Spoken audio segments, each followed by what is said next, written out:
Court is now in session. Judge Newman presiding.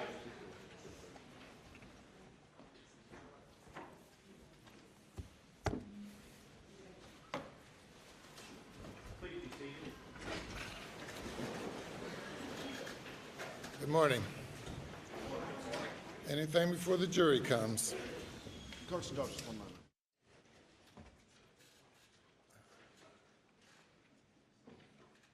Where's the witness? If you'll come and resume the stand, please.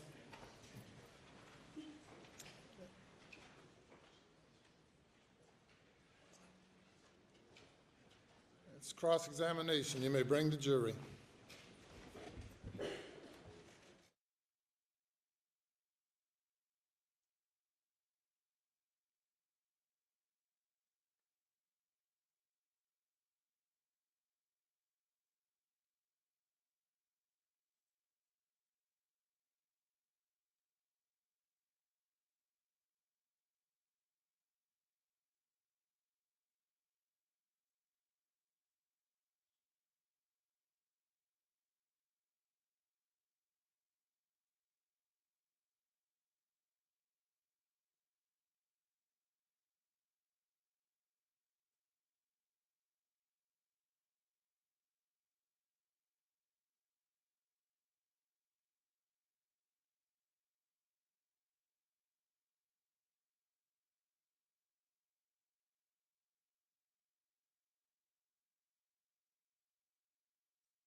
Thank you. Good morning.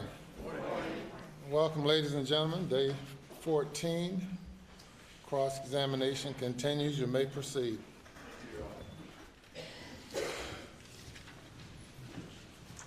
Good morning, sir. Good morning. And this will be very brief, I believe, but just very briefly, yesterday we covered that it was difficult to download the information from the vehicle because it was encrypted by the manufacturer, correct? Yes, the encryption was done by the manufacturer.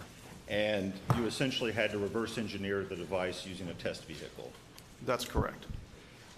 And looks like you got a lot of good data out of it, but there's some of it that isn't quite clear. Like we said, that we didn't exactly know what necessarily would trigger something like a system startup. Correct. But some of the other ones would be pretty obvious, like engine on obviously means somebody cranked the car. Yeah, the engine was turned on at that point. Okay. I'm not going to go through that spreadsheet again. I just wanted to clarify that. And how long did this process take you, this reverse engineering process? Our whole analysis took just about 1 year. Wow. It's a long time to... It's a hard effort. Will you be able to reuse this work on other 2021 Chevy Suburbans? Some of the tools we developed will be reusable. Good. And I asked before, and I guess no one reached out to the manufacturer for assistance in this process? Our group did not. Okay. Do you know why? I mean, I think yesterday you said in the past there wasn't, they weren't very helpful, but it seems like the worst they could do is say no. Do you know why it was decided to not reach out? For our unit, I believe that our attempt is to get the data ourselves without outside assistance. In many cases, we end up finding data that even the manufacturer doesn't know is there. Okay. Now I want to turn to what I think a technical issue was resolved, and I'm going to show you a printout that has been marked as Defendant's Exhibit 90, and I believe you've had a chance to review this. Yes, sir. I've reviewed this material. And you recognize it? Yes, this is from our results. And what is this? This is a list of events that were recorded from the vehicle. There was a category we called events that just listed times that something interacted or something occurred with the vehicle. And on this printout, the only event, I guess, listed here are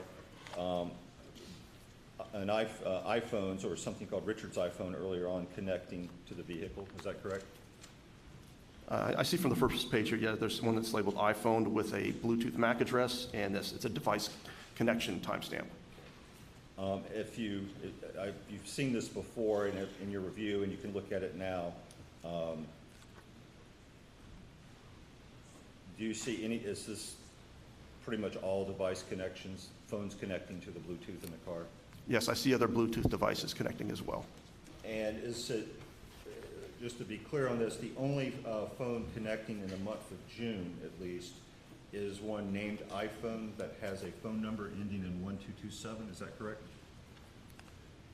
The phone number itself is not listed on this page. It is the Bluetooth MAC address that it's identified by. Is the, under connected devices, right above the word events where it says iPhone and there's a MAC address, is the IMSI number that's listed there, 803-942-1227, is that the phone number? That's for the iPhone, correct. Okay. And that's the phone that was connecting in June?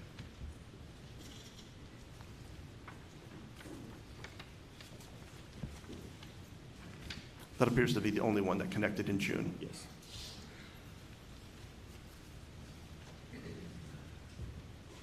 Is this something that you also had to reverse engineer out of the vehicle? Yes, all of the data we found was unknown prior to taking a look at the test vehicle.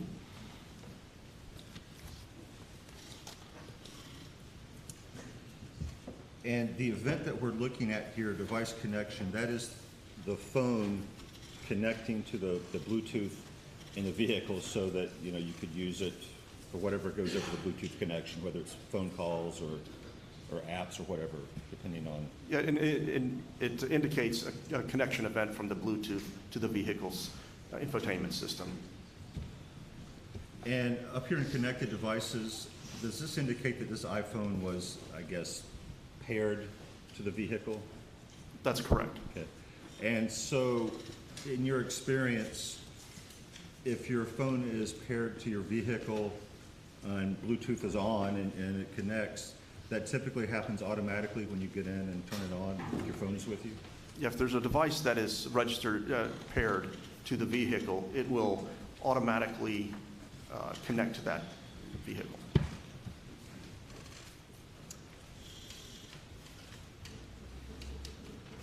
And finally, I just want to ask about, you had mentioned in your direct testimony that there's sometimes you can get location data. Were you able to get location data from the vehicle? From the infotainment system, we had limited location data, and there was some location data recovered from the OnStar module. And do you recall, was there any location data recovered for the day of June 7th, 2021? There was no location data recovered on June 7th. And in fact, there wasn't any for June 6th or June 8th either, is that correct? I'd have to verify those dates, but in its essence, on the day of interest in June 7th, there was no location data.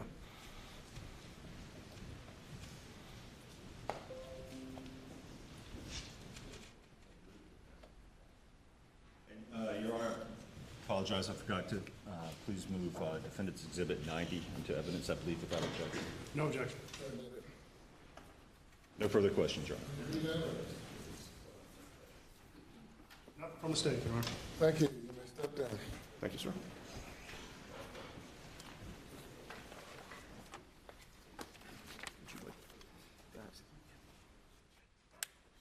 Call your next witness.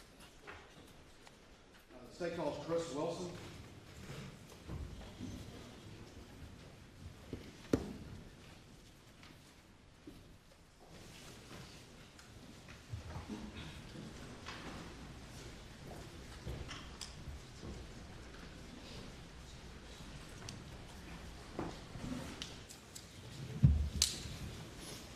Do you swear or affirm that any testimony you give today will be the truth, the whole truth, and nothing but the truth so help you God? I do. If you would please, sir, be seated and state your name and spell the last name for him.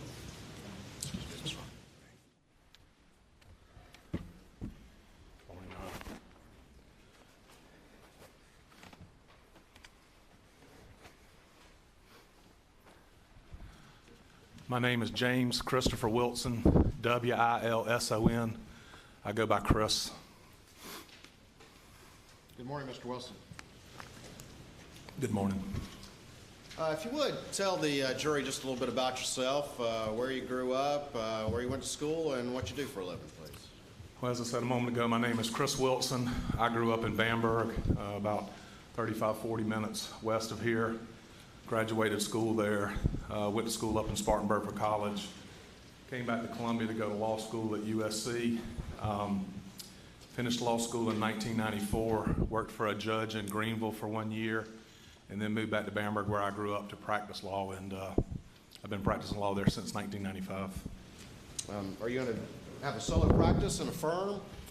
Right now it's me and one associate. I've had my own firm since 1998, and there have been varying associates that have worked with me, or at one time I had a couple partners, and one partner left, and then one partner moved, and so we split up as a result of that. But you know, I've had my own practice since '98 with different people coming and going. And what's the name of the practice? Right now it's Wilson Law Group. Wilson Law Group? Yes, sir. Tell the jury what kind of legal work you do, please. I do all kind of cases, but over the last 10 to 15 years, I've primarily concentrated on just personal injury cases. People that are injured in wrecks or hurt at work, tractor-trailer wrecks, especially a lot of those, just personal injury cases. Do you know the defendant? I do. Do you see him in the courtroom here today? I do. Can you point him out for the jury? Yes, sir. Redhead with the glasses over there between Mr. Griffin and Mr. Harpootlian. Your Honor, can the record reflect he's identified the defendant? Yes. Tell me how you came to know the defendant. I've known Alex since we were in high school. I think I was a year younger than him, but Bamberg and Hampton are only about 30 miles apart, and so we had several mutual friends, people that I was closer to back then, but got to know and be around him some then. We had played some ball against each other, and I think even played on the same ball team one summer. So I knew him a little bit through high school, but not much. Didn't keep in touch at all when we were in college. Started law school at the same time together, and became really close friends through law school. Lived together a little bit of that time. Finished law school. I moved to Greenville. He moved to Beaufort, and you know, we would keep in touch some, but we were a little bit separated. And then when I moved back to Bamberg and he ultimately moved back to Hampton, we got much, much closer. Our wives had known each other through college, and so they became closer friends. Our kids grew up together. You know, we just spent a lot of time together personally, and then he and I did a number of cases together. We worked professionally together. Did y'all become close friends over the years? Yes, sir. Best friends? Yes, sir. I considered him to be one of my best, if not my best friend. Yes, sir. Did you get to know his family? Very much. Not just his wife, not just Maggie, not just Paul, but, you know, Buster and his parents, you know, his in-laws, his brothers and sisters, his mom and daddy. I mean, the whole family. And they knew my family, or he knew my family. Y'all did things together socially? Yes, sir. We had kids the same age. Our kids are close. We did a lot of things together, and we worked together. Up until about June of 2021, did you talk to the defendant almost every day? Yes, sir. I didn't see Alec all the time, not every day, maybe not even once a week, but we talked by phone probably pretty much every day, several times a day sometimes. Sometimes just about, you know, Gamecocks and football and baseball and whatever, sometimes about kids, sometimes about business, sometimes about cases we were working on, just all kind of stuff. Did you feel like you knew him pretty well? I did. You mentioned y'all worked some cases together. How many cases together did you work over the years? Well, my firm, when I first started out by myself, was smaller. I didn't have a lot of resources. I was just getting started. His firm was bigger with a lot more resources and a lot more lawyers. They handled some bigger cases that I really wasn't capable of handling together on my own. And so when it first started out, I was associating him and his firm a lot more often, probably over the course of, these last 20 years, probably 25 or 30 cases. But it slowed down. I mean, as my firm got bigger and I became more experienced and could handle a lot more things on my own, it was less and less often that I would associate his firm. But if I ever felt like it could benefit my client with either the type of case that I was handling or where the case was going to be brought to have his firm involved, I would call Alec. How many times do you think you worked a case with him or shared a case with him over the years? Probably 30, maybe more. And when did that start, do you think? I opened my own, I didn't do it any until I opened my own office in '98, and I don't remember exactly when he moved back to Hampton from Beaufort, but it was probably starting in the early 2000s or somewhere thereabouts. And were all of these plaintiff's cases where y'all are representing a plaintiff who had had some alleged injuries or something like that, or suffered some sort of harm? Yes, sir. I mean, there may have been, one or two here or there that was something different than a personal injury case, but almost everything was personal injury cases. And were all these cases worked on contingency? Yes, sir. And can you explain to the jury what a contingency is, how a lawyer gets paid with a contingency type case? Sure. A contingency fee is basically the attorney and the client enter into an agreement on the front end of the case when the client retains the attorney. There are no attorney's fees up front. There's no prepayment. There's no hourly billing arrangement. Basically, the attorney has an interest in the case so that when the case resolves, the attorney receives as a fee a portion of the recovery. Generally, it's a third, sometimes 40%, depending on whether suit has to be filed or what type of case it is. But basically, the lawyer is taking all the risk in pursuing the case. If it doesn't work out well, the lawyer doesn't get paid for their time, and generally the lawyer fronts all the cost in pursuing the case for court fees, depositions, experts, all of that type stuff. And so at the end, if there's a recovery, the attorney's repaid their fee contingent on a successful outcome and repaid whatever costs are advanced in the case. Those costs and expenses, the cost of litigating the case, hiring an expert, travel, taking depositions, Gets court expensive. costs, things like that. Yes, it gets very expensive. Do those come out of the lawyer's 33% or 40% of the recovery, or are those recovered separately from the lawyer's fees? Separately and in addition to the fee. In the cases that you've worked with Alec over the years, was he with PMPED during those cases? Yes, sir. I don't believe I associated him on any cases when he was in Beaufort. It was not until he returned to Hampton. If you are in your firm and Alec is in his firm and y'all are sharing a case and ultimately you're successful, there's a settlement, there's a trial verdict, and you get a recovery, how do you go about splitting that fee? All of that's agreed to up on the front at the beginning of the case. So, for instance, a client comes in and hires me for whatever reason, whatever type case. If I look at it and decide that I could use some help, either because there's a lawyer that knows that area of law better than I do, or maybe they're more local to the case, or maybe I just need some extra manpower, whatever it is, when I associate that lawyer and his firm, we make an agreement at the beginning as to what the fee split will be, and the client approves that and signs off on it. It's generally 50-50 on almost all the cases. I think on every case I ever worked with this firm, it was a 50-50 split on the fees. In those cases that you've worked with Alec over the years up until one at the end, did your office typically handle the disbursement of the fees when the settlement money came in? Yes, sir. I mean, I've gone back through all my files, and with the exception of one or two cases that I think were a little bit different than normal, his firm had part of the family who had lost a loved one, and I had part of the family that had lost a loved one. And instead of them having a dispute about who was going to control and handle the case, we decided to work together, and so the firms worked together. And everything may have gone through them on those cases, but on cases that I associated his firm on, that I went to them to bring them into the case, I would generally handle the disbursements, yes, sir. All right, and when we say handle the disbursements, does that mean your office would handle actually cutting the checks to the client as well as to his firm for their share of the lawyer's fees, as well as their share of any expenses to be reimbursed? Yes, sir. When the money would come in, whether it was by a settlement or a verdict that had been paid, the money would come to my office, and it would have to sit in my account for the appropriate amount of time. And then when checks were ready to be written, I would write the checks to his firm for their fees and for their cost, to my firm for my fees and my cost, to any medical bills or liens or anything had to be paid, and to the client for their money. and you would write the checks for his share of the fees to the firm, is that correct? Yes, sir, to PMPED, Peters, Murdaugh, Parker, Dietrich, and Elsroth.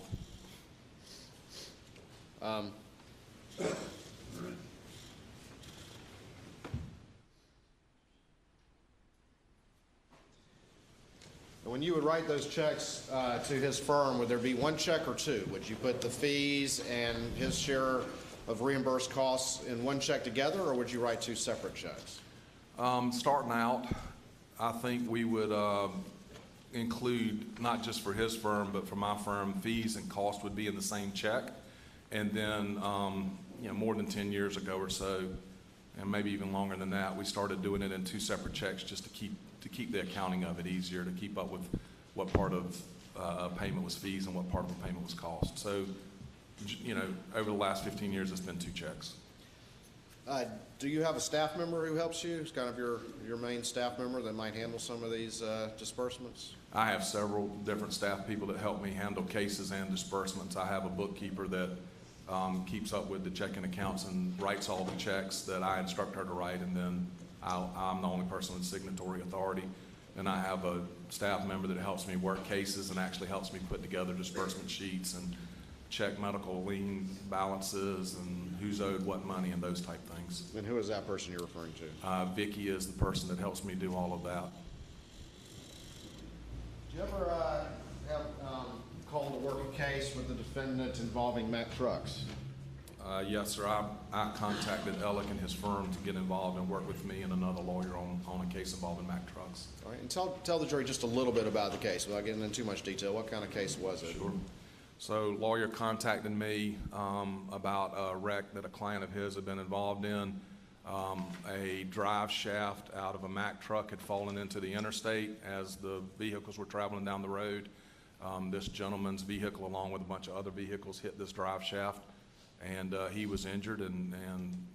So this lawyer, it was a trucking case when he first contacted me and looked at it, and that's a lot of what I do, so he called me for some help with that. Okay. And so you got involved in this particular case? I did. As you looked at the particular case, did you decide to involve the defendant?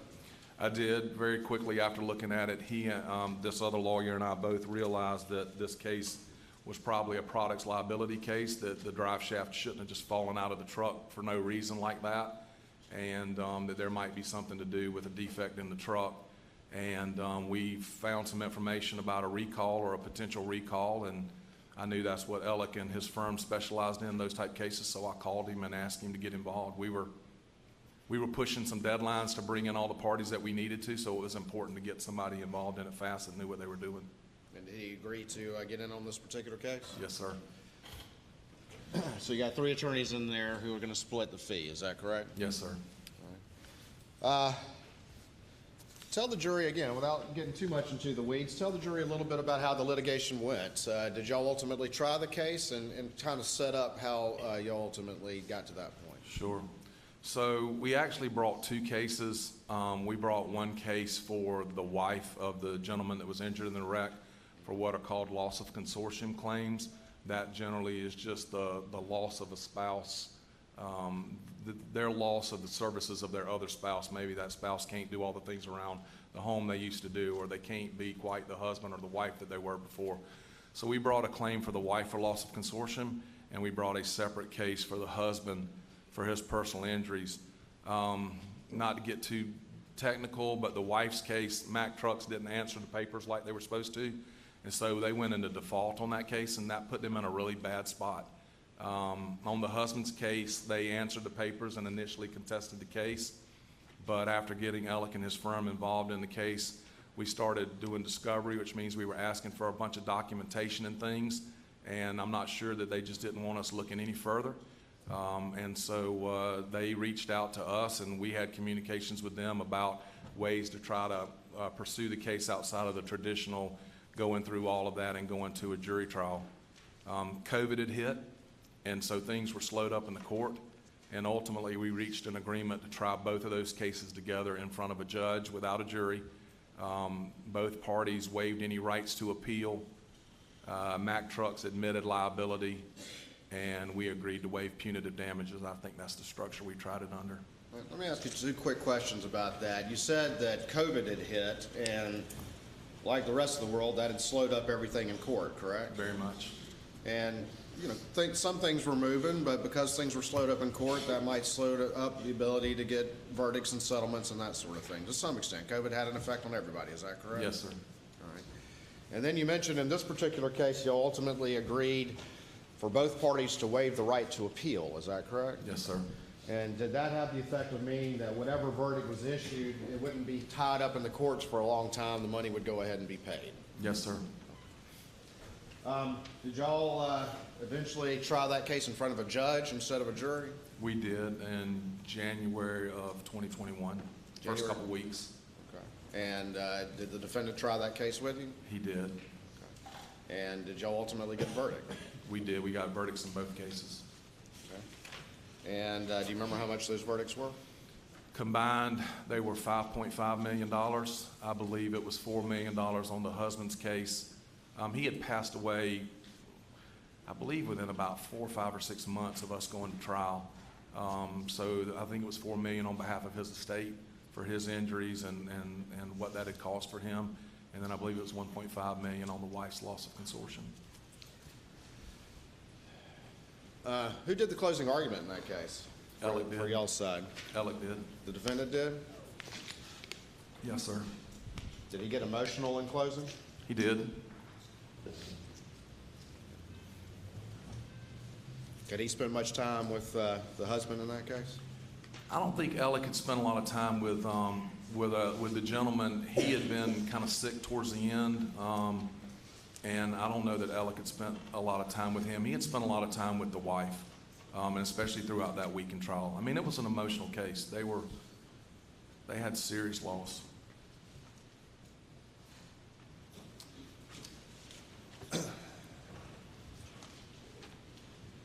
Closing argument, that's when the lawyer gets up and sort of summarizes the case to the judge or the jury, depending on what kind of case it is? Yes, sir. Honestly, you do more than summarize. You argue. You argue. Yeah, you put your heart into it, and you tell the judge or the jury why it is you hope and think they do what you're asking them to do. You said the verdict was how much in total? $5.5 million combined. And what does that mean the fees were going to be for the 3 lawyers involved in this case? I don't remember the exact split for everybody. I know that my fee was going to be like $791,000, and the fee payable to Alec's firm was going to be $792,000. And do you recall? And I don't remember the third attorney right off the top of my head. Do you remember when you received that $5.5 million into your trust account? Yes, sir. Part of it came in by wire, but it was a smaller part. And I want to say that was about, we tried it in the first part of January. The judge didn't issue a ruling right on the spot. It took a couple weeks for him to issue his ruling, which is normal. And then within a couple weeks of that, after some back and forth with Mack Truck's attorney about whether they were going to file any kind of post-trial motions, or they could have tried to file an appeal and see where it went, even though we had an agreement up front. We were worried that they might get around that. But anyway, after a couple weeks of back and forth, and a wire was sent for part of the money, right, probably middle of February, and then shortly after that, a check arrived for the rest of the money. Do you remember when that was? I don't remember exactly. I want to say the last few days of, no, it's probably the last few days of February, somewhere around in there. 2021. Hold on for me 1 second.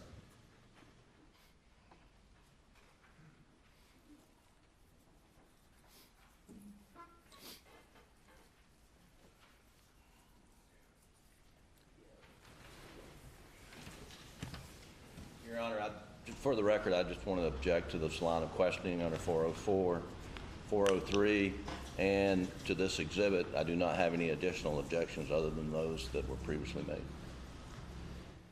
I don't know what the exhibit is. Sure. Your Honor, this is just a text, but it's related to the in-camera matters that have been addressed.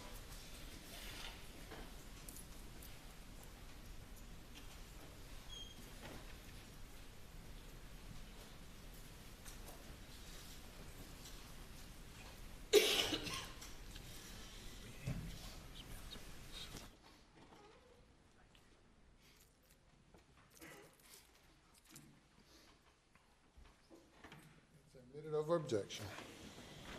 All right, I'm going to show you what's been marked as and admitted into evidence as States 450 and see if you recognize that document, please.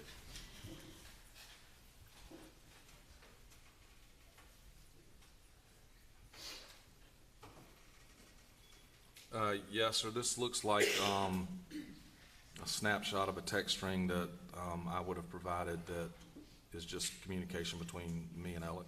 All right, and in the middle of that particular text, that particular page, there's some text, and do you see the date on that? March the 10th, this would be 2021. All right, and that's a text from the defendant, is that correct? Yes, sir. It looks like we had been talking about getting together to play golf, and then he texted me, you want me to read it? Go ahead and read that to the jury, what your text conversation right there is. March 10th, I need to get checked today. If it's just too much for you, I will deal with it. All right, and what's your response? I'm working on it. So that's March 10th of 2021, is that correct? Yes, sir. May I have the Elmo, please?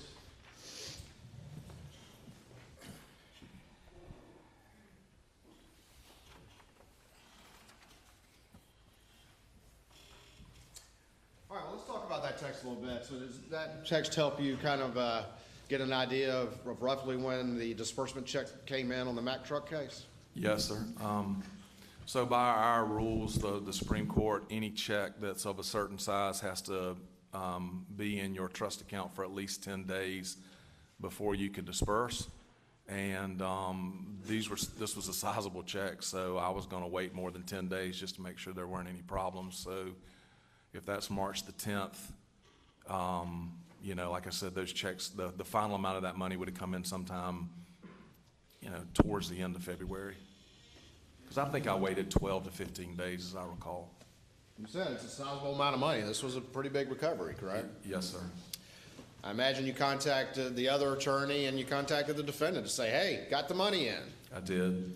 Did you when you contacted the defendant about that, what, if anything, did he say? You know, great news, good. I told him that I was going to sit on it a little bit longer than normal to disperse, just because if it had all come in a wire, I could have dispersed immediately because those are considered received funds. But with it being a check, I wanted to wait, and so I let both of them know that I had received the money and that I wasn't going to do it on the 10th day, but that I would do it shortly thereafter. Did the defendant ask you to do anything when it came time to dispersing his firm's share of the funds? He did, yes, sir. All right, tell me about that conversation. When it came time to disperse the checks, and I was calling him and the other lawyer to let them know that I'd have the checks ready, I guess somewhere around March the 10th, Alec told me that he was going to put the monies into an annuity, that he was going to put his fees in an annuity. He called it a structure, but in essence, he explained he was going to put those monies into an annuity, and that the checks needed to be made payable directly to him instead of to his firm so that he could do that. Okay, and did he explain to you why he was going to do that? He had just indicated that he was putting money away. He indicated he was concerned about the boat case, and that he was going to put some monies in an annuity or into a structure. You say he was concerned about the boat case. What exactly what was he concerned about? What did he tell you he was concerned about? He was concerned about his exposure in the boat case. In a civil lawsuit? Yes, sir. And you were aware that the defendant had been sued civilly in the boat accident case? Yeah, I didn't know if he had been sued himself, but I knew there was a lawsuit going on involving, and I believe I did know that he was himself sued at that time, yes, sir.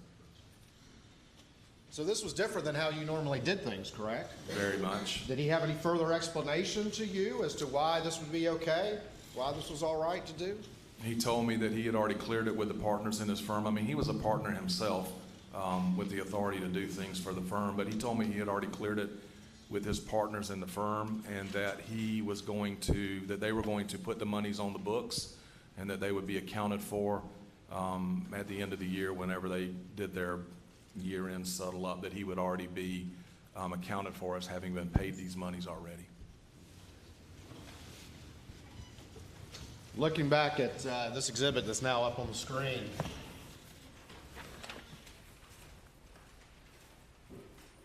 on March 10th, Exhibit 450, he says, I need to get the check today. Is that correct?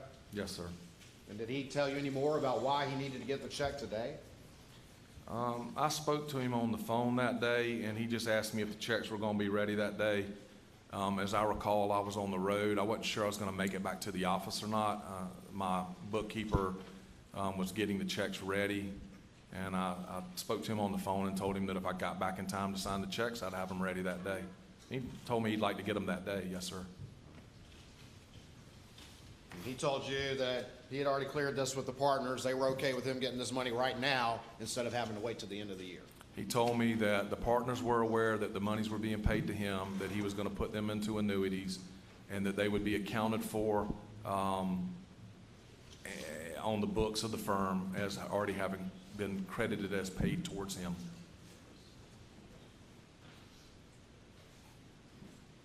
Did you believe the defendant when he told you these things? Yes, sir. I didn't have any reason not to. Your best friend? Yes, sir. Did you trust him? I did. Didn't set off any red flags to you at this point? No, sir. And I'd known him for 30-plus years and didn't have any reason not to trust him.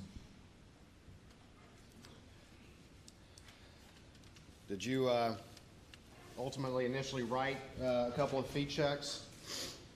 I did, yes, sir. I think I wrote one check in the gentleman's case and one check in the lady's case. And then the gentleman's check was rewritten into 2 checks. These were, when I say these checks, I'm talking about fees that were paid. Okay. I'm going to show you what's previously been marked as State's Exhibit 345.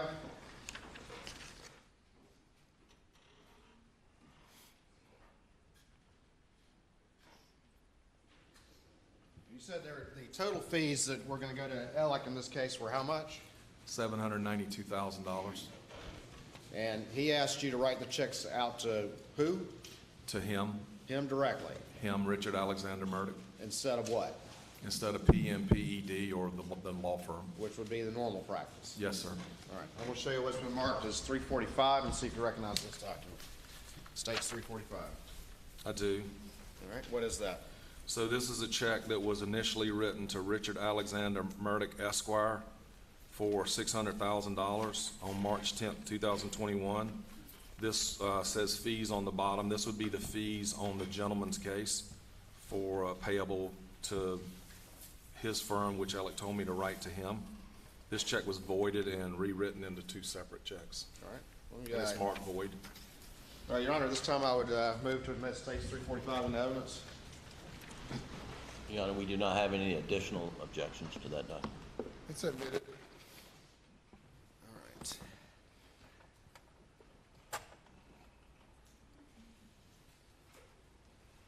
And this check is made out for how much? $600,000.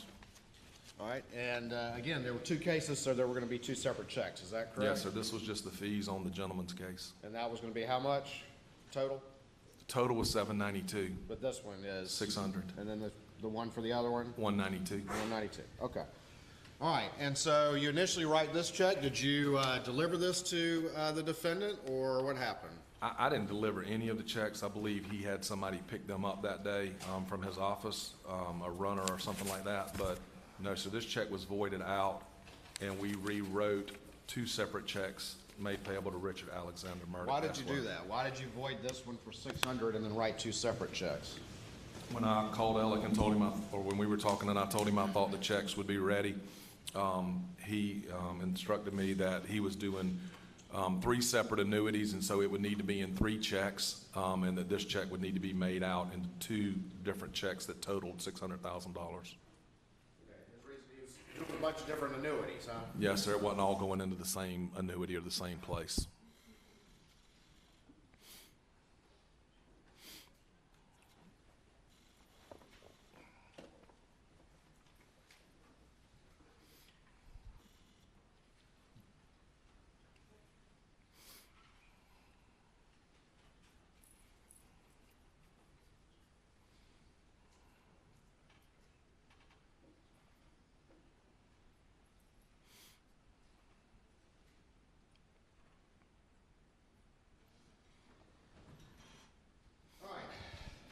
So you recut into 2 checks, is that correct? Yes, sir.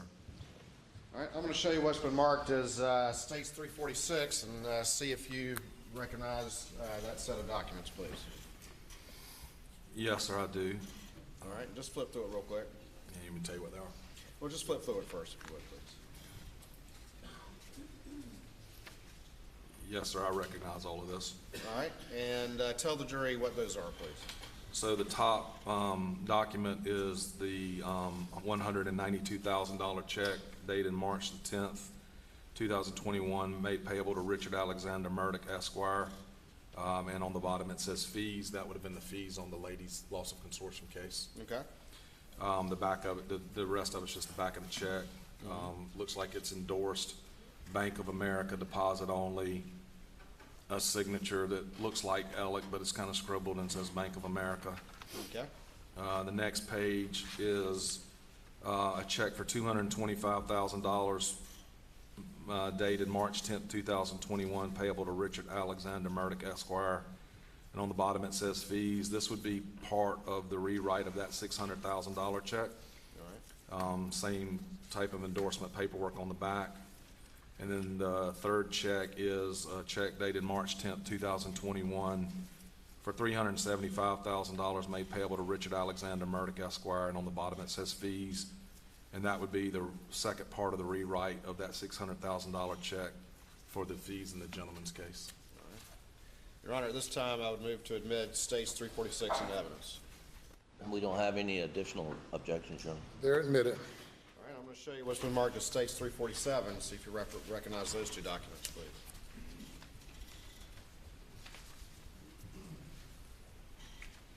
I do. All right, tell me what those are. So these are 2 checks from my firm made payable to Peters, Murdaugh, Parker, Ellsworth, and Dietrich. The memo part is redacted, but I know what these are. So these were cost reimbursement checks in both of these cases. One check for the gentleman's case and one check for the wife's case. They're dated May 13th of 2021, made payable to the law firm. One of them is for $14,619.13, and one of them is for the same amount except for 14 cents. All right, tell me the date on those expense checks, please. May 13th of 2021. And go back, if you would, and let's again remind the jury what the date of the fee checks are, particularly after they were recut at the defendant's request. March 10th of 2021. Let me put these up on the screen real quick. And Your Honor, I'll move in States 347, please. No objection. They're admitted. All right, we're at States 346, and this is the check for $192,000, is that correct? Yes, sir.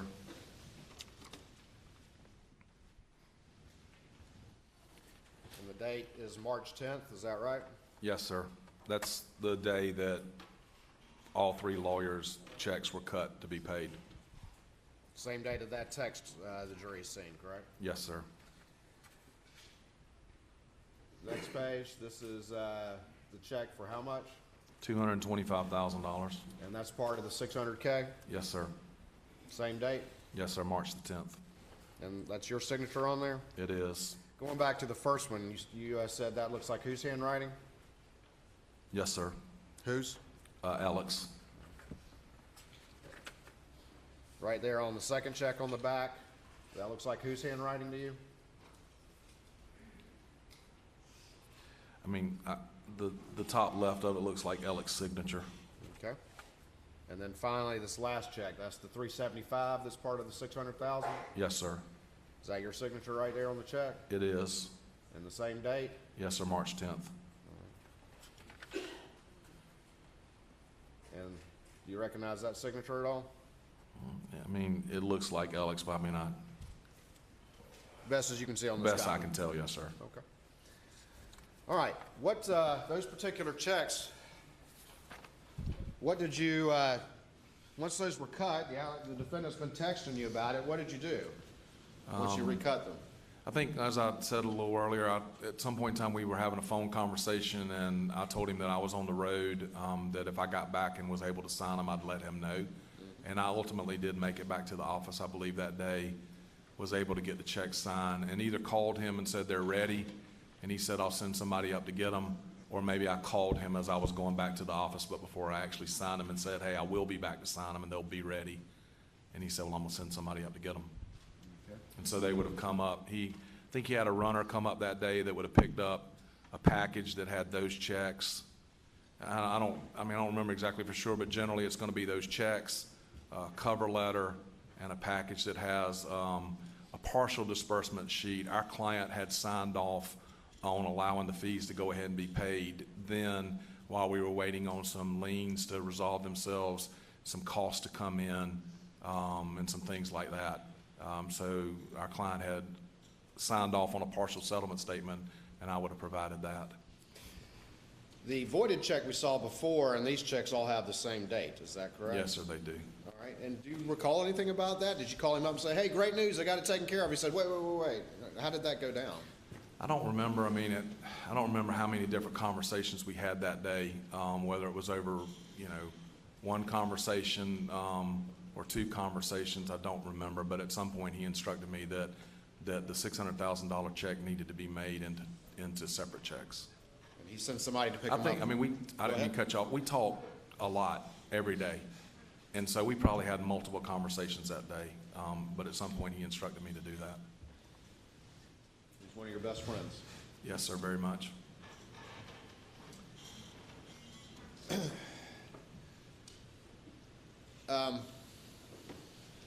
Not just my best friend, Mr. Wars. Our families were close. Our kids, our wives, we're close. You had a friendship with Maggie, too. Yes, sir, very much. You had a friendship with Paul, too. Yes, sir. You had a friendship with Buster, too. Yes, sir. Haven't been able to have that since, not like it was, but yes, sir. Hope to one day. But, yes, sir.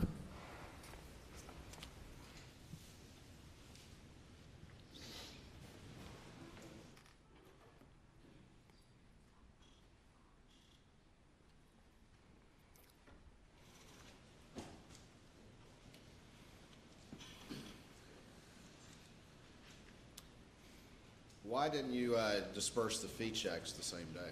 Do you recall? The fee checks were I'm dispersed. sorry, my bad. Cost The checks. expense checks, the cost checks. Yes, sir. We were still waiting on some costs to come in, and we had several experts in that case, and it's not abnormal to have costs that come in after a settlement or after a verdict that you reach. Sometimes you're taking depositions up to the last minute. Sometimes you have experts that are working, they're gonna send you their bill for their trial time. And so a lot of times those costs will come in. I think our client had authorized us to hold some money back in escrow for an expected cost. And so we had a lot of bills that were coming in even into late April.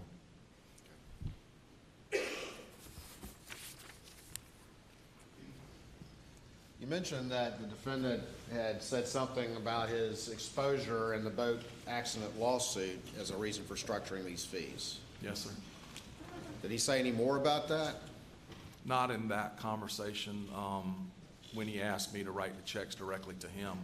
We had had some other conversations, and I don't remember if they were before this or after this. Honestly, I think they were after, but I don't remember for sure, where he had just said that there was, some fights going on between insurance companies. When the defendant asked you to do this unusual step and write the fees direct to him, and you said you trusted him, correct? Yes, sir. What was your general perception of his law practice, of his wealth, of his financial security, knowing him as well as you did? What was your perception of that? Big firm, big reputation. Ellick had a big reputation. I thought he made a whole lot more money than I did. Everything I knew from the way his partners treated him, the type of cases I saw him working on with them, the type of cases I knew he worked on with me, that he was, one of the biggest dogs in that firm, one of the biggest producers they had. Seemed to own a lot of things, do a lot of things, spend money. Didn't ever seem to have problems. And I knew I was associating him and his firm on very good cases throughout the years, and I knew other lawyers that were. It just seemed like they were doing very well, and that he specifically was doing very well. And is that perception that you had of him one of the reasons why you trusted him? That there was no shenanigans going on? I don't know that that's the main reason. I trusted him because I knew him and had dealt with him personally and professionally for a long time. But I had no idea if he was having money problems. I mean, I would have never suspected that his asking me to write checks to him had anything to do with money problems on his behalf. Nothing gave that appearance. So, I mean, that could have factored into the back, but mostly it's just I knew the guy and I trusted him. And he wasn't asking me to do anything that raised any flags with me. He told me he had cleared it with his firm and with his partners. I didn't have any reason to doubt that. I'm going to put States 347 up on the screen. And what are these again? That's a cost reimbursement check in one of those cases. I can't tell you which one it is. All right. And then if we go 2 pages back, this is the other check? Yes, sir, in the other case, cost reimbursement. All right. And those are the same amount? 1 penny difference. I think Alec sent me the cost total, and I just split them evenly between the 2 cases. And what's the date on that check, those checks? May 13th of 2021, which I believe would be the time, obviously, we wrote the checks, and they would have been mailed to his office shortly thereafter. And you said that there was a reason why these came a couple months later? Yes, Y'all sir. were waiting for some information? Waiting on cost to finalize up. Instead of writing multiple checks as cost came in, we just kind of wait sometimes till the final bill's received. Is that your signature on these checks? Yes, sir. And those would have been mailed to Alex Law Firm, correct? That's the general practice, yes, sir, is we mail them to the firm. And I don't know any reason why these wouldn't have been done differently. In May of 2021, did your office, after these checks were mailed, did your office receive any communication from the defendant's law firm? My paralegal, Vicky, received an email from Alec's paralegal, Annette.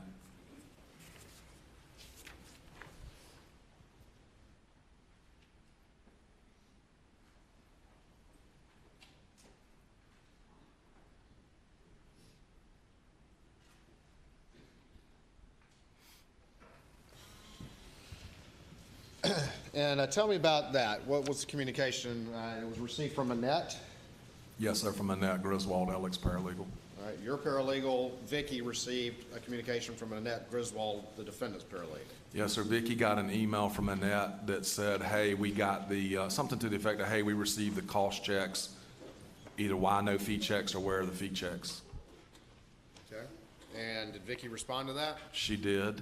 And what did she respond? She responded to Annette that the reason the fee checks weren't included is because they had already been paid to Alec, that he had already received the fee checks. Was that on about May 19th, 2021? I'd have to look at the email, but I believe so, yes, sir. Did Vicky raise any issue with you at this point? Did you know anything about it at this point? No, sir. I was in trial the following week in Hampton, actually, all week long, and I was preparing for that. Vicky sent that email back. She didn't notify me about that actually until all this blew up, and I turned all that over to SLED after we found it, after all this blew up in September. Moving into late May 2021, did this matter that Annette was raising with your firm come to your attention? It did. And tell And me. it wasn't late May, it was the first part of June. I'm going to show you what's been marked as Exhibit 348 and let you take a look at that real quick before we move on. Sure. See if you recognize that. I do. Tell me what that is. So this is this is an email string that begins on May the 27th from Jeannie Seckinger, which is the bookkeeper or accountant in Alec's law firm. And it's an email from Jeannie to Annette Griswold, Alec's paralegal, on May the 27th, where she telling Annette that she got the expense checks and it didn't match their records, that Alec thought he had more outstanding cost, but can't say what, and was asking Annette to reach out to my office, to Vicky, to get some more information. And then it looks like Annette forwarded that email to Vicky on May the 27th. Vicky was on vacation and did not come back in until the following week.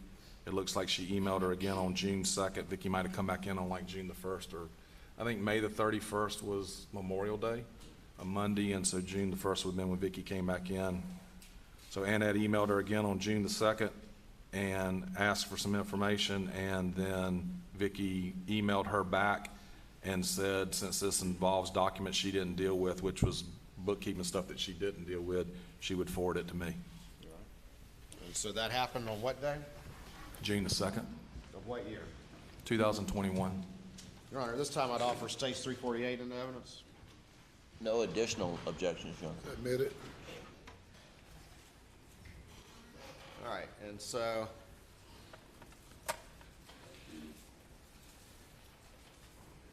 this is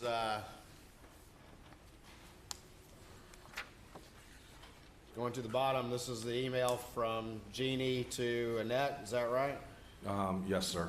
And then that gets sent from Annette to Vicky on May 27th, correct? Yes, sir. And then she gets back from vacation, and then she responds on June 2nd, 2021, correct? Yes, sir. And what does she say? She's gonna forward that to me. And she did. She CC'd me up in the email string. All right, and did you have a conversation with Vicky at that time about this issue? I did. And what'd you tell Vicky, or what was y'all's conversation? She said, I've gotten this email from them asking about the cost in this case. What do you want me to do? And I said, tell them that you'll forward it to me and I'll deal with it. Around this time, had you had any conversation from any other partners in PMPD, the defendant's law firm? As best I recall, Mr. Waters, I was in Hampton the entire week before, and I was working out of their office. I was trying a case down there like the week of May the 24th, and I was working out of Alec's firm's office. Lee Cope approached me and said, hey, I need to talk with you about this back truck case. Has all the money been dispersed? I said, Lee, it hadn't all been dispersed. We've got some liens, some medical liens we're waiting on to deal with. We've got some costs that we're waiting on to come in, and it all hadn't been dispersed, but I don't know off the top of my head. I'll have to check on it. And I was stuck in trial through Friday of that, or through Thursday of that week. Did you reach out to the defendant after Lee had that conversation with you? I reached out to him after I got this email. All right. And tell me what your conversation was with him when you reached out to him, having received this email from Vicky asking about these fees. I called Alec. I said, Alec, I got this email from your firm. They're asking about issues with costs, that you think you've got more costs that are owed to you. I put down on the settlement statement and wrote checks for the amount of costs that you gave me. But if there are more costs outstanding, just figure out what they are, because we've been holding some money back. And I think at that point we were waiting on a medical lien to resolve. And I don't think the client will have a problem paying the cost out of what we're holding back. Did you have any discussion about the disbursement of the fees at that point? I did. I said, tell me about that. I said, Alec, this is the case that you asked me to write the fee checks directly to you. Is everything all right? And he said, yeah, everything's fine. I just need to make sure my partners know that this is the same case, that you wrote the checks to me, and that it's already on the books. Did you believe him? Yes, sir.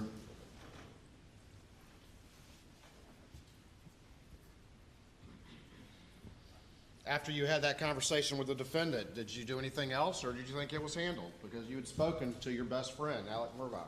He told me it was taken care of. He told me he had talked with his partners about it. I didn't think there was any other problem. I didn't do anything else. A couple weeks later, did you have another conversation with him about this same issue?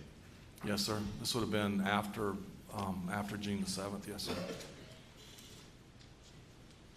And it might have been more than a couple weeks, because I didn't ask him anything after Paul and Maggie. I didn't want to. I asked him if everything was all right, and he said it was fine.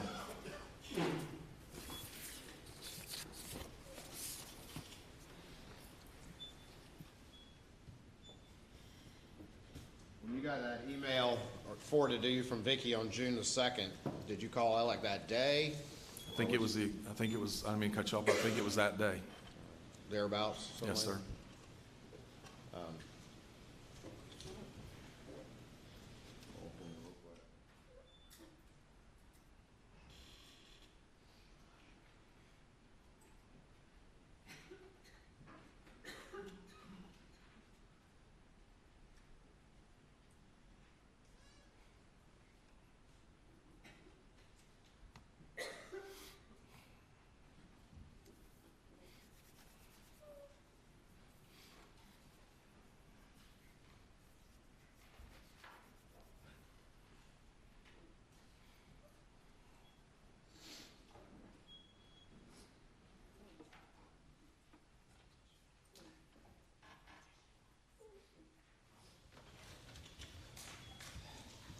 You remember June 7th, 2021? Yes, sir. Was that a Monday? Yes, sir.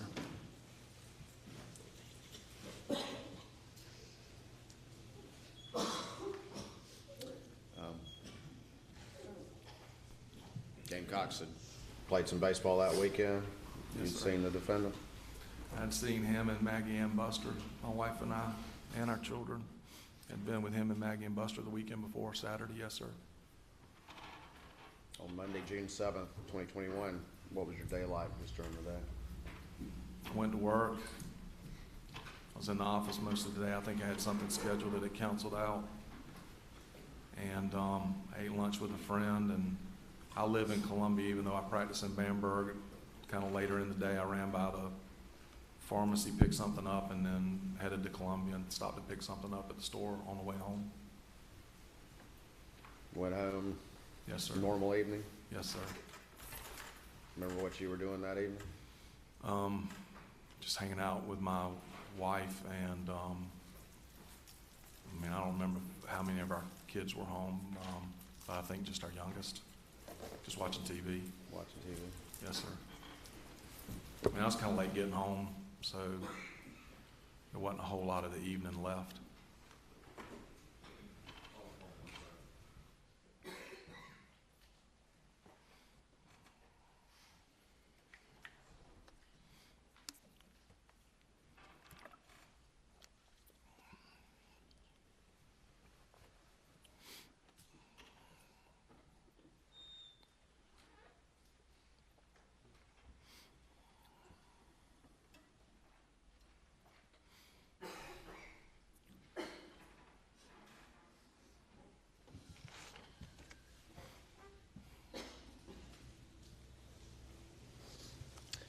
That evening, did the defendant call you? Yes, sir, he did. About what time did he call you? I don't remember exactly. I turned my phone records over, but I think it was around 9:20, 9:15, 9:20. Before we talk about that, I'm going to show you States 451. Do you recognize that? I do, yes, sir. What is that?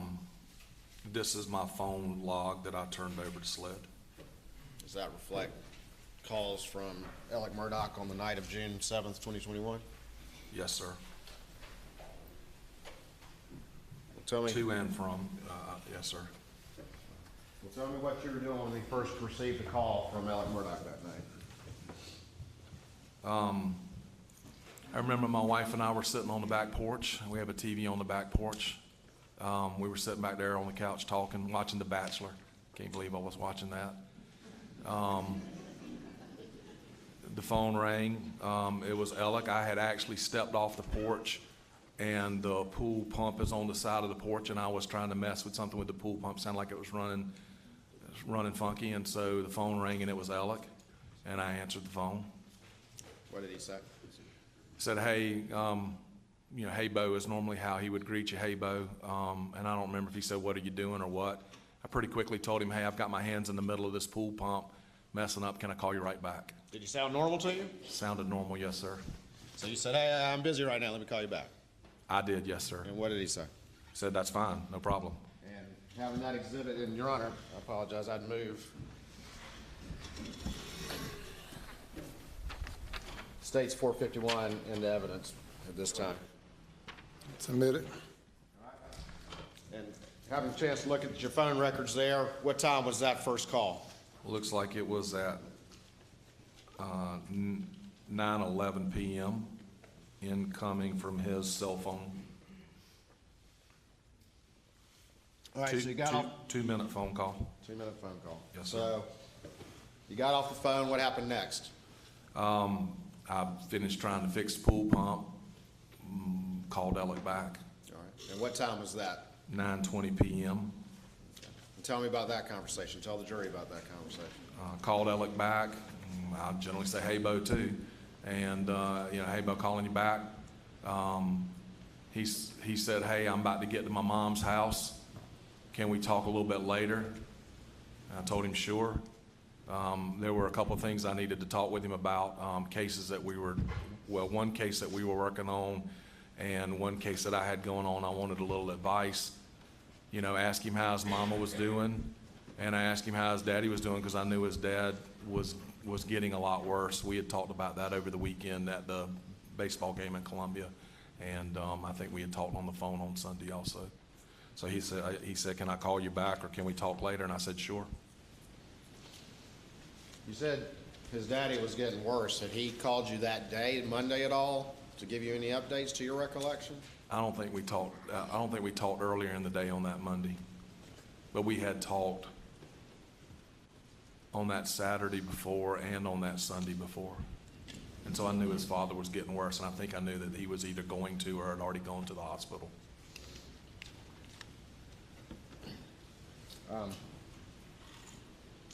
So that second call, was that also very brief? He said, "Hey, I'm at my mama's." 3 minutes. So what happened after that? You still watching TV? Still watching TV, yes, sir. Did you talk to the defendant again? I did. He, I believe, texted me sometime later that evening, and I think the text was something, "Are you still up?" or "Still up," something like that. All right, stand by for me real quick. Sure.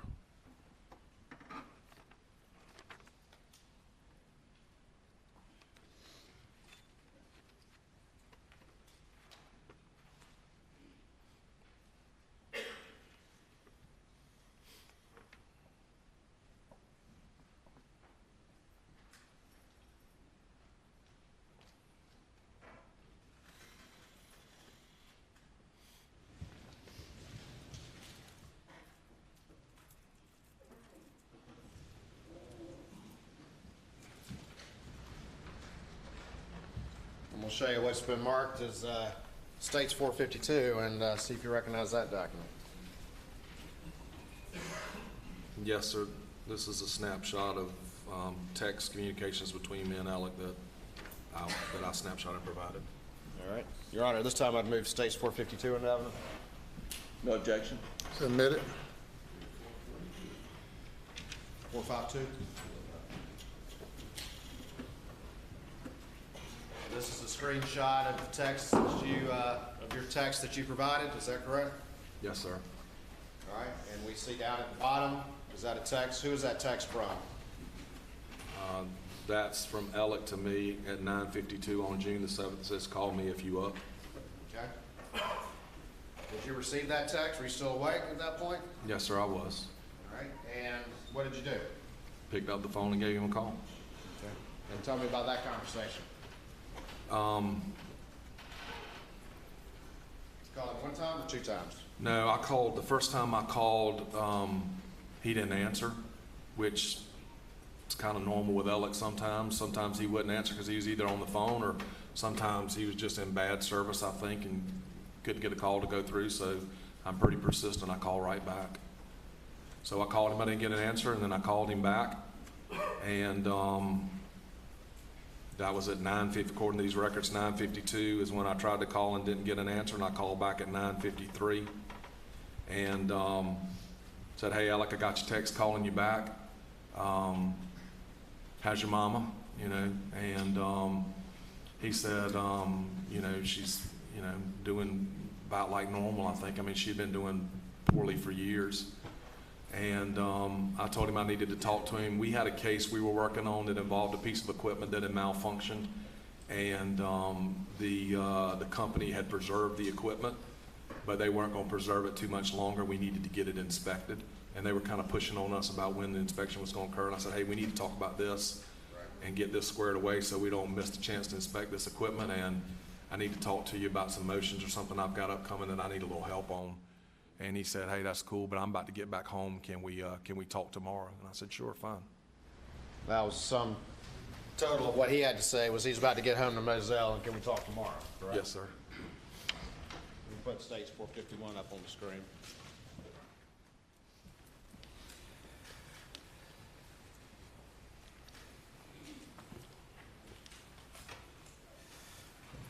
Right here, is that your writing right there? That's my handwriting, yes, sir. And that says Alex M., and those are the defendant's calls, is that right?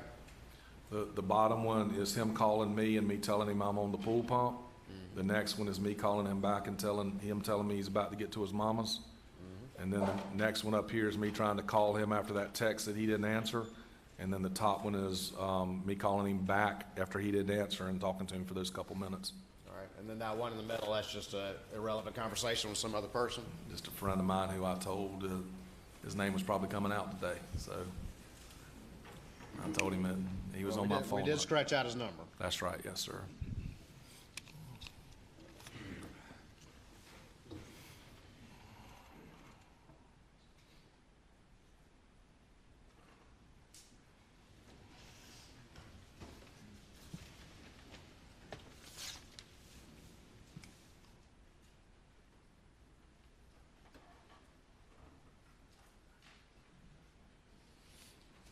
Now we did.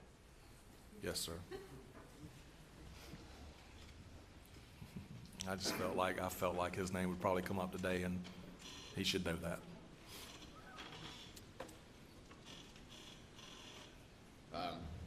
Just go about your evening after that?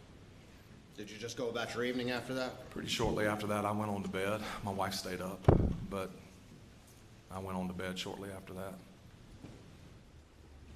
How'd you find out?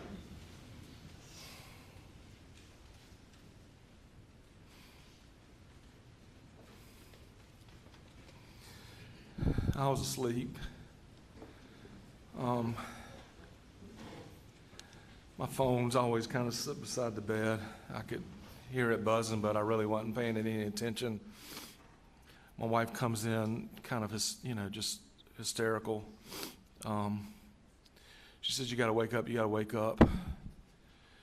And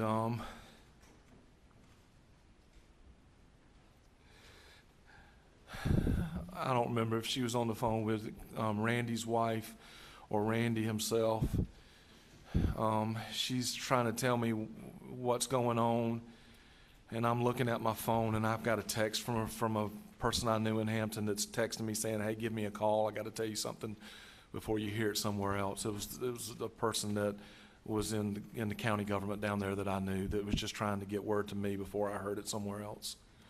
My wife, I don't think I respond to that person or her text immediately. My wife's telling me what's going on. I just told her, I said, I'll get some clothes. I got to go to Moselle.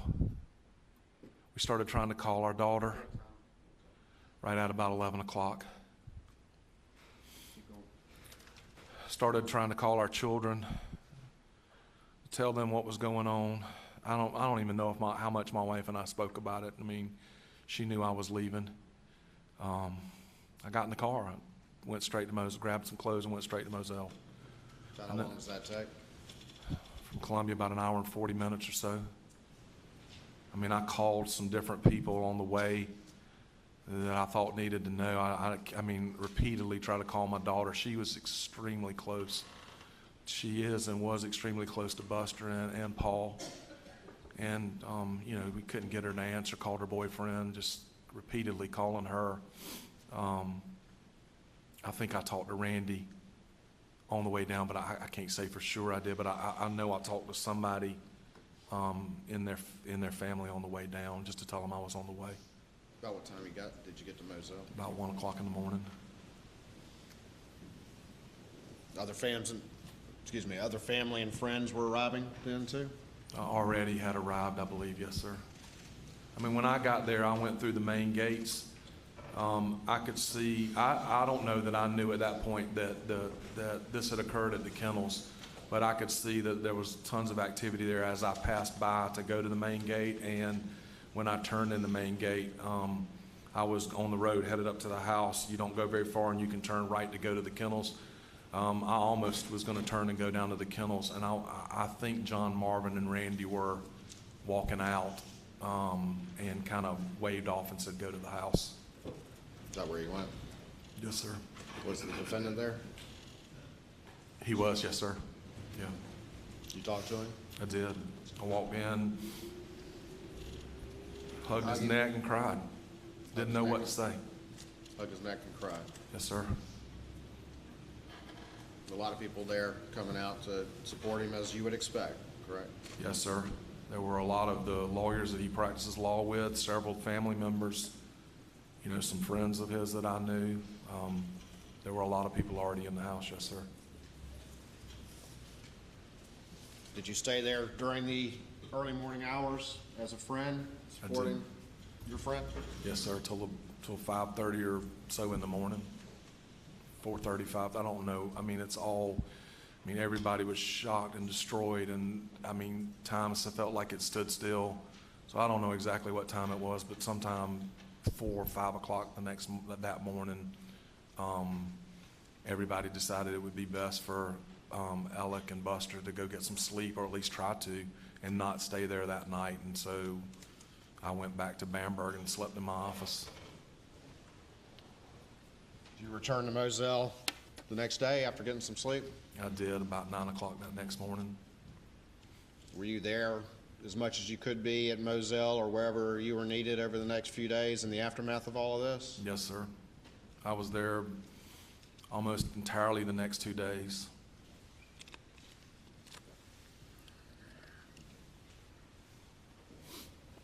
At any point, did you ever have any conversation with the defendant about what he did that night? Not really, no, sir. What do you mean by not really? I mean, I didn't ask him. I didn't want to know what he found. I didn't want him to have to describe that to me. I didn't want him to have to relive it, so I didn't ask him about it. Didn't ask him. No, sir. It's only natural. Yes, sir. I mean, I was there as a friend, supporting him and his family. I didn't need to know the details. I knew all I needed to know is that two people that I loved were gone. Certainly we're going to ask him about the stupid issue with the fees in this time. No, sir, not at all. Didn't know there was an issue with the fee. I mean, I did not know there was an issue with the fee at that time, so I didn't have anything to ask him.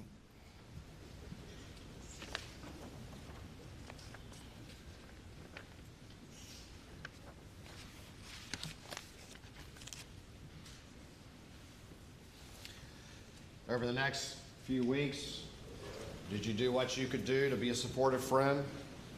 I did. Yes, sir. I mean, I tried to call him even more often. If I was anywhere close to Hampton, I tried to stop by and check on him. I tried to make him go places and do things. Not much, but I felt like he needed to get out. You know, just, I mean, I was worried he was going to hurt himself. I mean, I was worried he was going to kill himself, just like I think a lot of people were, family and lawyers, his partners. And so I think we all talk regularly about keeping an eye on him, about being there for him.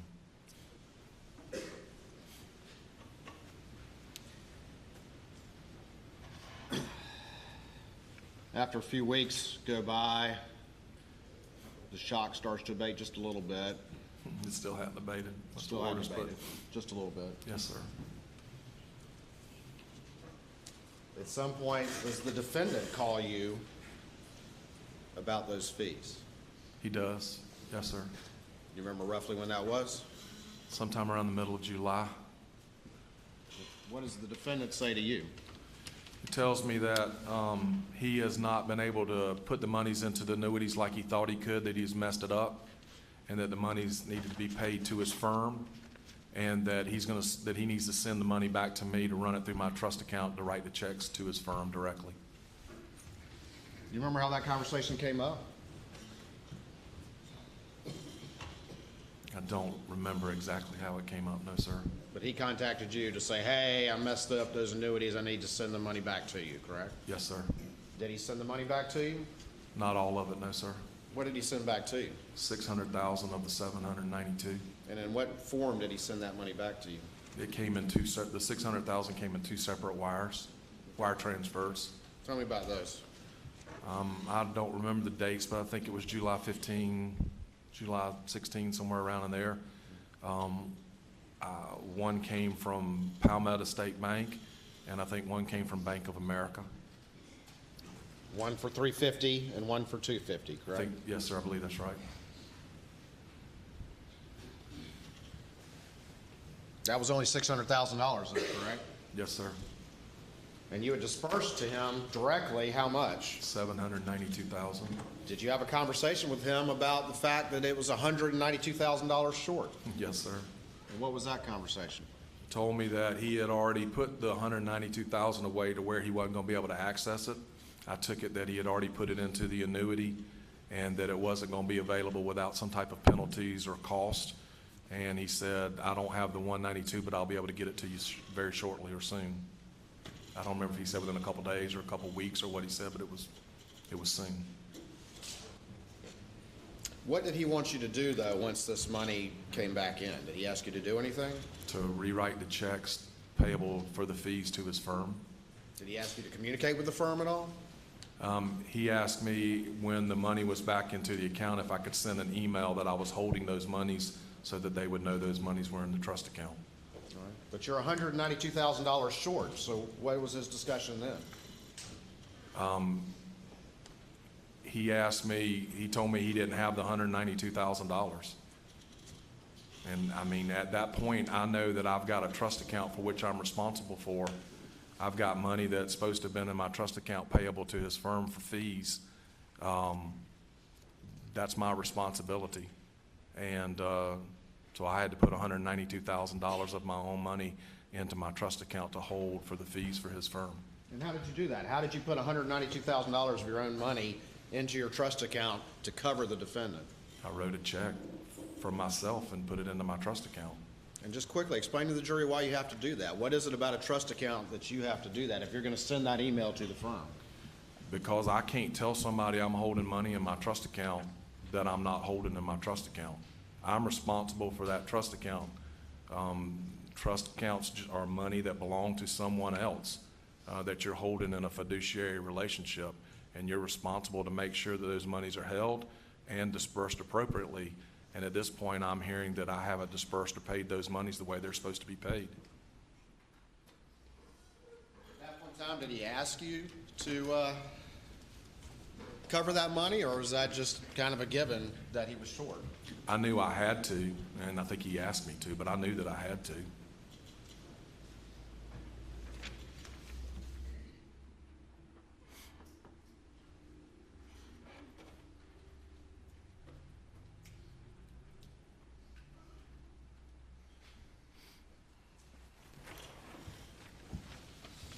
So you get the $600,000 from the two wires, and you write $192,000 of your own money, Yes, sir.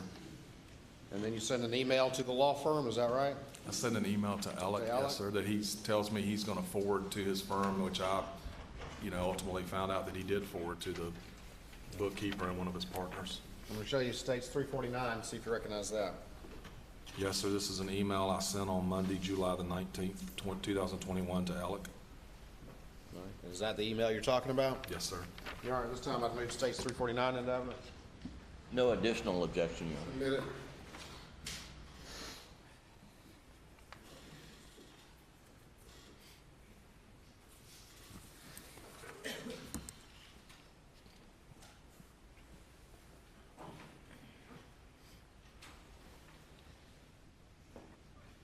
Can you read that email to the jury, please? Sure.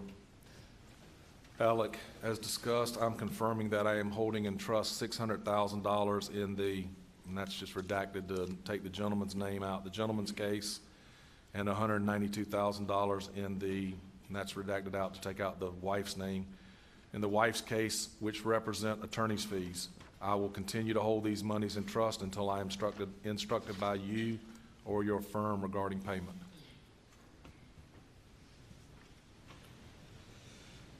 After you sent that email, did the firm contact you? Did you have to disperse the money, or did that just kind of end the matter?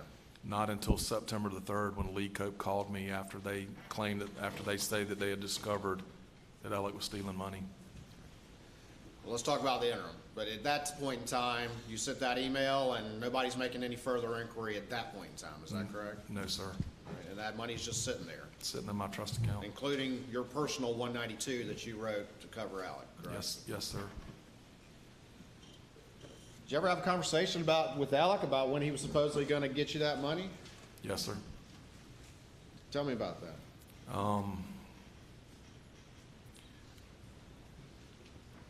I know we talked about it one time.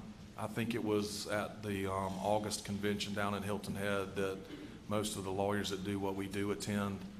I had begged Alec to come down there and for Buster to come with him at least one day to play golf with some of us so they'd get out and do something so Buster could do something normal. And I think it was while we were playing golf that I just said, hey, where do we stand on you getting me repaid?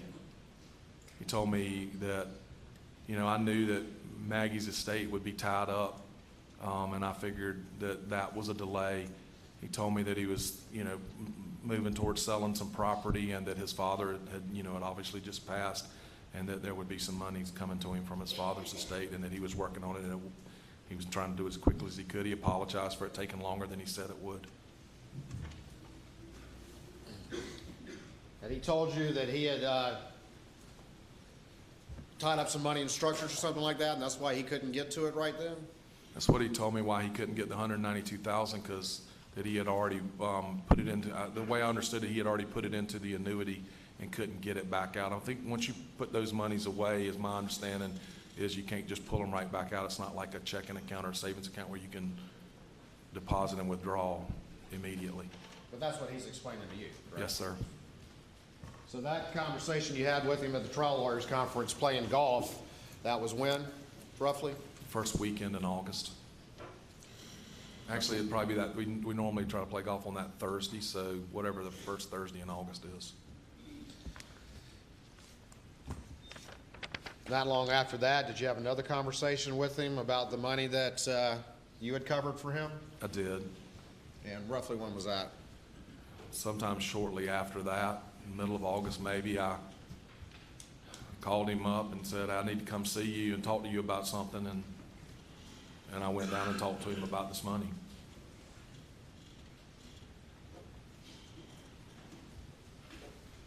But it wasn't it was about the money. I needed to be repaid. I mean, that's a lot of money to me, and I wanted to be repaid. $192,000, that's a lot of money. Yes, sir. A lot of money to anybody. Yes, sir. I'll show you what's been marked as States 350. You recognize that? I do. And what is that? So, What's the date on that first? August 17th of 2021. Your Honor, at this point, I'd move States 350 into evidence. No additional objection. It's admitted. All right. Tell me about that document. What happened? What's your conversations related to that document? At some point in time when I'm talking to Alec, I said, hey, I need to come see you in your office and talk with you about something. I don't even think I told him exactly what it was. He said, sure.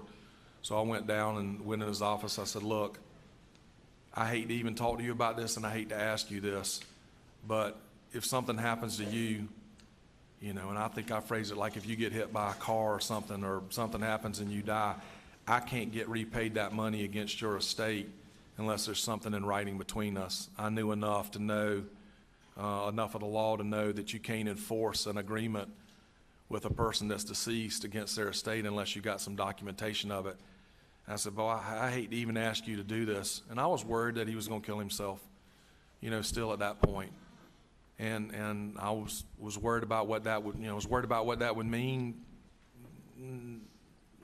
more so on a human personal level, but also what that would mean about me trying to get repaid. And I said, I hate to ask you to do this, but can we do this? And he said, sure, no problem. I mean, that's our agreement, and sure. And so we scratched out, he hand wrote it, 3 sentences, nothing formal or fancy.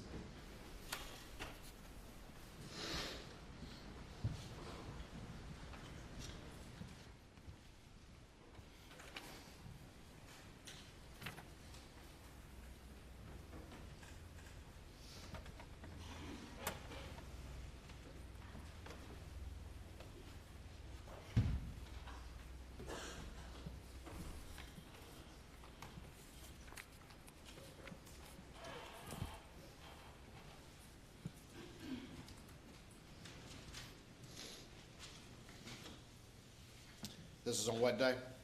August the 17th, and I was in his office.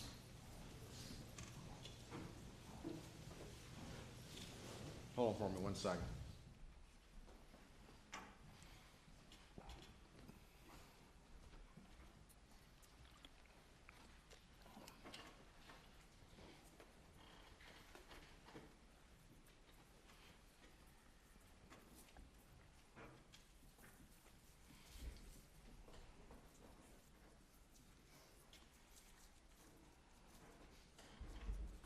I'll stand for a moment.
These conferences, isn't it?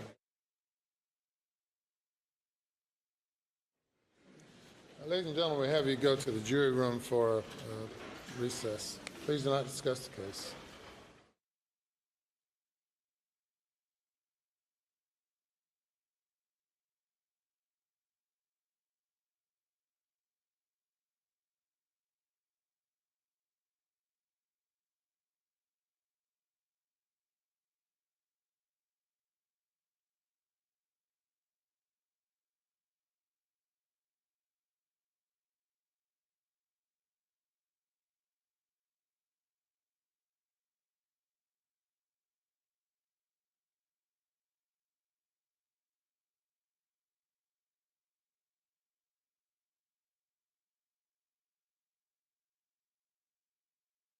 All right, just out of an abundance of caution, before we got to this portion of the witness's testimony, as your Honor is aware from the in-camera proceedings, he has a confrontation with the defendant, and the defendant tells him some things that he... the witness here has a confrontation with the defendant at his mother's porch after receiving word about what the law firm had found. From the in-camera testimony, the witnesses testified that the defendant, admits the financial misdeeds, says he had a drug issue, I think going to rehab, and some things like that. And that is, I believe, on the early afternoon of September 4th. And then not long after that, he hears that the defendant was shot on the side of the road. And so we've had some discussions about the drug issue. So before listening to that testimony, I alerted the defense and wanted to make sure that we had set our ground rules on that. And then, of course, the side of the road issue, which we've talked about earlier. What ground rules did you set? Your Honor sets the ground rules, and that's. You take a break during questioning the witness to have a conference with counsel. Well, I am seeking to admit that evidence, not only of what the defendant said about his drug use, but also to submit that not long after that he heard about the side of the road incident, and I, out of abundance of caution, raised that issue, and I believe the defense was going to object. Trying to give them the opportunity to do that in an in-camera setting. All right.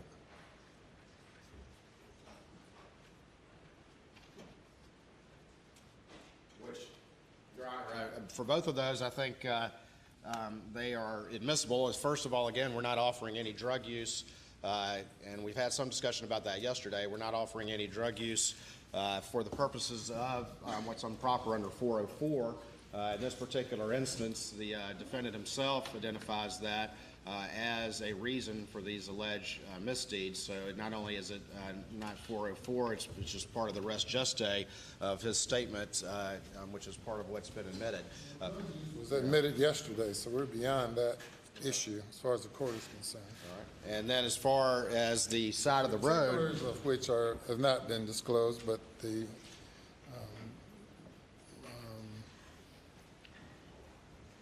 email from Mr. Murdaugh doing rehab was published by the defense. yes, sir. And then secondly, along with the side of the road, again, at this point in time, just going to be admitted that he heard about what had happened to the defendant. There are other circumstances that we talked about earlier that we would address at a later time. About the side of the road, which we believe is admissible and admissible under 404. We could I don't know that we need to have an in-camera proceeding at this point in detail about that, but because all he's going to say is he heard that happen, but I just wanted to, again, and out of abundance of caution, we've gone this far. I just wanted to be, before I elicited anything along those lines, just wanted to alert the defense and give them a chance to object. All right. Mr. Griffin? Yeah, we do object, Your Honor. First, he's not the proper witness to be testifying about what happened on the side of the road. He just hears it secondhand, so any information he has is just hearsay. In the in-camera hearing, he also provided his opinion that Alec must have tried to commit suicide, and that's improper. So first it's hearsay, but more importantly, Your Honor, it is a bridge too far under the narrow exception that you've offered, that they're offering this evidence of financial crimes, that is a motive for this alleged murder that he committed.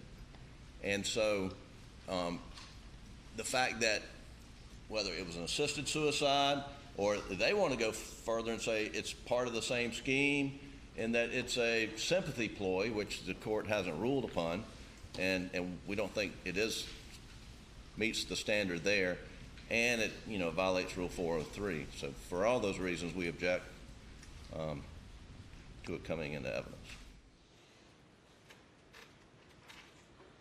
Do you want to proffer what Mr. Attorney Wilson is going to say about it? I believe during his prior testimony in the in-camera hearing, and I certainly can do that, he testified. I recall his prior testimony. Yes, sir. And which did not involve anything about a roadside shooting. well, and so I'll go ahead and proffer, Your Honor. Yes, sir.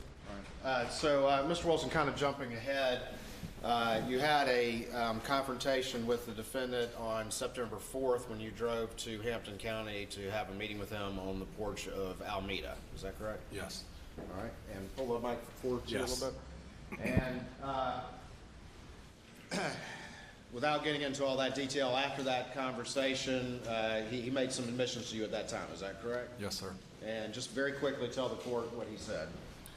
He admitted or said that he had had a drug problem for 20-plus years and that he was going to rehab. And then he said he admitted he had been stealing money. And did he say anything about the 192 with you? Did he have a phrase he used for that? Yes, sir. What did he say? You don't have to proffer this portion. You're indicating you're trying to go beyond this into something else. What time did this, yes, sir, thank Your Honor. What time did this conversation take place roughly? Mid-late morning, just before lunch. All right. And that's on September 4th? Saturday, September 4th, yes, sir. After that confrontation, did you leave? I did. And where did you go? I went through Hardee's in Hampton, grabbed a bite of lunch at the drive-through, and then drove back towards Columbia. Did you hear about anything relating to the defendant within a couple hours? I did. I got a phone call from Lee Cope. Might have been Randy, but I think it was Lee Cope that called me and said Alec had been shot in the head and was being helicoptered. I thought he said to Savannah Hospital. I know he said to the hospital in a helicopter. That's as far as this witness would go. And I've sustained the objection as to this portion of the testimony. I agree with the defense, it's hearsay and if it's, and he's not the appropriate witness to testify on this issue. Thank you, Your Honor. And so obviously, Talk about it. yeah, all right. And you're a lawyer, you understand where to stop. Yes, sir. All right. We'll take a recess for about 10 minutes.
Come to order.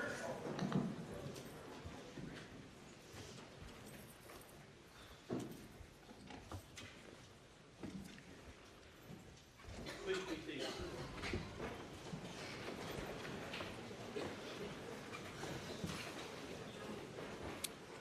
You may bring the jury.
All right, thank you. You may proceed. Thank you, Your Honor.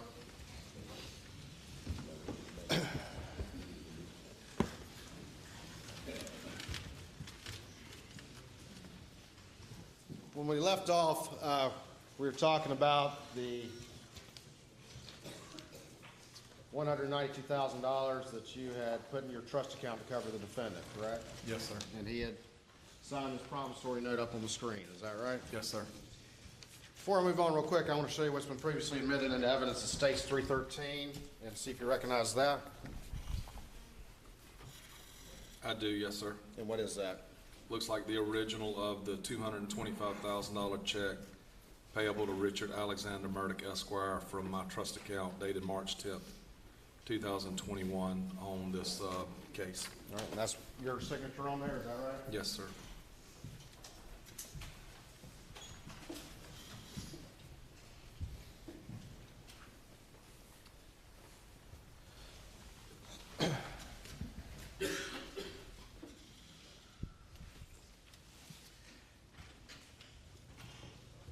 Catch the jury back up. He had asked you to send that email. You sent the email in July, and then you had those conversations in August that ultimately led to that promissory note, correct? Yes, sir. And then nothing more going on with it. Does anything happen in early September related to this? Yes, sir. And what day was it? Friday, September the 3rd. Tell me what happened. About 3 o'clock in that afternoon, I'm with a group of guys. I get a phone call from Lee Cope. I tell Lee that I can't really talk much because I'm in the middle of a crowd.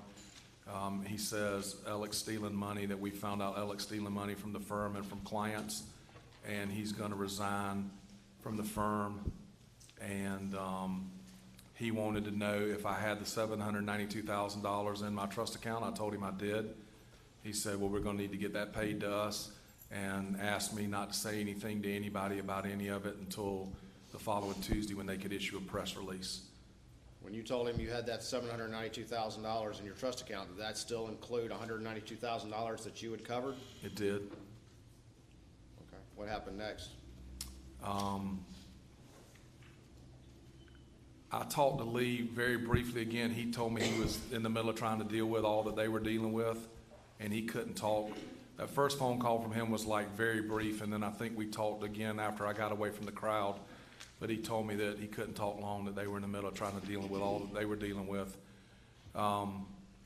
and that we would talk later.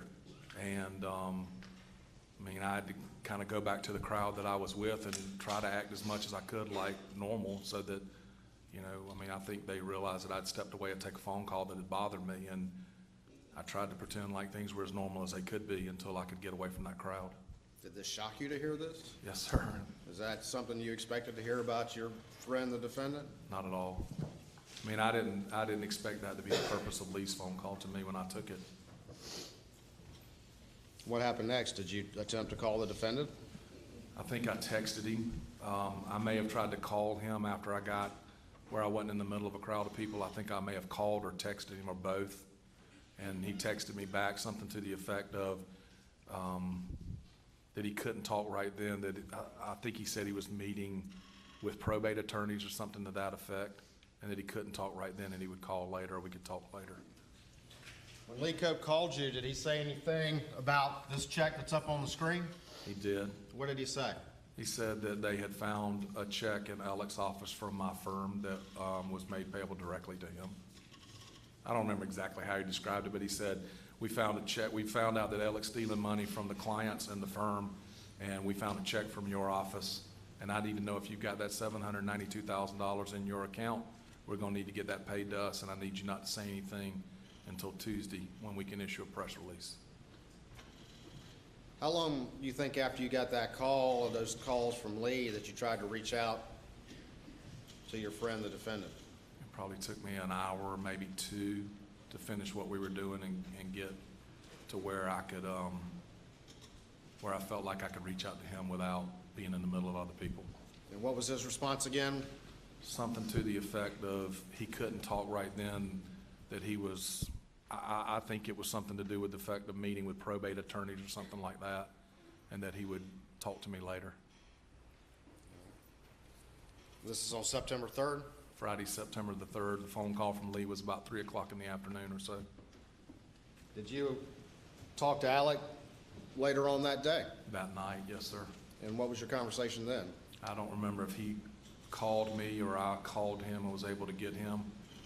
And I said, Alec, I need to know what's going on. You know, Lee has called me about this, and I need to talk to you, and it needs to be face to face. I need to know what's going on. And he was non-committal about meeting, said he had a number of things he had to deal with, and that he would try to meet with me the next day. Okay. So I what mean, happened? I was at home, my wife was there, you know, I mean, I was talking to him on the phone, but I wanted to talk to him face to face to find out what was going on. How were you feeling? Shocked, betrayed, mad, I mean, I don't know, numb. Just, I didn't, What happened the next morning? Was that Saturday? Saturday morning, September the 4th, What year? 2021. Did you try to get in touch with the defendant? I did. I woke up early that morning, told my wife, I mean, I had, you know, told her that evening that there was a problem. I didn't get into a lot of detail with her, just told her there was a problem. And woke up the next morning, told her I was going to drive down to Beaufort. I thought Alec was staying at his brother's house, and I was going to drive down and talk to him. And so I got in the car and took off driving towards Okatee. Were you trying to get in touch with him and not Called getting him a bunch. not getting in touch with him? No answer. No, sir. So you just decided to go on down there and find him? Yes, sir. So you drive where? I started driving down I-95 towards Okatee, and he called me before I was going to get off and go to John Marvin's place. But he got off. He called Let me me slow before. down. You say Okatee. What's Okatee? I mean, that's what I call the area where his brother John Marvin lives. It might not be technically correct, but that's what I call it. But that's where you thought he was? I was under the impression that's where he was staying. Yes, sir. So you were just gonna show up? I was hoping that he would call me back on my way, but if not, I was just going to show up. Yes, sir. And so what happened along the way? He called me while I was on the road down there and told me that he was sorry he hadn't been able to take my calls and that he would meet me at his mother and father's house at Alameda. Did that meeting ultimately happen? It did. About what time did that happen? Kind of late mid-morning, I want to say around 11 o'clock or so, sometime before lunch. Okay. And so tell me about that meeting. I got there before he did. I think I waited in the car maybe out at the front of the driveway, and then when he pulled in, I followed him in. We got out, didn't say anything in the driveway. Went through the side door. I believe the caretaker was there. The lady that helped take care of, one of the ladies at least that helped take care of Miss Libby was there.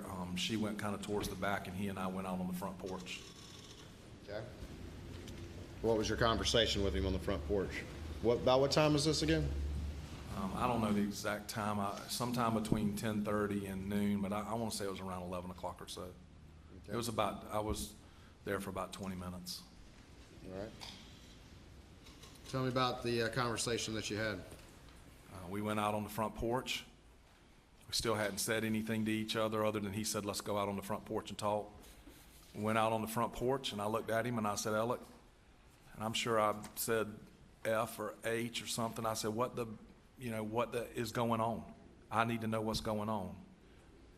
Because I know about this thing that Lee's called me about, and I need to know if there's something else you've done that involves me that I don't know about. That's a problem for me. What is going on? What does he say? He didn't say anything. He broke down crying. Said, I can't talk. I can't right this second, Chris. He walked inside and grabbed a handful of paper towels and came back out on the porch and said, I'm sorry. I've had a drug problem. I'm addicted to opioids. And I don't remember if he said 20 years or exactly how many years, but he said, I've been addicted to opioids for something like 20 years, I think is what he said. And, I don't remember exactly how the conversation went. There were parts where it was, I don't want to say heated like we were screaming and hollering at each other and it never came to blows, but there were parts where it was heated and parts where it was silent and parts where it was probably calmer. He said he had a drug addiction, and then he admitted he had been stealing money, From who? from his law firm and from clients. Did he say? And he didn't specifically spell any certain person out or any certain organization out, but he said, I've been stealing from the firm and from clients. What did he say about that 192 with you? What was the phrase he used?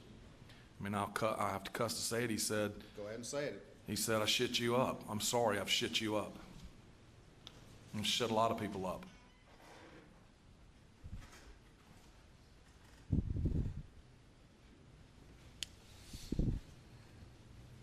I asked him, how long has this been going on? I couldn't believe that I didn't know it. Never saw it, never suspected it, drugs or money. And what did he say? Just said it had been going on for a long time. Did he say anything else in this conversation? Just said he had been good about covering it up, especially the drugs. I didn't really ask much about I didn't know the extent of the client stuff. I knew about me and my $192,000. And in the phone call with Lee, he had said that Alec had been stealing from the firm and from clients. But I didn't know about any specific clients or any specific cases, so we didn't talk about that. I didn't ask about that. How'd the conversation end? I don't remember exactly how it ended. I know I left. I don't remember. Like I said, I know we didn't come to blows, and we weren't screaming and hollering at each other when I left, and I wasn't screaming and hollering at him. I was angry. I didn't know how to feel. But at some point I left. Where'd you go after that? I started driving back to Columbia and just went through the drive-through at Hardee's in Hampton to grab something for lunch on the way out. Since that conversation on September 4th, shortly before noon, have you had any conversation with the defendant since then? No verbal conversations, no, sir. Did you ever get a text from him? I've received 1 or 2 texts from him.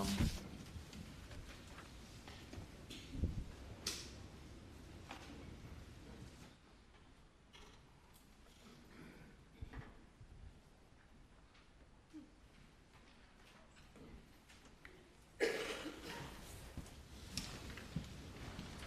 going to show you what's been marked as States 351, see if you recognize this. Yes, sir. It's a text I received from Alec on September the 16th. I responded on September the 17th.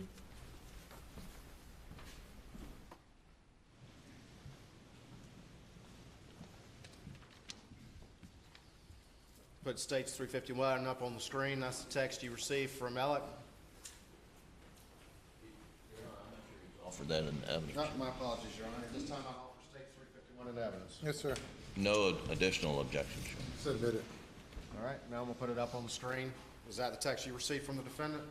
It is, yes, sir. Was that the usual number you have for him, or was that a different number? It's not the normal number.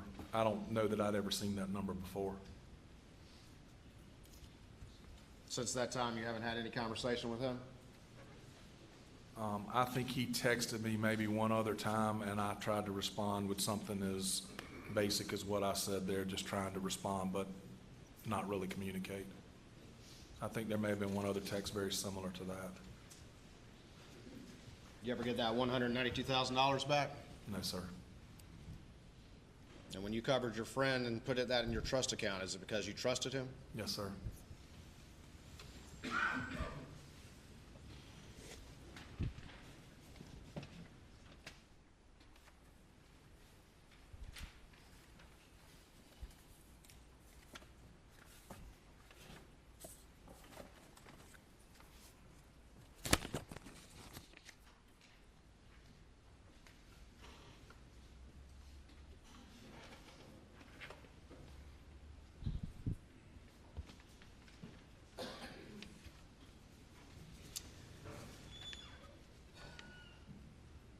On June 7th, 2021,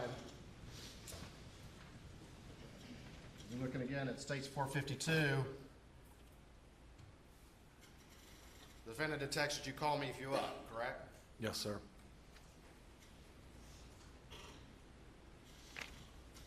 And going back to 451,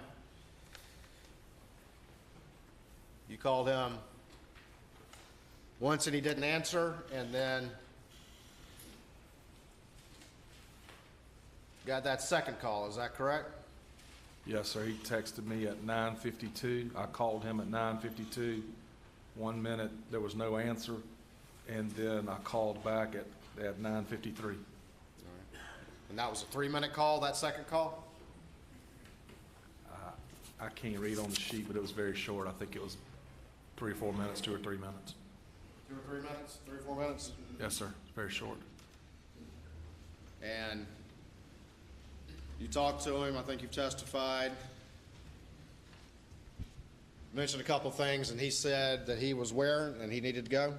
He said, I'm about to get back home. You know, service is always bad out here. Can we just talk tomorrow? Or he might have said, I'm about to get back to Moselle. I don't remember which phrase he used.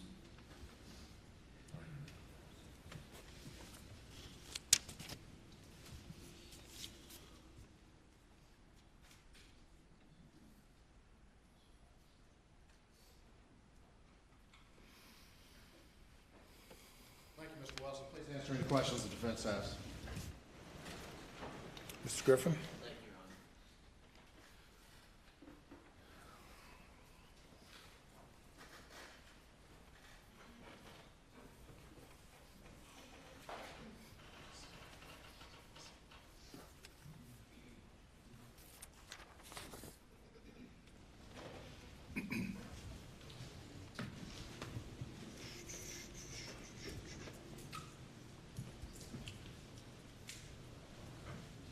Find a place to put my stuff.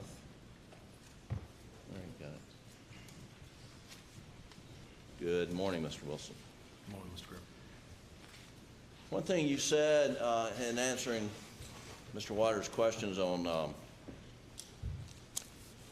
when you got to Moselle late night on the 7th or early morning on the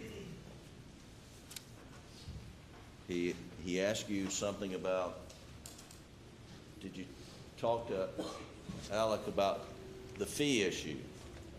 And your response was, I did not know there was an issue with the fee. Is that correct? That's correct. And you did not know that there was any issue with the fee on June 7th, 2021, correct? No, sir. The only conversation you had with anyone about the fee before June 7th, 2021, from the law firm was with Lee Cope, correct? Yes, sir. And he just asked you something about, do you still have money from the Ferris case in your trust account? He asked me if all the money had been dispersed from those cases. And you told him it had not. And you told him truthfully it had not, correct? Yes, sir. We were holding money back from medical liens, cost, a number of different things. And you never had any follow-up questions by Mr. Cope before June 7th, right? No, sir. You did have a conversation with Alec, and he gave you some explanation. I forgot, what was the explanation he gave you?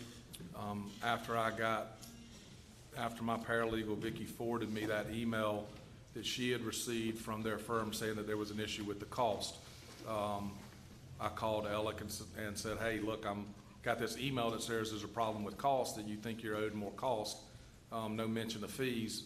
And if you're owed more cost, just let me know what they are and we'll get it worked out. We were holding money to deal with some things, and I didn't think the client would have any problem making sure all our costs got paid before the final amount of money was dispersed to the client. I said, hey, if there's a problem with the cost, let me know. And he said, no, it's good. I said, hey, this is the case I dispersed directly to you on the fees. Is everything all right? He said, yeah, it's fine. The firm knows about it. I just got to make sure they know it's on the books already. So he wasn't frantic, panic, there was no panic in his voice about the conversation about the fee you had? Nothing that I heard or saw, no, Right. sir. So as far as you knew, as of June 7th, there's no issue with the fee, right? I didn't know about any issue with fees prior to June the 7th, or even after that. And no one was demanding from you the fair's fee money, the PMPED portion of the fair's fee money No, sir. before June 7th, right? No, sir. I had not received any direct contact or request for payment of fees. My paralegal had already advised his paralegal that the fees had already been paid. Okay. Now, you said a number of times in your testimony that in June and July, you were worried that Alec may kill himself. We were worried that, I mean, he was distraught. He's destroyed and upset all the time and not eating, not sleeping, sometimes not seeming like he was just focused in and even there. And not just me, I mean, his law partners, his family. I talked to his brothers, I talked to his partners several times throughout the month of June and July, just about him and what we were worried about may happen or what he may do. And the reason he was distraught was over the death of Maggie and Paul, right? Yeah, yes, I mean, And at no point in time, when you're thinking, I'm afraid he might hurt himself, you weren't thinking he had any involvement in June, July, during this period of time with the murders of Maggie and Paul. no, sir. And that your thoughts were with him because he was a grieving husband and father. Yeah, so my thoughts were with him, you know, his whole family and you know, especially him and Buster. And you reached out to him as much as you could. Yes, sir.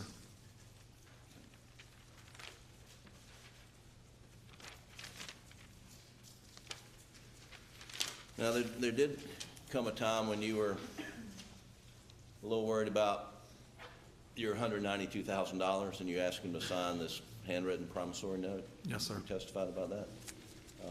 And you had a conversation about how he's going to get you paid, right? Yes, sir. And in that conversation. Well, that conversation about how he was going to get me paid, I think, was prior to that. I don't think we talked about how I was going to get paid when he signed the $192,000. I just simply knew enough to know, or felt like I knew enough of probate law and law that if something happened to him, whether he did it to himself or something else happened to him, and I couldn't make a claim against his estate without that piece of paper. So I don't think we talked about payment or how he might get me paid that day. He had mentioned previously that he was trying to deal with Maggie's estate, he was trying to deal with his father's estate, and he had some property he thought was going to sell. But he was telling you that he did not have the money at the time. Yes, sir. And that conversation was for the day of the promissory note, which I think is mid-August or something. August 17th, I think it was. And that he mentioned that Maggie's estate was tied up.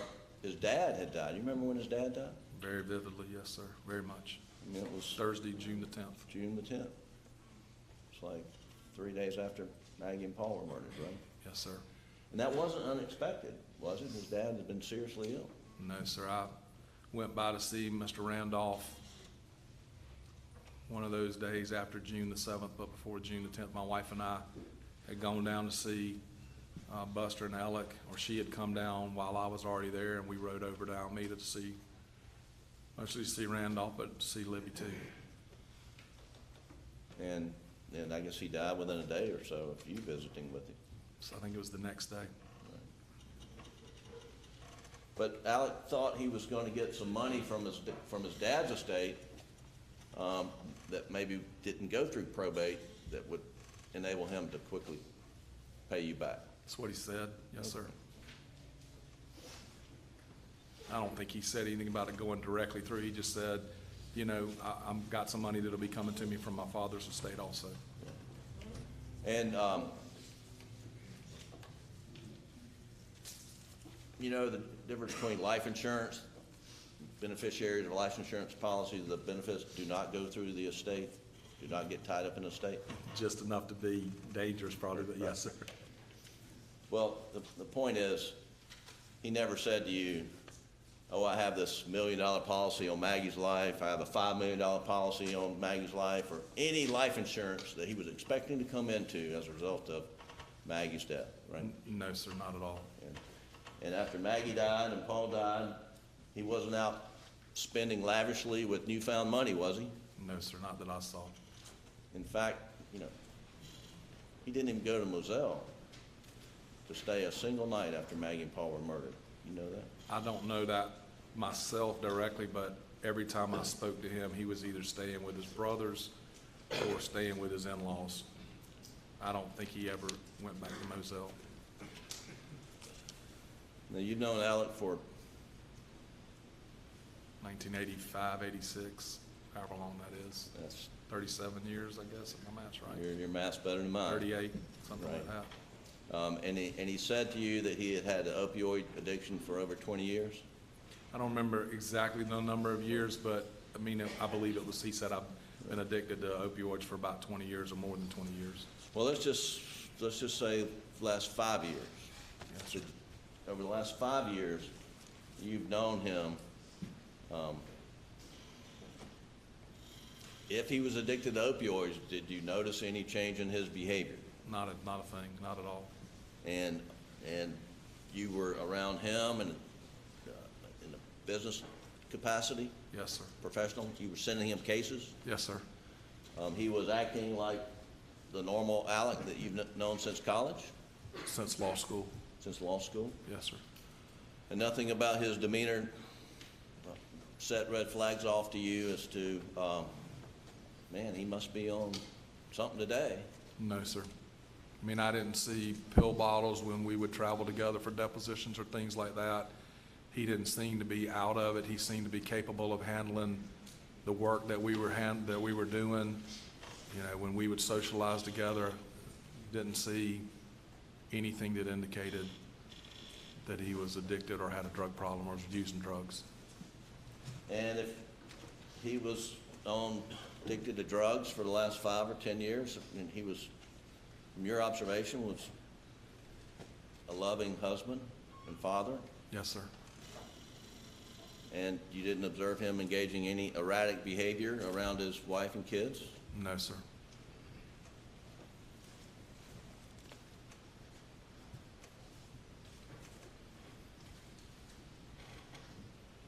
Do you know anything about from your medical, well, from your legal career handling personal injury cases, do you know, have you learned information about building up tolerances to painkillers, patients and clients of yours who have built up tolerances? Not really enough to talk about it much or testify for sure. Sure.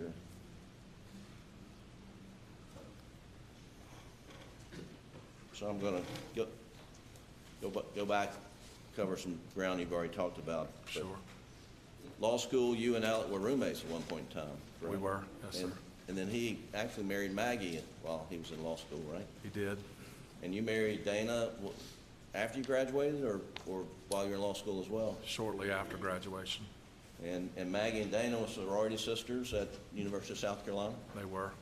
Now, you went to South Carolina Law School, but you were, Wofford That- College in Spartanburg Harvard undergrad. of the upstate, right? Yes, sir. And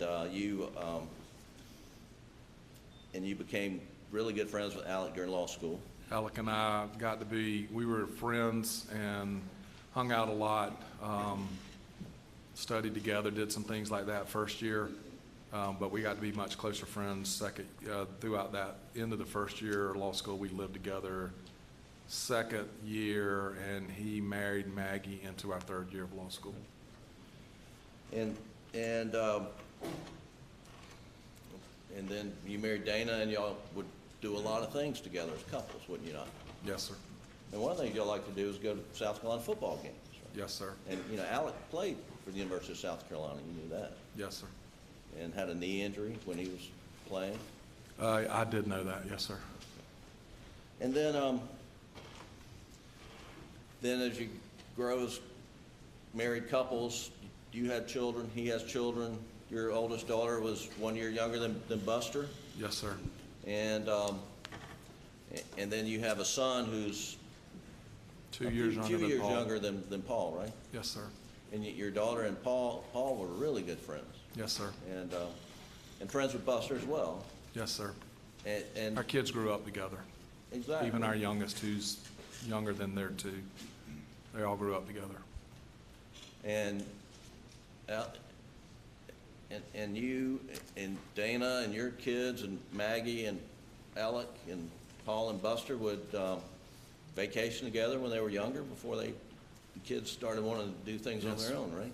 Yes, sir. We would vacation together and go, on trips away while the kids were younger, and would follow you around. And as they got older, kind of doing their own things, those vacations kind of went by the wayside. But we would spend a lot of time down at Edisto Beach. We have a house down at Edisto, and they had a house at Edisto, and so a lot of our time together would be spent down there or in Columbia at Carolina football games or thing like that. Right. I mean, my wife and Maggie were sorority sisters and became much closer friends through Alec and my friendship. And I'll get on to that a little more. But and you did a lot of work with Alex. You weren't in the same law firm with him, but you worked on same cases or related cases a lot, correct? Yes, sir. More so in the beginning, but throughout the entire time I've known him, yes, sir. And so just sort of some examples. So if two people were in an automobile accident, one's a driver and one's a passenger, the same lawyer shouldn't represent both parties to the accident, right?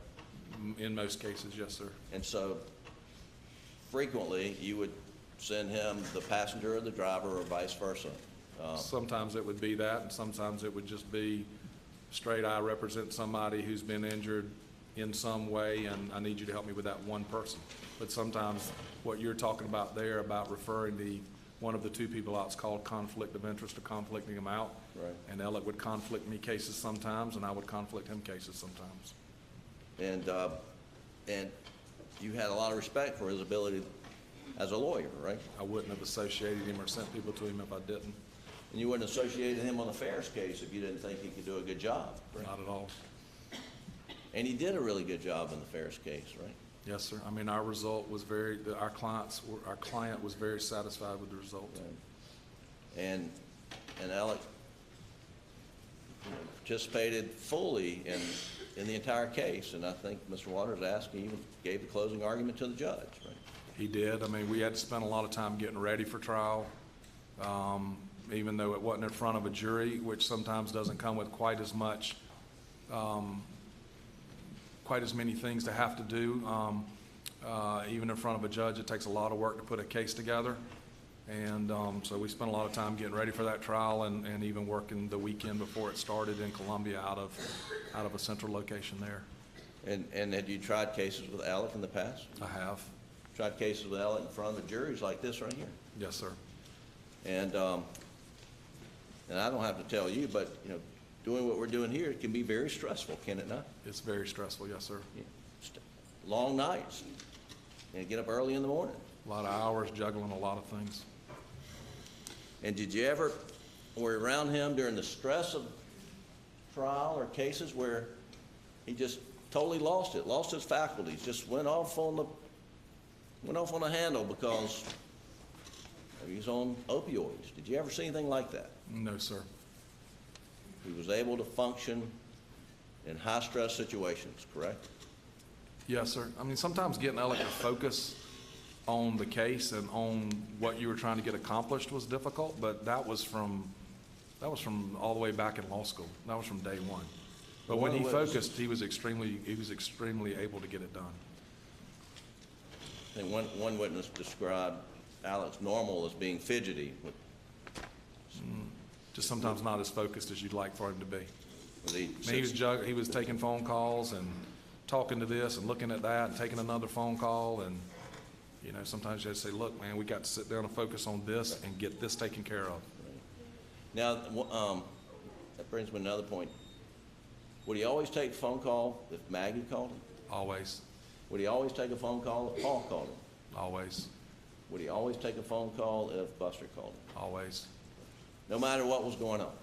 Not when, I mean, when I was around him, if we were in court, he wouldn't take a phone call, but in depositions, he would sometimes get up and walk out and take calls, and if you were talking to him, I mean, trying to get a full conversation out with him in one breath was impossible, because he was gonna take a phone call. And you traveled around with him for business? Yes, sir. Did he, was he frequently talking to his wife and sons? Yes, sir. Seemed to be. I mean, you talked to him multiple times a day, right? Yes, sir. When you were with him, did you see him talking to Maggie, Paul, and Buster multiple times? I mean, I could tell who he was talking to on the phone. We didn't have to travel as much together later in the last 3 or 4 or 5 years, just because we were working less cases. Sometimes we wouldn't have to go as many places for depositions and things. But yes, if we were traveling, I could tell he was talking to his family on the phone. Right.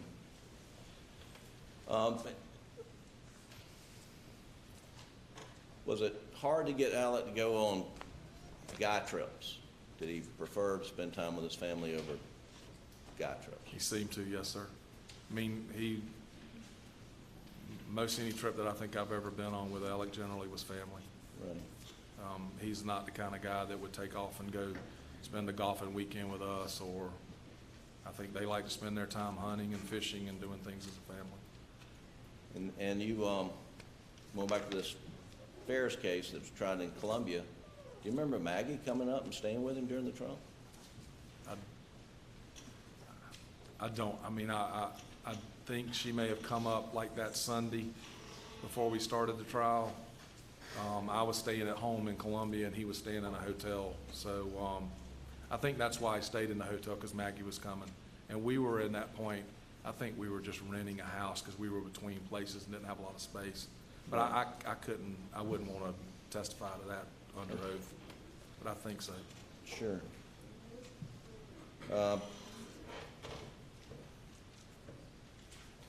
You would go to lawyer conventions with Alec? I mean, you would go to the same conventions, and Sure. And you mentioned the trial lawyers, one at Hilton Head, first weekend of every August, Yes, sir. and before the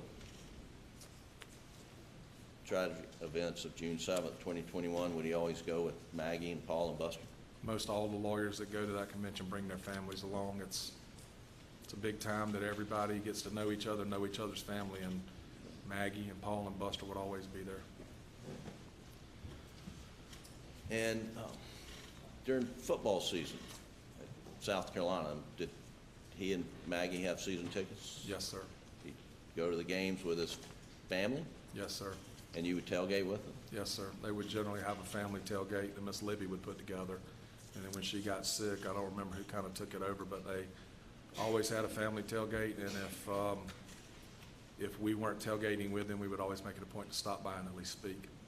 And he had, they had season basketball tickets, Yes, sir. correct? And he and Maggie would go to just about every home basketball game Yes, sir. for the University of South Carolina men's basketball team. Yes, sir. We had some pretty bad basketball teams over the years, right? They were actually pretty good, I think, in those years, but Okay. I think that was Final Four. Actually, I think Alec bought the tickets for the year after the Final Four when they tanked, so, Right. yeah, you might not have seen the best basketball. And then you went to baseball games together. Yes, sir. And I don't know how much baseball, we didn't do a lot of baseball ourselves, but I think they did some. And we'll get to this, but the weekend before June 7th, it would be June 6th and June 5th, you actually went to the Super Regionals with Maggie and Alec and Buster and his girlfriend Brooklyn, you and your wife, correct? Yes, sir. It was only on that Saturday that we were with them, which would be June the 5th. They had come up for the weekend Carolina baseball tournament, and my wife and two of our children met up with them on Saturday and went and hung out at some mutual friends' place for a while before we all went to the ball game, kind of separated and went to different seating areas at the ball game.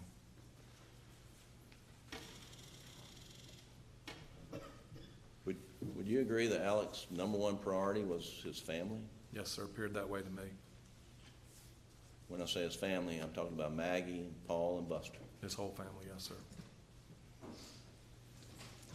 And you mentioned that you became good friends with Maggie's family, Mr. and Ms. Branstetter, Yes, sir. and her sister Marion, and Not so much with Marion and her husband Bart. I mean, I knew them and I was around them, but not so much friendly or close to them as with Maggie's mom and daddy. and what was Alec's relationship with Maggie's dad? Seemed to have a very good relationship with them. Spent a lot of time together. They would come to Moselle, or Maggie and Alec and their children would go visit them in Somerville, or Papa T would come up sometimes and try to hunt or do things like that. You knew him as Papa T as well? Yes, sir. And what'd you know Miss Branstetter as? Miss Ken. I think they called her Grandma, but I called her Miss Ken. And they vacationed at Edisto, Mr. and Miss Branstetter, with Alec and Maggie and Buster and Paul, right? They would be at Edisto some, yes, sir. And can you tell us a little bit about Alec's relationship with Paul and Buster's friends? Alec and Maggie both seemed to welcome, I mean, they were great to my children and seemed to welcome my children into their house and into their lives, and did the same for Paul and Buster's other friends. And and at Edisto was Alec and Maggie's home, was that opened up to a lot of Paul and Buster's friends? They have a lot of people staying over, coming over and visiting? You know, it seemed to be that way. I mean, I wasn't over there all the time when there were children or kids around, but sometimes, yes, sir. And my kids would say, or especially my daughter would say, I'm going over to hang out with Paul or Buster at their place. Right. And do you remember, sort of move forward, Memorial Day weekend of 2021? I do. Did you and your family go to Edisto that weekend? We did. And was Alec down there with Maggie and Paul and Buster and some of Paul's friends? There were. And do you remember getting together over at Alec's, Maggie's home over that weekend? Yeah, we got together Saturday evening, I believe it was. We got together to cook out over at their house Saturday evening with them and a bunch of other people. And Maggie and Alex getting along as far as you knew? Yes, sir. Was it a fun time had by everyone, best you Yes. could tell? Yes, sir. I think it was right around about Alec's birthday. We not only were cooking out like a big shrimp bog, but also having some cake and kind of a little birthday celebration. I want to play that right quick, Your Honor. I think it's Defendant's Exhibit 61 or 59, Doug? 61 is in evidence, Your Honor. Play it very briefly. Tell me if this is what you're referring to. Yes, sir.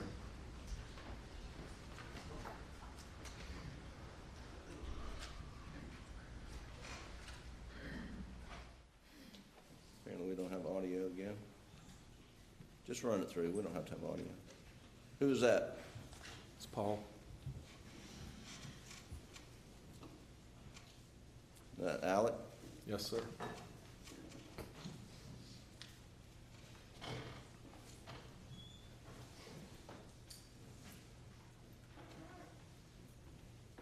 that's you. Yes, sir.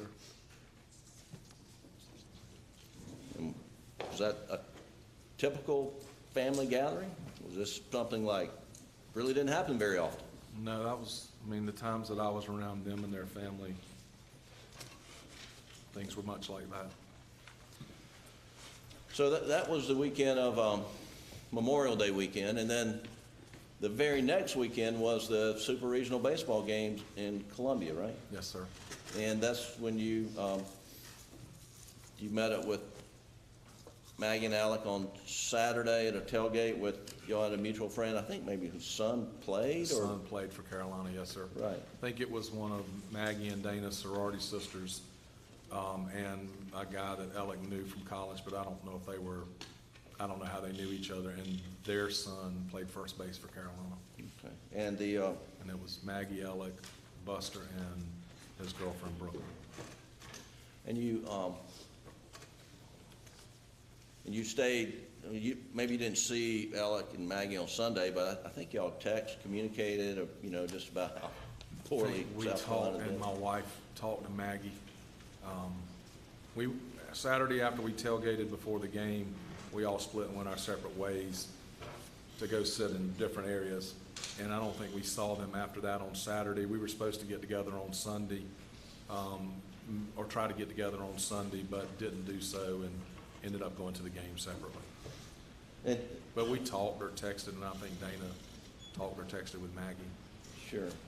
And I believe you testified earlier that during this weekend, you had gotten an update on Alec's dad, and he wasn't doing so well?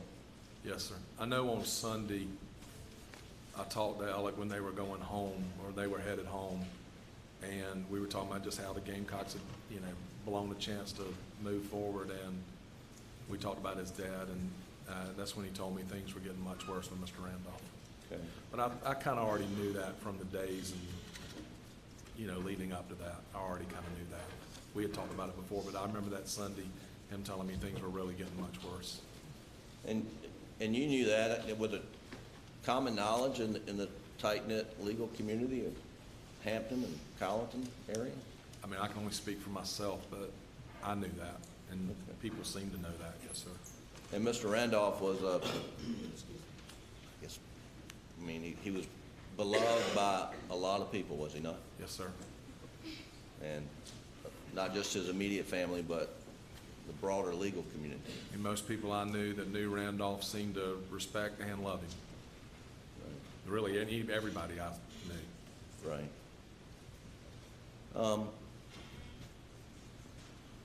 And we know he died on June the 10th, right?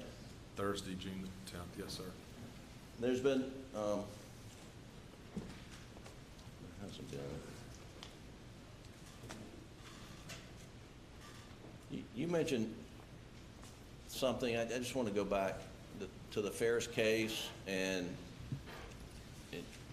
you and Alec and Mr. Ridgway, who were representing the plaintiffs, Ms. Ferris, or the estate, that you thought Mack Truck didn't want to produce some discovery, and that leveraged y'all in the ability to basically just have a damages hearing Yes. with the judge, is that right? Yeah, so we had some discovery we had asked for. They sought not to produce it. We had some motions to compel that were argued. I think we were successful in those. I mean, I can't say what they were thinking, but it felt like that we had an opportunity to structure a good chance for our client to get a good result, because they didn't want us moving forward with some discovery. And so in the Ferris case, you succeeded in getting an order to produce the information you sought, yet y'all worked out a different way to resolve the case, is that right? Just kind of, not to get too deep into it, but just give you some context. This is like, there was only one prior reported case of something like this happening in the world that we could find, like in Australia or something. Right. And this was one of the only times that it had happened while a vehicle was actually in motion on a highway. I think it might have been the first time that it actually happened. So there was very little, there was very little chance we felt like that we were going to be able to make a punitive damage case out of it, because there had not been a lot of prior instances for Mack to be on notice on. So for us to waive that didn't feel like we were giving up much. And I think they did not want us to discover some things because there might be other cases that were coming from that defect. This was very early on in the discovery of that defect and things starting to happen with it. And then moving back on track, I'm sorry for diverting, but Sure. on Monday, June the 10th, you didn't speak to Alec any during the day, as I understand it. Monday would have been June 7th, but I don't remember. I'm sorry, That's Monday, okay. June 7th, yes. Yeah, I don't remember speaking to him on that day, earlier in the day. But you had some things you needed to talk to him about. And you mentioned a case where, a potential products liability case, Yes, sir. and that whoever was holding the equipment wanted to, either you got to come inspect it or don't inspect it. Yeah, they wanted us to go ahead and get it inspected so that they could put it back into operation. We needed to gather what we wanted from it so they could repair it and put it back in operation. And so, Alec calling you on Monday, June the 7th was not surprising, right? No, sir. I mean, because you could talk multiple times a day, you just hadn't talked this day. Yes, sir. And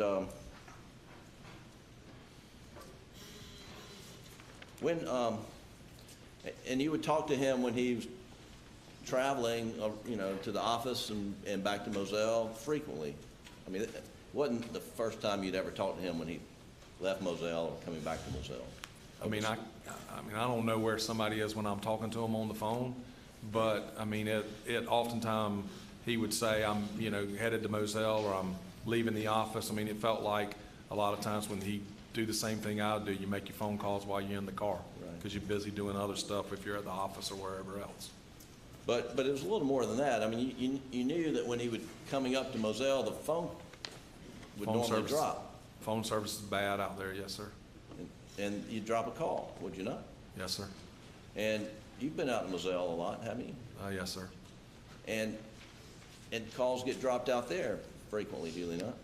Yes, sir. And you can frankly be in one part of the house and maybe have coverage and be in another part of the house and not have coverage, right? I don't really know about parts of the house, but I mean, there'd be times that I'd be on the phone that I would drop service or not be able to get on the internet or do things like that. And It's spotty. And just driving around the rural areas, I guess you know some areas where there's just dead spots, and you just know there's going to be a dead spot coming up. Very much so.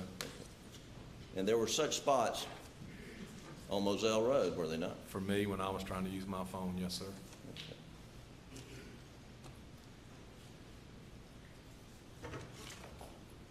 Now you went over your phone bill to get times for phone calls, and you went through them, but I want to go through some more detailed documents that are in evidence, reviewing your phone calls with Alec on the 7th, and Defendant's Exhibit 60 is in evidence. And Doug, if you'll go to page 3078. And let me give you your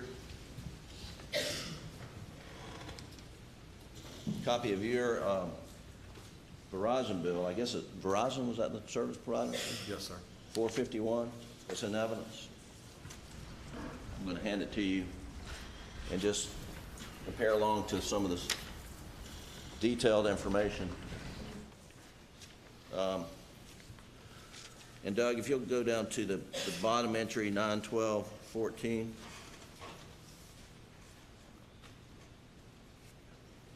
You got that pulled up?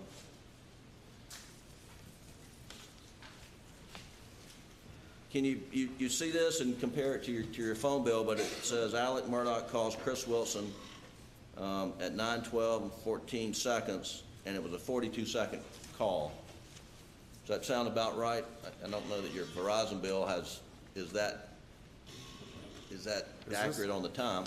Is this supposed to be June the 7th, Monday, June the 7th? Yes, sir. My phone bill that I pulled and provided, or my phone records that I pulled and provided to SLED, say I had an incoming phone call from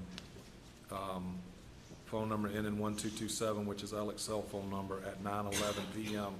that lasted 2 minutes. Okay.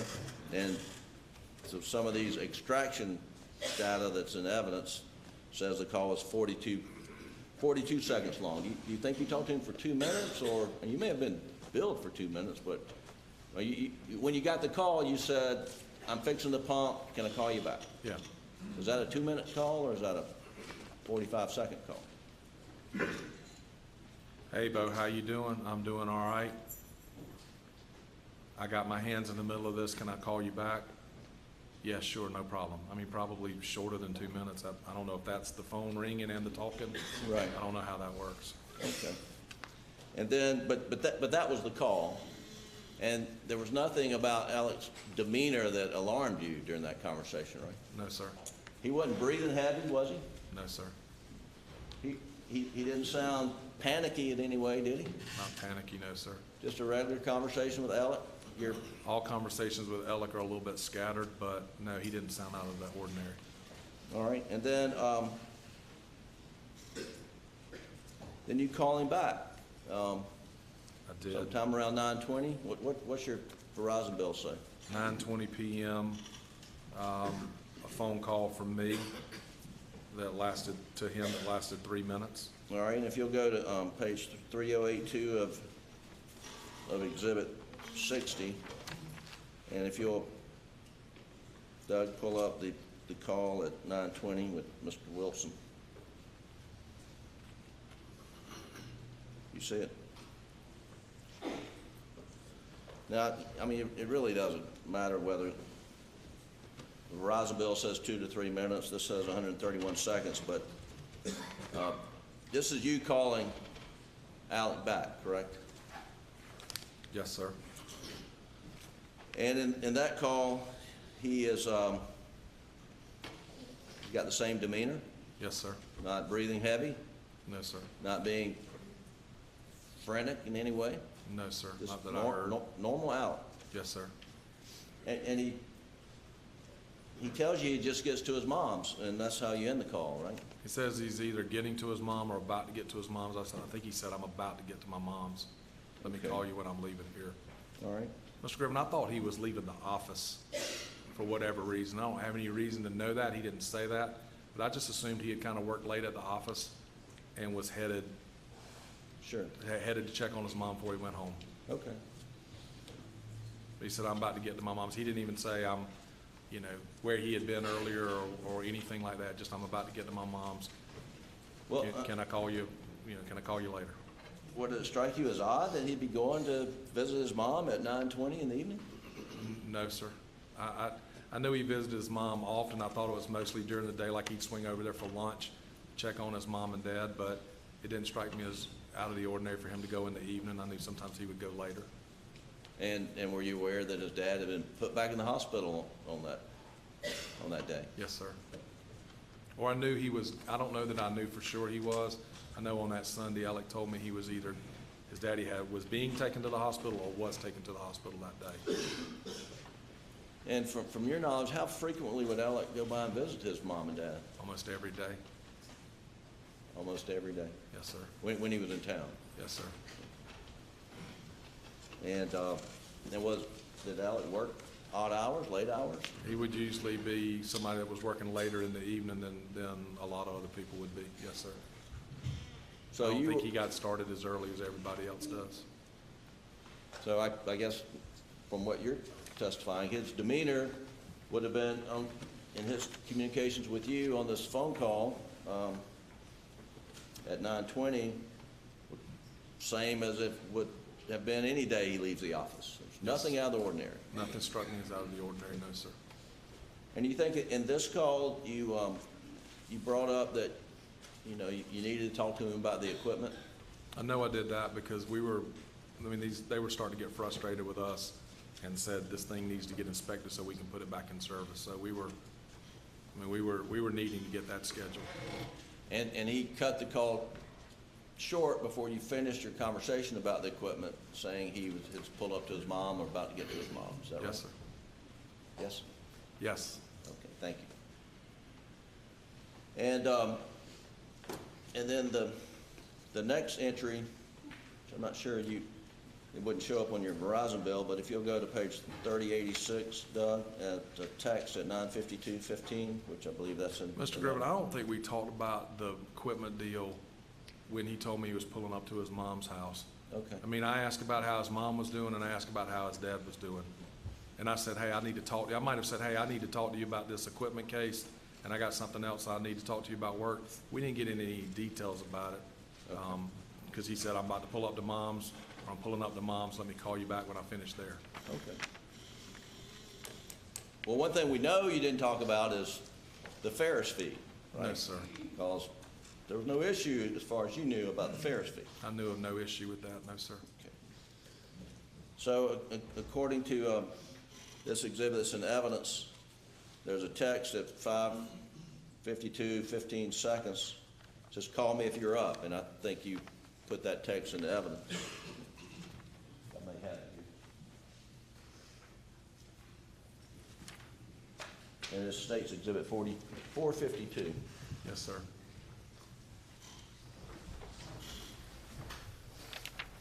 Is that the text? Yes, sir. And what time is your well, I guess you printed that off your phone, is that right? This exhibit, 451 only shows my phone calls, it doesn't show text. Well, the picture of the text message has a time on it, right? Yeah, June 7th, 9:52 p.m. Okay, and the extraction record says 9:52:15 seconds, but you received that text? I did. Okay, and then if you'll go right below that, there's a phone call that you made. You made to Alex at 9:52:59.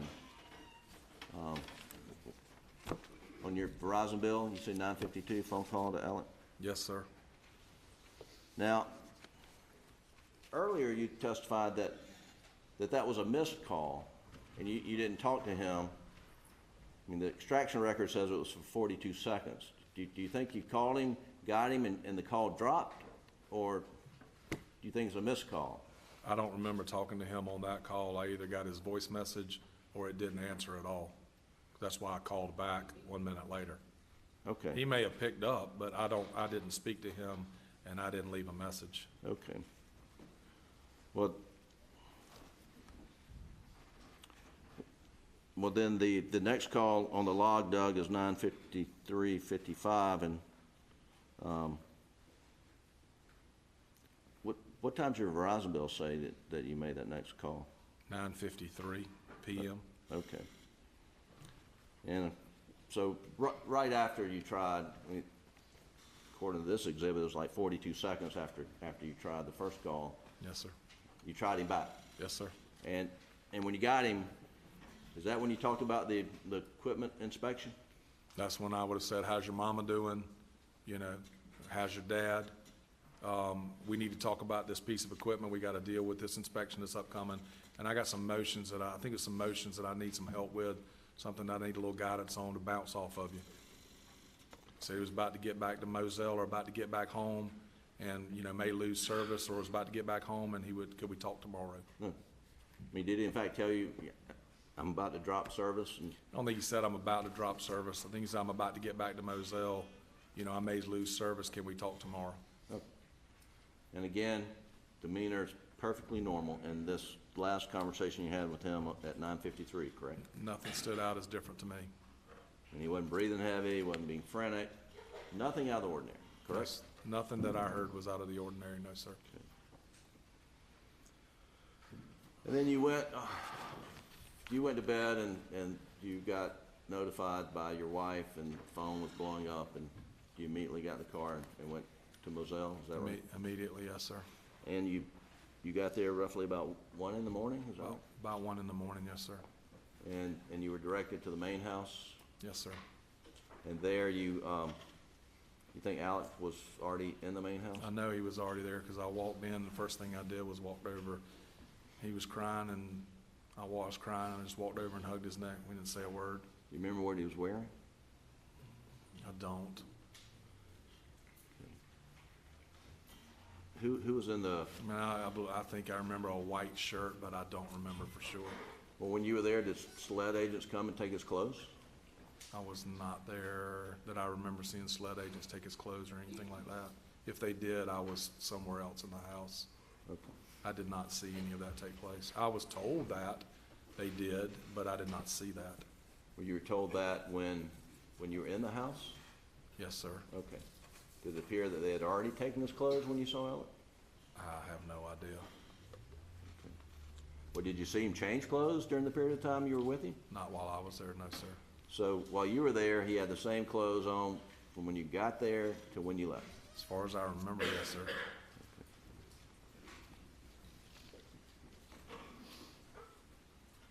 I mean, I wouldn't, as far as I remember, yes, I was focused on my friend, his No, I know. son. I wasn't paying attention to whether he changed clothes or anything like that, but I don't remember him changing clothes or anybody taking his clothes, but I wasn't really focused on that.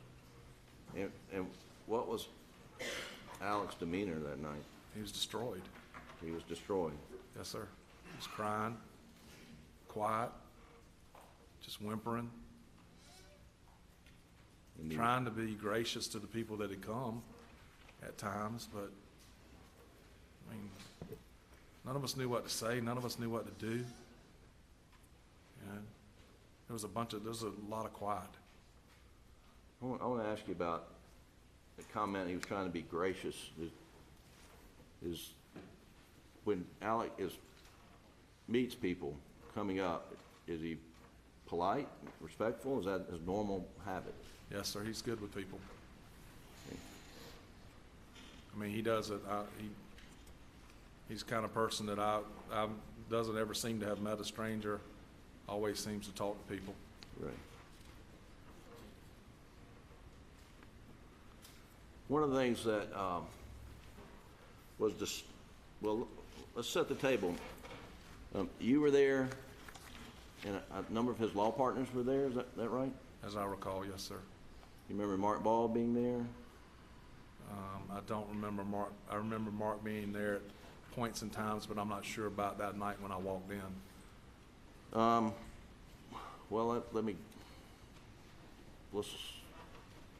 Ronnie Crosby, I remember Ronnie being there, Austin Crosby, Lee Cope, Austin Lee, Randy, Randy, yes, sir.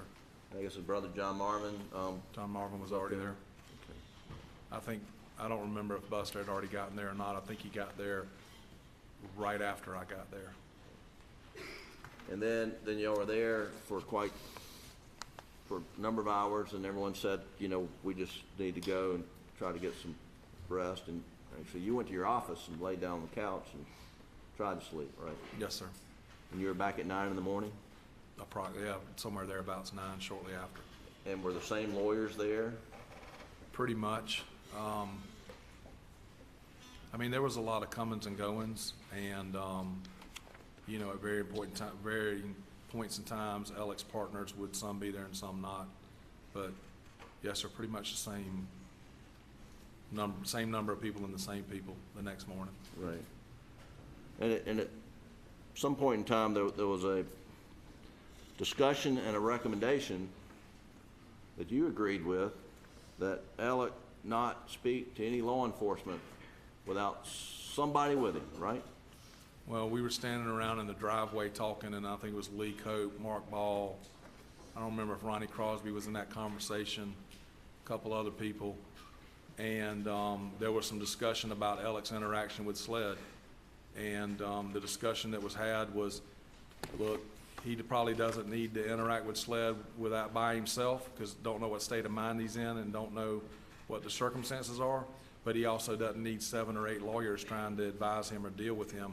I made it very clear that I wanted to be his friend and not his lawyer, that I didn't feel comfortable with that, and that one person needed to be, for lack of a better term, the point person.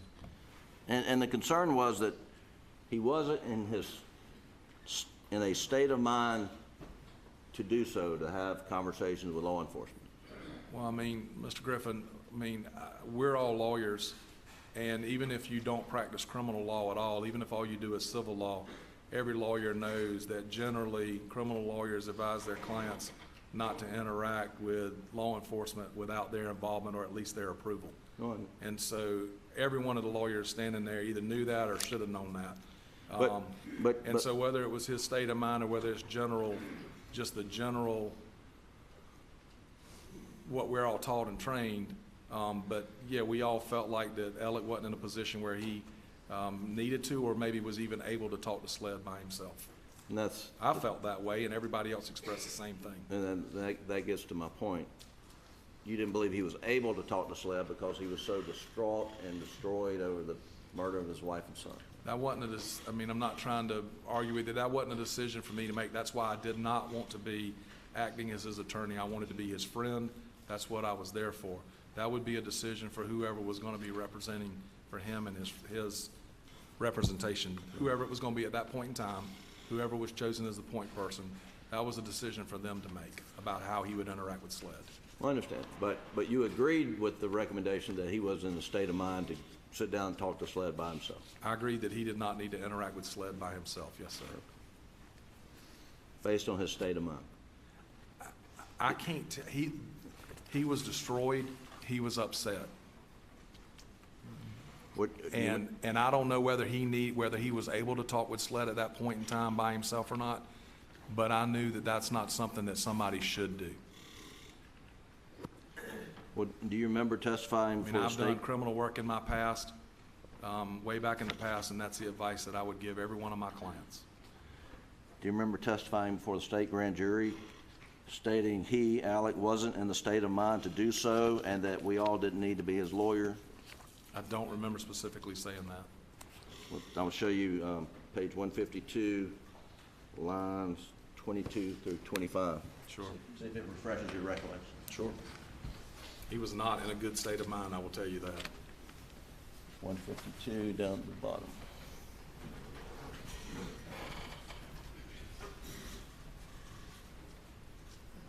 You want me to read it out loud or just read it to myself? Does it refresh your recollection that that was your testimony?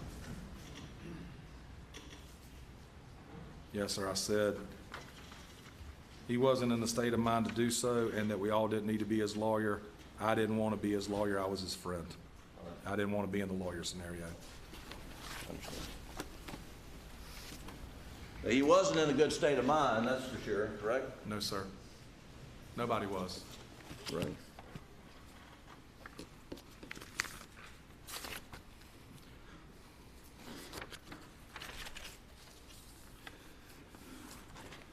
Now, you got there about 1 in the morning, and there were a lot of people around Alec at that point in time? There were already people inside the house around him, yes, sir. And then when you left, Alec was with I think Randy, John Marvin, Buster by that time? I think the decision was made they would go to, that at least Buster and Alec would go to Alameda and spend the night. And I don't remember whether John Marvin or Randy went with them, but they were leaving as a family. And as far as you know, that they left as a family, and they came back as a family the next day? Yes, sir. And when you got there the next day, the more people showed up around Alec? Yes, correct? sir. And I think the Branstetters showed up eventually? I don't remember. Yeah, I think Papa T and Miss Kim were there the next day. Now,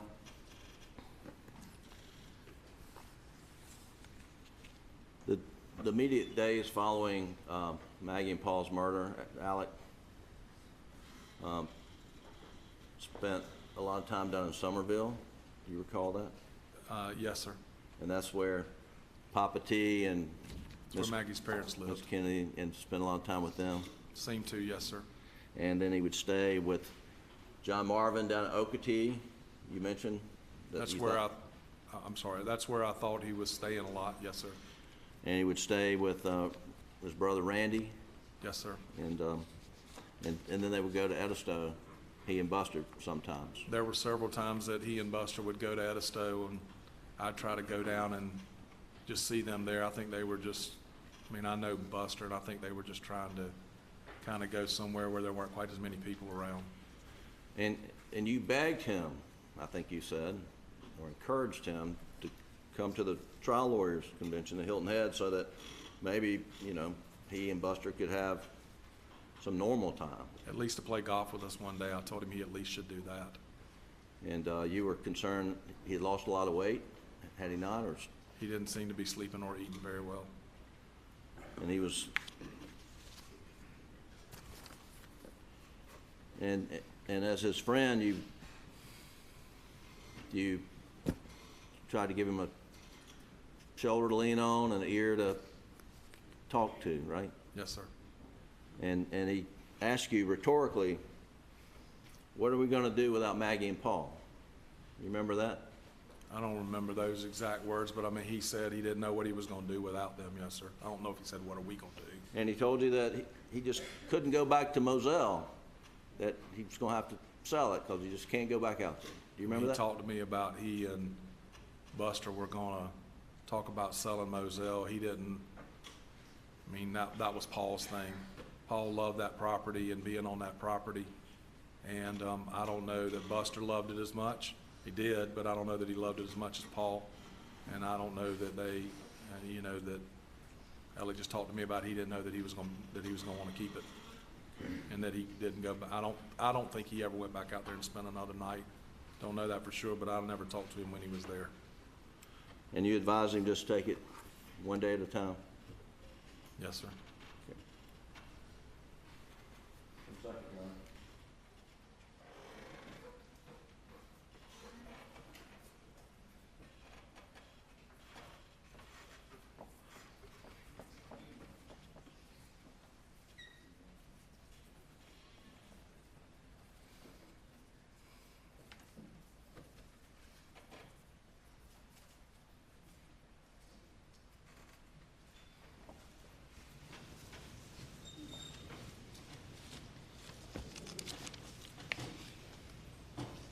Mr. Wilson, do you see Buster in the courtroom? Stand up, Buster. I do. Is that Buster? Yes, sir. And is Brooklyn seated next to him? Can you stand up, Brooklyn?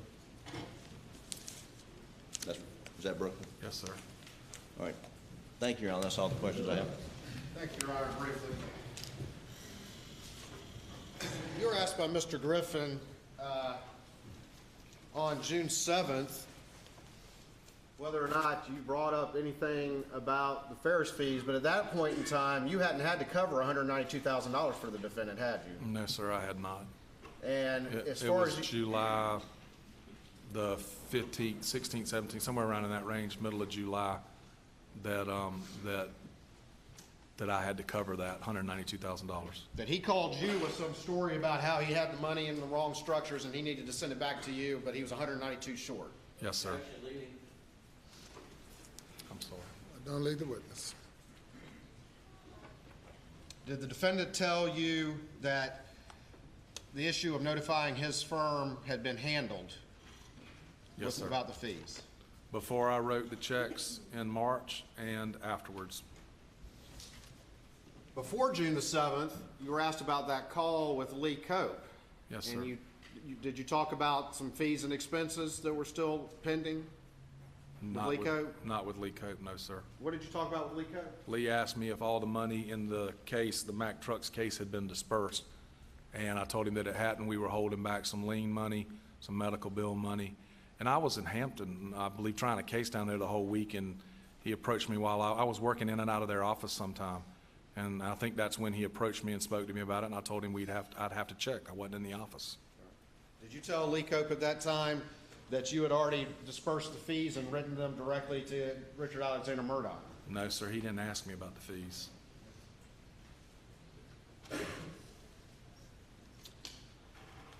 You were asked about the phone call that took place, or the phone calls, series of phone calls that you had with the defendant on the night of the murders, correct? Yes, sir. And he called you first, correct? Yes, sir. And then he sent you a text saying you up? Yes, sir. But in those phone calls, you were the one who raised the issue about the equipment issue, correct? Yes, sir. Were you the one who raised the issue about the equipment? I did. I mean, I kept up with our deadlines and things that needed to be dealt with.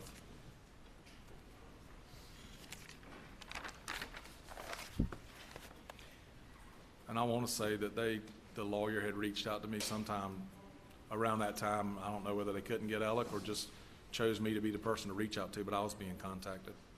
You were asked about him going to visit his mother at Alameda, typically during the day. And were you aware that he didn't go visit his father that day, despite the news that he had been put in the hospital? I don't know. I don't think we talked about that night on those phone calls, whether he had gone to see his father or not. I asked how his father was, but I don't think he told me whether he had gone to see his father or not. You were asked about your conversations that night with him, and I think you said he was acting like the normal Alex. Yes, sir. And you were asked about the fact of your observations of him as a husband, Yes, sir. as a father. Yes, sir. You said you saw no erratic behavior over the years that you've known him. No, sir. Saw no evidence of opioid use over the years that you've known him. No, sir.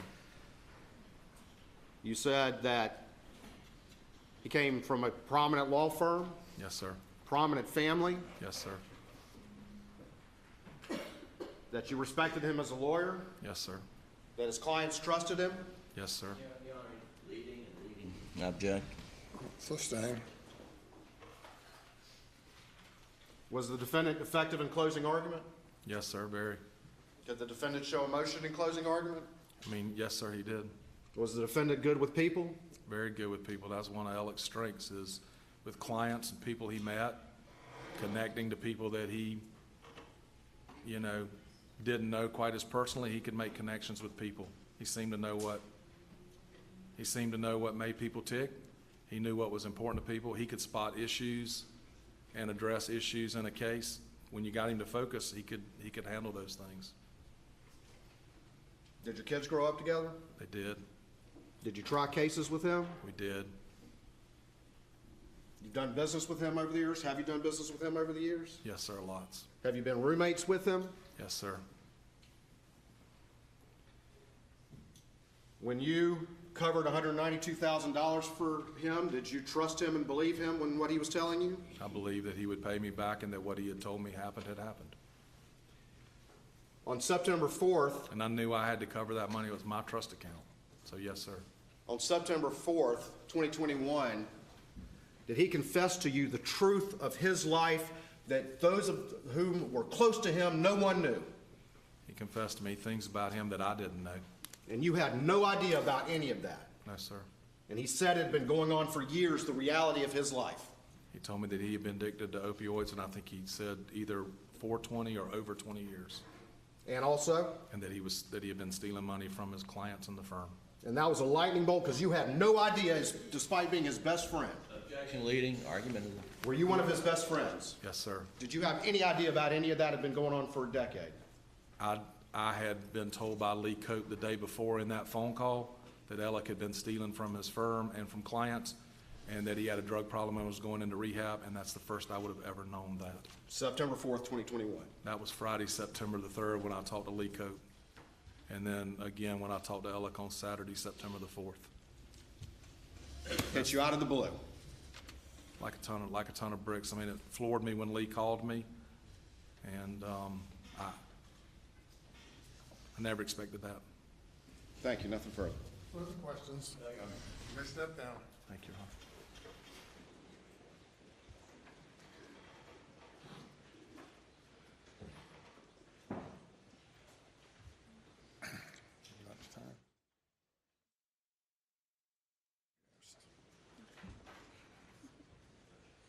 We'll recess now for 1 hour and 15 minutes. Please go to the jury room. Please do not discuss the case.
Anything before the jury comes in?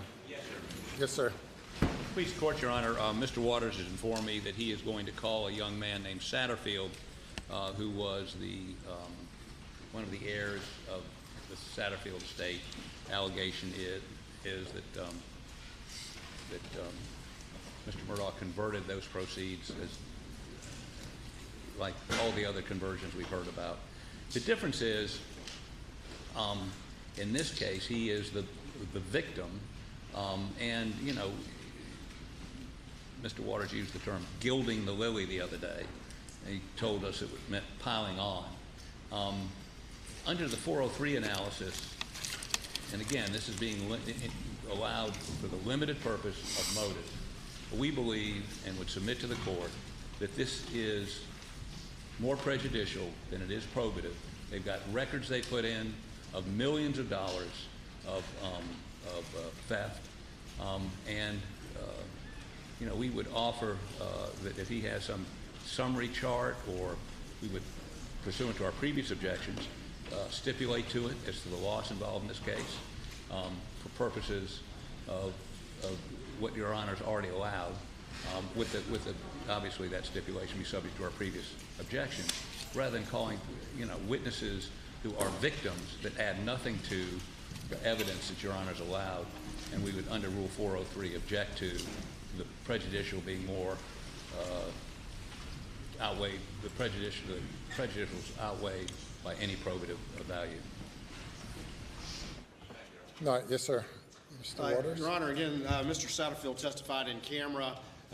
There has already been testimony admitted again about him stealing through the fake forge from his clients, stealing from his law firm. But this is something different. This is where a situation where he was actually a civil defendant and still managed to misappropriate that money as well. And additionally, the amount of money is extremely significant. It's millions of dollars.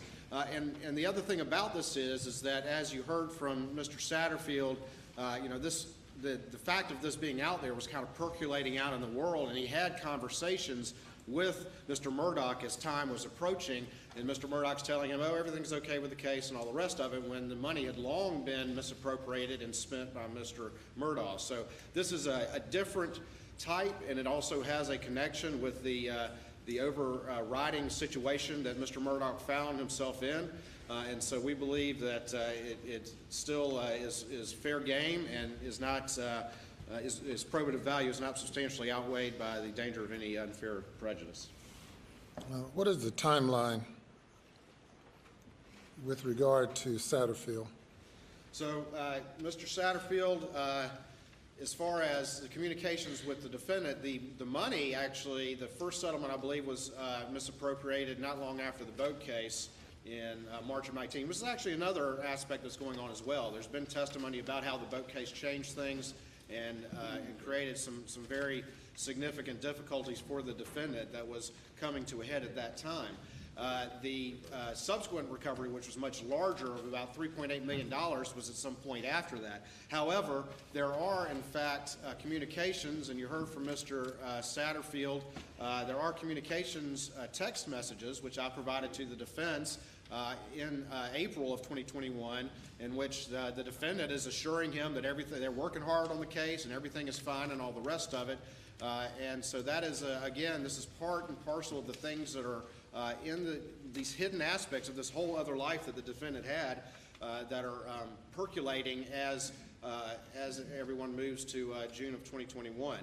Additionally, there are calls. I think Mr. Satterfield testified as to calls in June of 2021. The records reflect some calls on June 22nd between the two of them, but there still are text messages from the defendant. Your Honor, I can have something marked at this time and pass it up if you'd like to see it. These actually were identified after he testified last time, but the defendant reaches out to him and tells him, hey, just checking on you, everything's fine, we're working hard on the case, it's a tough case, it's a complex case, and therefore, you know, don't worry about it, when, again, the money had been long misappropriated. Long answer, but not to the question. I said, what is the timeline? And perhaps the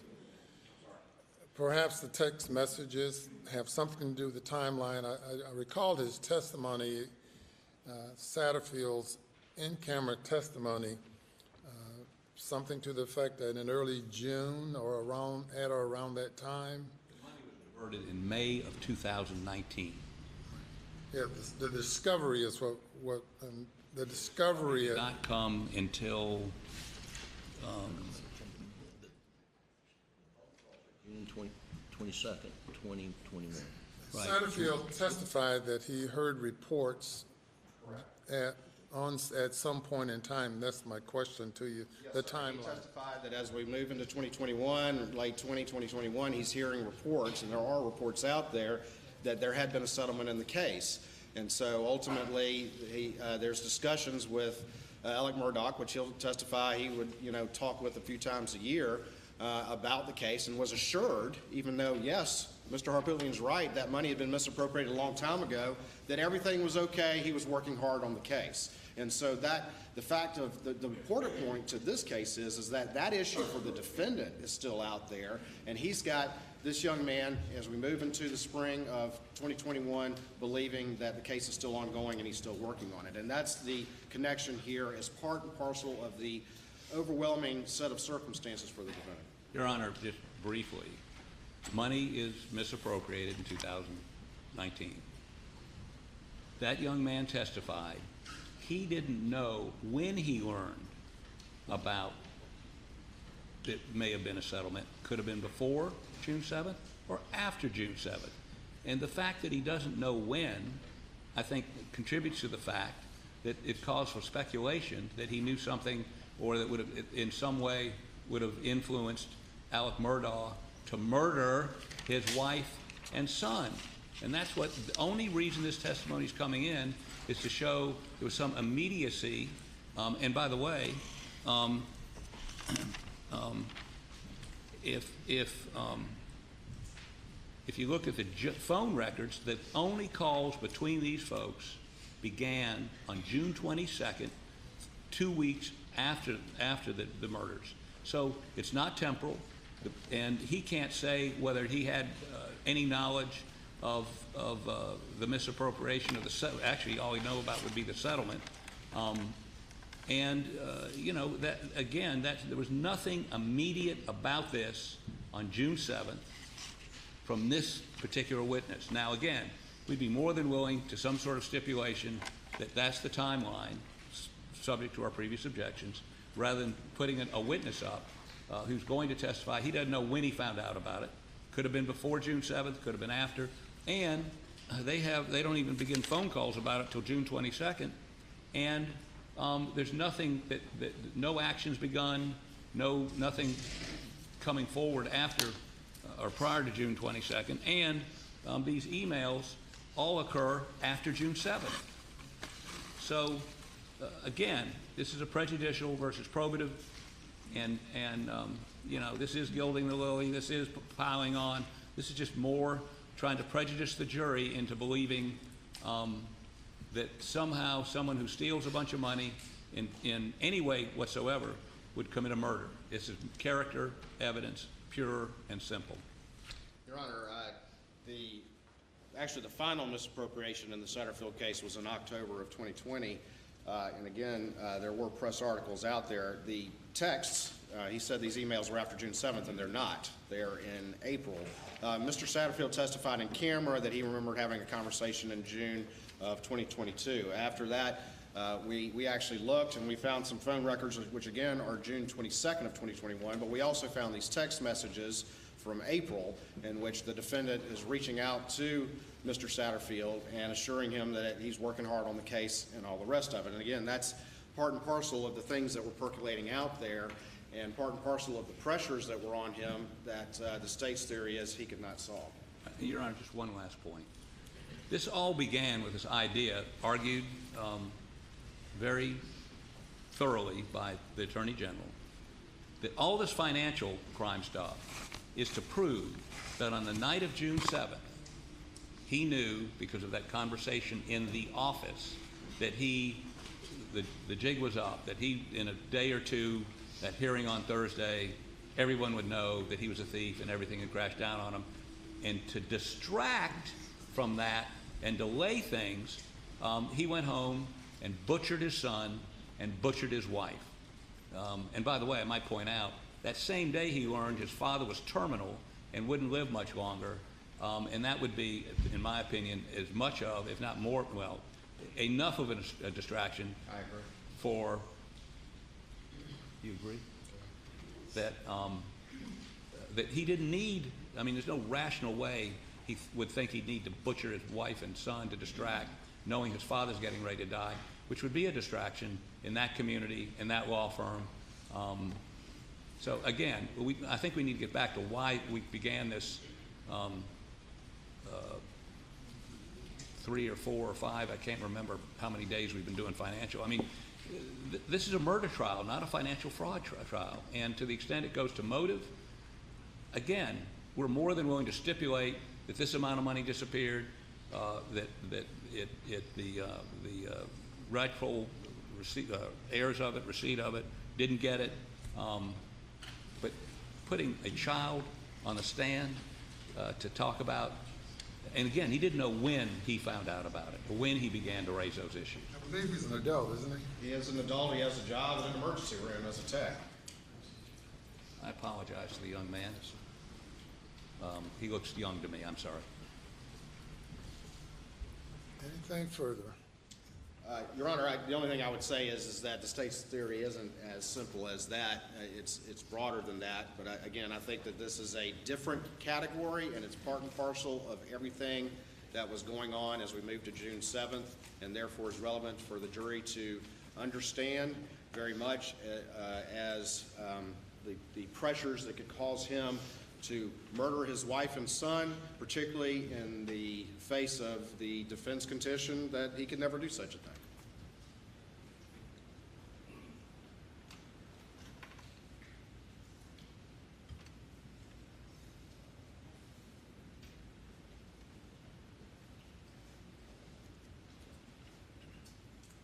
Mr.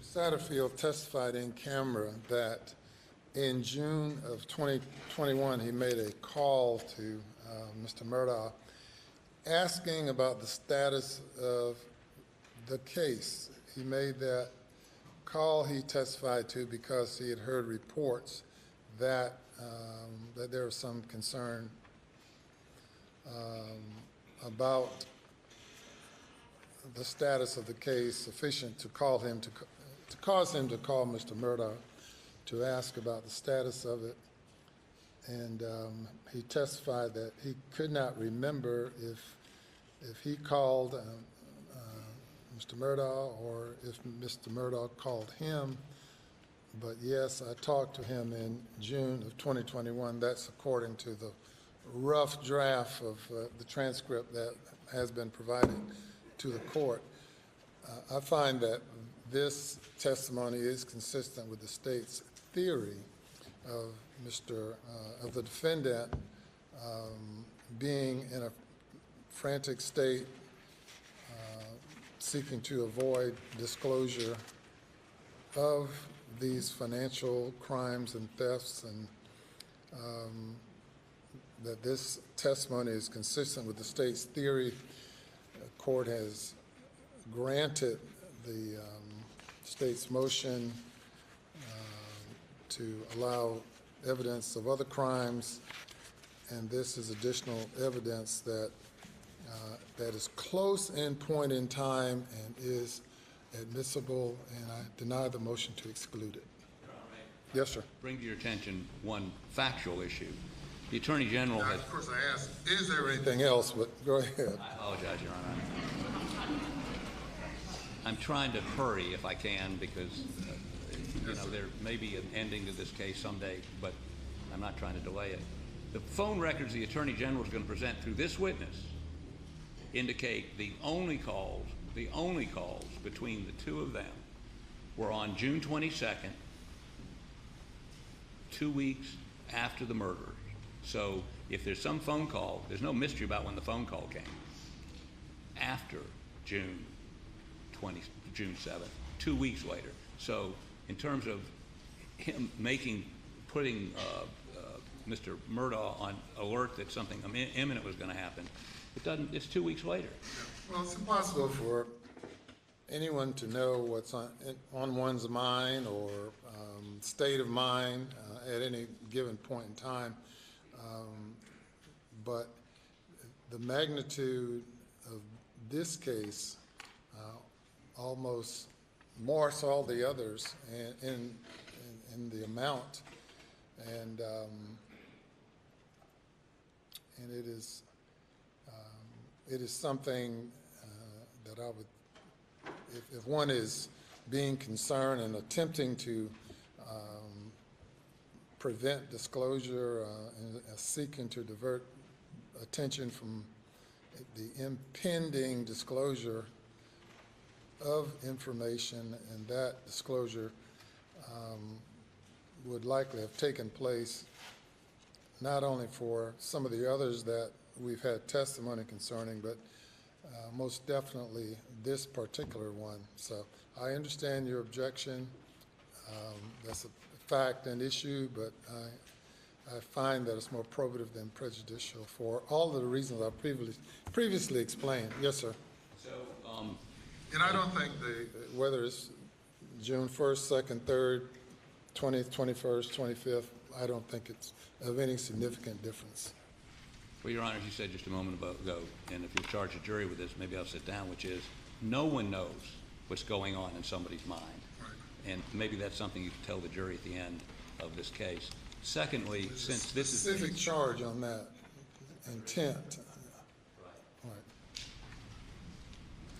Moving on, we would ask two things. One, I would accept your ruling. I'm not sure I have to do that, but I'm from the old school. If you didn't preserve it, Yes, sir, I it was understand. gone.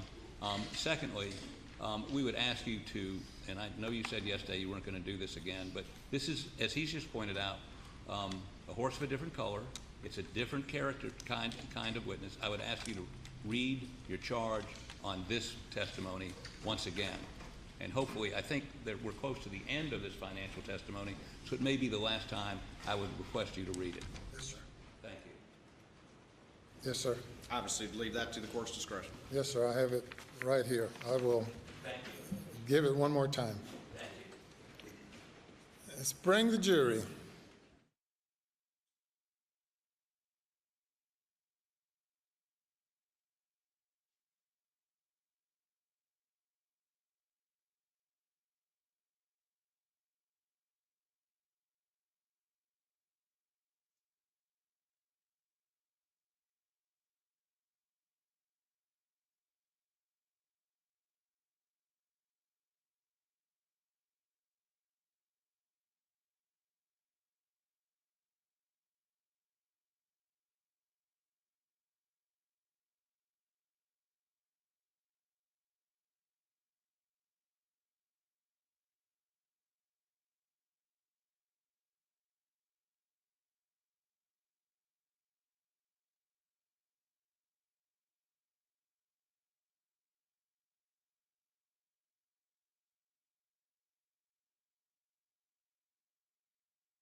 Sir, thank you. Welcome back once again.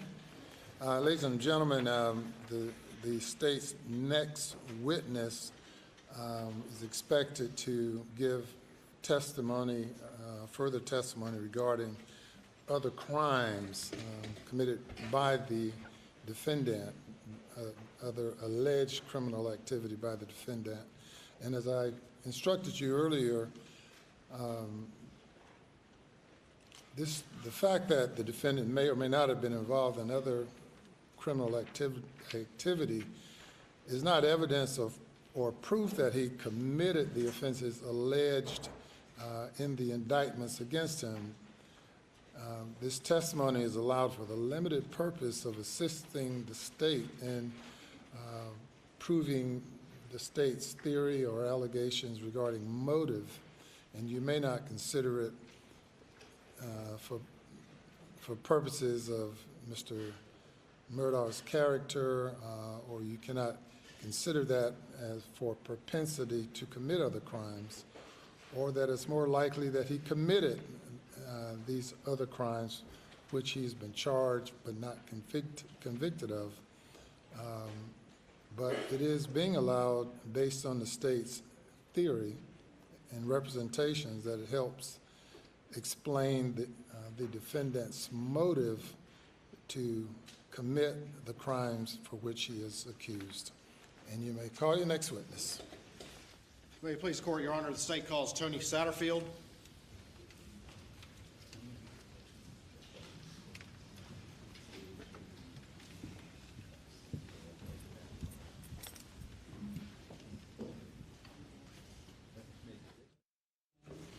Left hand on the Bible. Do you affirm the testimony about to give the court shall be the truth, so help you God? State your name again for the record. Spell your last name after you sit down. And pull your chair up so we can hear you, okay?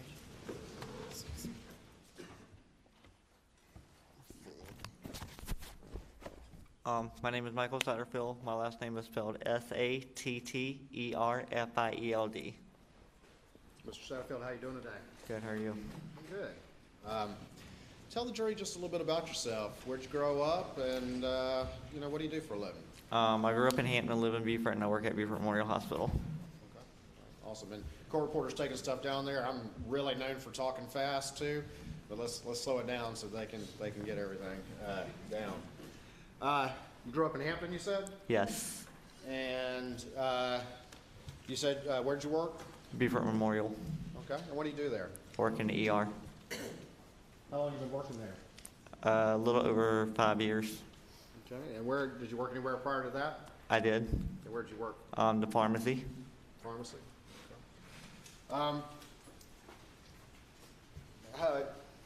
Who's your mom? Gloria Satterfield. Gloria Satterfield. And is your mom still with us? She's not. And when did she pass? February 26, 2018. And do you have a sibling? I do. And what's his name? Brian. Where'd your mom pass? In the hospital. Did something happen to her? Yes. Tell the jury what happened to her. She had a trip and fall. And where did that occur? I'm not sure the exact date that occurred. But where? I'm sorry, at Moselle in Colleton County. Okay. Was she working for the Murdaugh family? She was. And what did she do for them? She was their housekeeper, babysat for them and anything else they needed. Babysat, whatever they needed? Yes. Housekeeper? How long did she work for them? A little over 20 years. I'm not sure the exact amount. 20 years. During that time, did you get to know the Murdaugh family?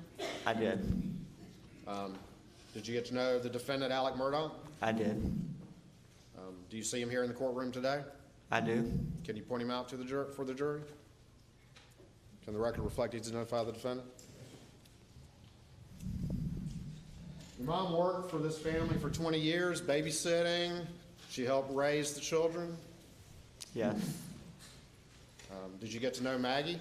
A little bit, yes. Did you get to know Paul or Buster at all? A little bit, yes. And you got to know Alec? Right? Yes. You said your mom had a trip and fall at Moselle at their property? Yes. And she go to the hospital? Yes. Was she ever able to tell you how she tripped or anything like that? No. How long was she in the hospital before she passed away? Give and take 4 or 5 weeks, somewhere up in there. After she passed away, did you, was there a funeral? Yes. And after the funeral, did people go to somebody's house and visit like people do? Yes.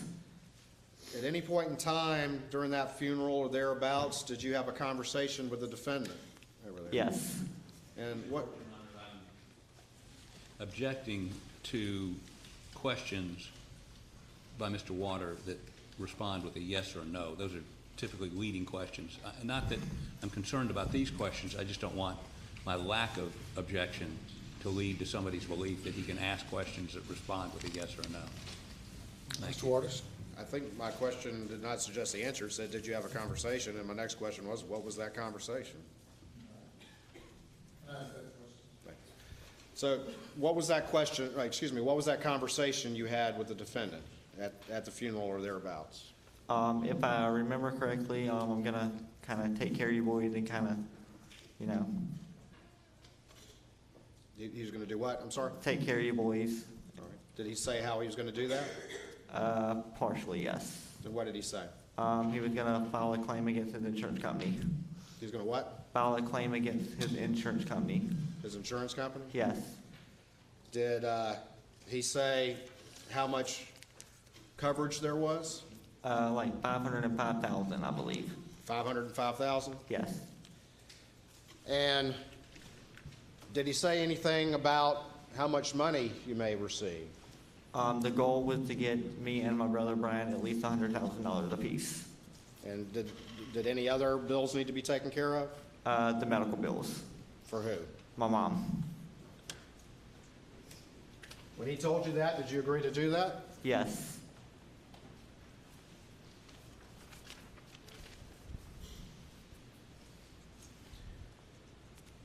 Did you view the defendant as your lawyer? Yes.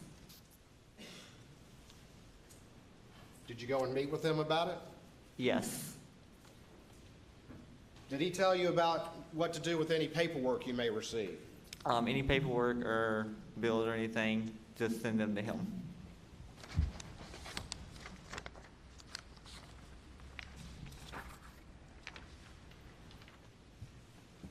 Can I have the Elmo, please?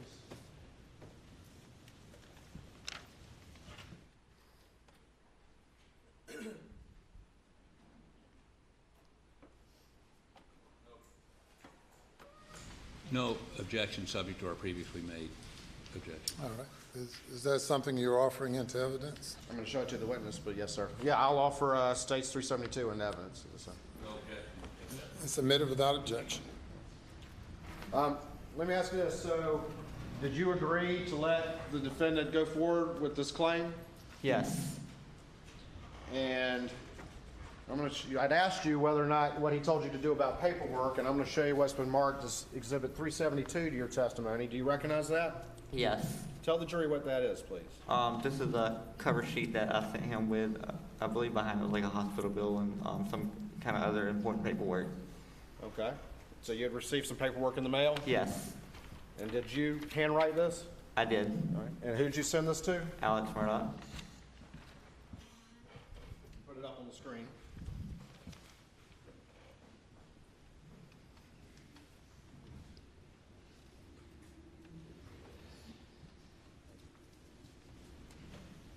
And tell the jury quickly what this is about. Can you see it on the screen? I can bring it back to you if you need. Okay. So this is a cover sheet that I attached to the documents that I sent Alex. Okay. And what kind of documents? Do you remember what kind they were? One was a hospital bill and one was from the trailer company, I believe. I don't recall exactly what it was. The trailer company for who? My mom. For your mom? And the hospital bill for who? Yes, my mom. Your mom? Okay. And you sent these to him because they were relevant to the case? Yes. At any point in time, did you, as this case was developing, did you go and meet with the defendant at his office? Yes. Did he have any paperwork for you? Yes. Did he get you to sign some paperwork? Yes. Did you become the personal representative of your mom's estate? I did. And who gave you the paperwork to sign for that? Alex. When you signed that paperwork, were you aware that there had already been a... Your Honor, leading. Can't leave the witness. I'll rephrase. At some point in time, did Alex say he wanted to involve another lawyer? Yes. And who was that? Corey Fleming. And what did he tell you about that? If I understood it correctly, I'm gonna send you to Corey Fleming, my friend, because I can't do it against, do the claim against myself because it'd be a conflict of interest. That's how I understood it. And did you ultimately meet with Corey Fleming? Yes. How many times did you meet with him? If I recall correctly, maybe once or twice. Over the course of this case, if you had a question, who would you call? Alex.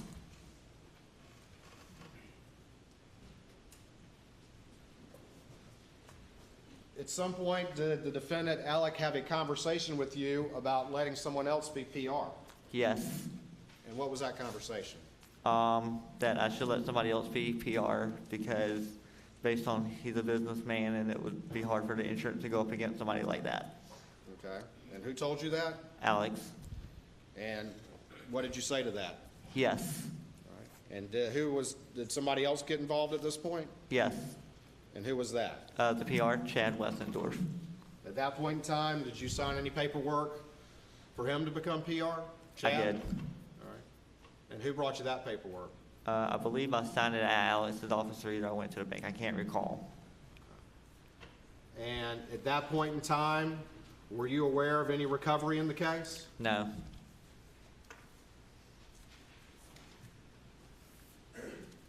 Were you aware a recovery had already been received in the case? No. Did anyone at that time tell you there was already $505,000 that had been recovered? No. That's not in evidence. I mean, he's just throwing these numbers and times out. There's nothing in the record to indicate when it was received or how it was dispersed. I object. I asked him, Your Honor, I'm sorry. I asked him if he was aware of that. I think that's relevant. Aware of something that no one's said happened? I mean, I would object. You rephrase your question, please.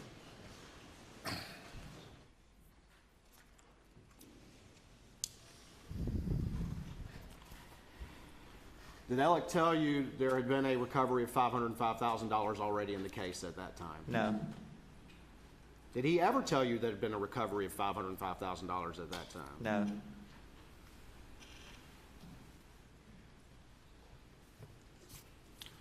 Was there a recovery at that time of $505,000 as you come to find out? Later on. Later on you found out? Yes. And did he ever pay you one dime? No.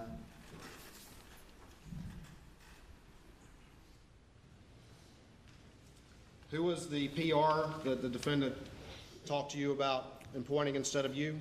Chad Wessendorf. Did you ever meet with him? Yes, like once or twice. Did he ever tell you about a $505,000 settlement that already had occurred? No.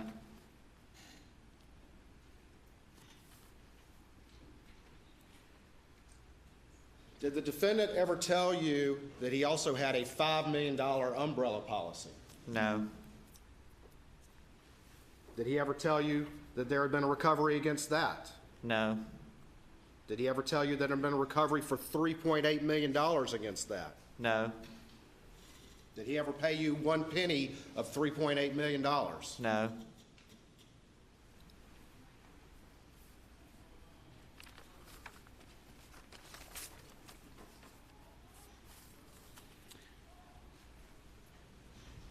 As the months went on and moving into the early part of June 2021, would you periodically have conversations with Alec about the case? Yes. How often do you think you would talk to Alec? Every 3 to 4 months, give and take. And you recall what Alec would tell you about the case? Yes. First it started off, the hard case, and then it was making progress. Say that again. At first it started off as it was going to be a hard case, and then it turned into we're making progress. You're making progress? Yes. And what had the defendant told you about the most that you could recover? What did he tell you at least? Nothing. I'm going to show you what's been marked as State's Exhibit 463 to your testimony and see if you recognize that document. Yes, I do. And what are those? These are text messages between me and Alex. Your Honor, at this time I would move State's 463 and 453, excuse me, into evidence. Subject to previous objections, no objection. Okay, it's admitted. All right, I'm going to put this up on the screen and kind of zoom it in. You got a screen over there, but if you can't see it because the writing's kind of small, you let me know and I'll bring it to you, okay?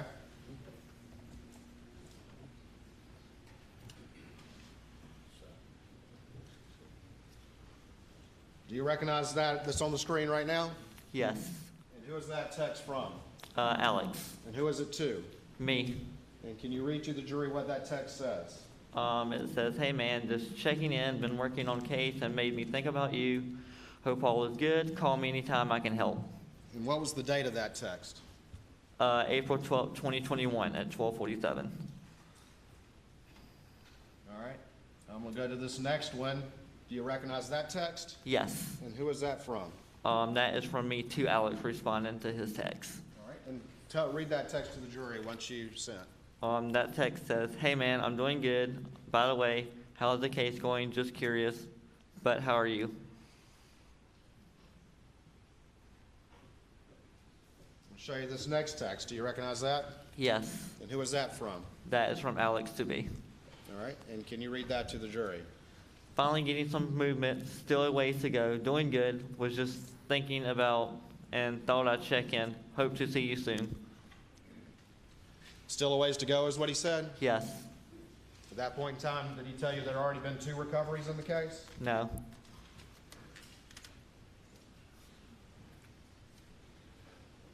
Going to this last text, what is that? Who is that from? That is from me back to Alex responding to his text. All right. And what does it say? Cool, thanks.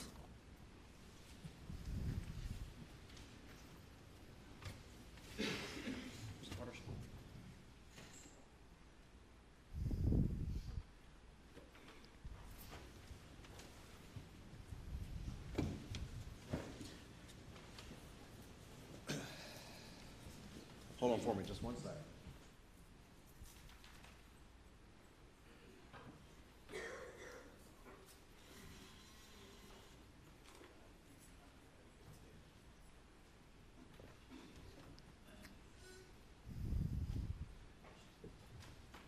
Your Honor, I believe without objection, I'm going to strike out one of the phone numbers on here so it can't be viewed. That's correct, Your Honor.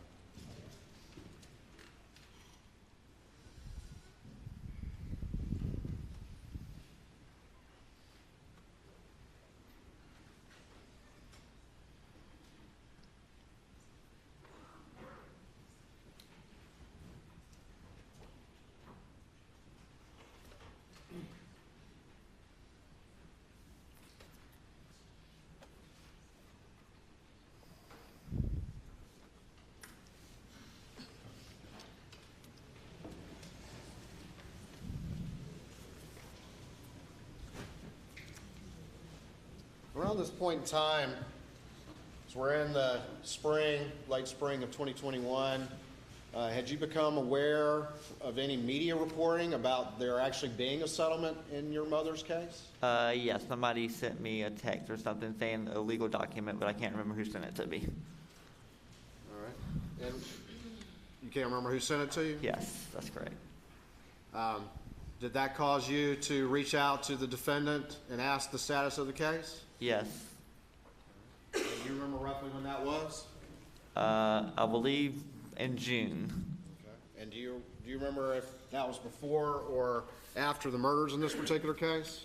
I believe that was after. Okay. And have you seen some records since the previous time in talking about this? Previous to the call, no.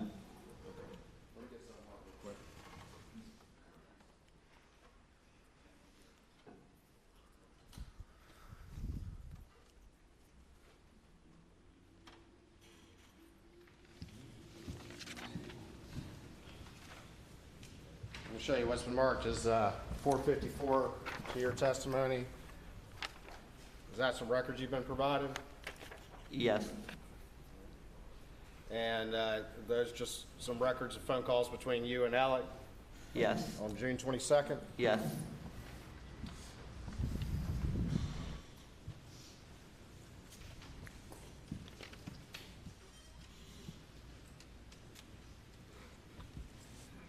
Did you have any, would you periodically reach out to the defendant and get updates about the case? Yes.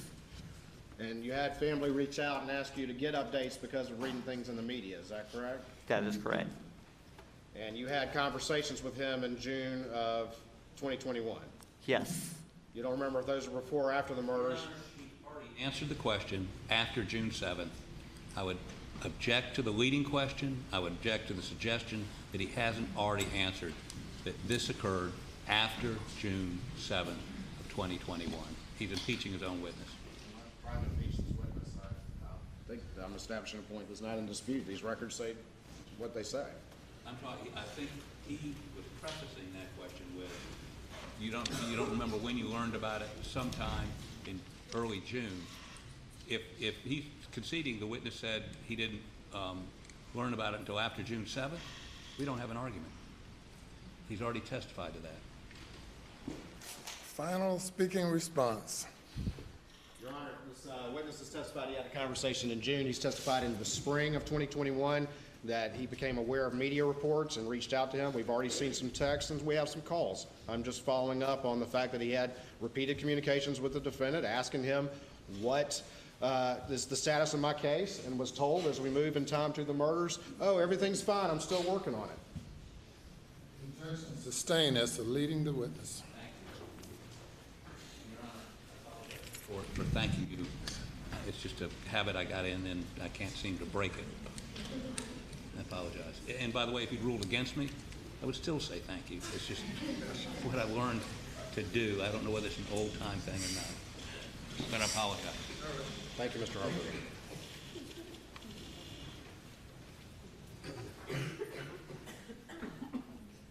Just to clear this up, how often would you talk to the defendant?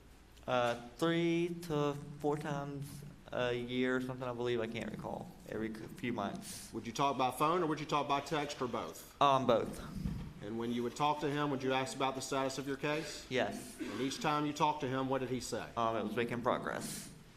Making progress. Did he say it was a hard case or not? Yes. Did he ever tell you about how much money he might be able to get for you? The goal was to get $100,000 apiece for me and my brother. At any time over the years, did he ever tell you that there had already been a recovery in the case? No. At any time over the years, did he mention anything about having a $5 million umbrella policy? No. At any time, did he ever pay you 1 penny? No. You testified earlier that you became the personal representative, is that right? That is correct. Why were you the personal representative and not your brother? Because my brother is a vulnerable adult, meaning he has a disability.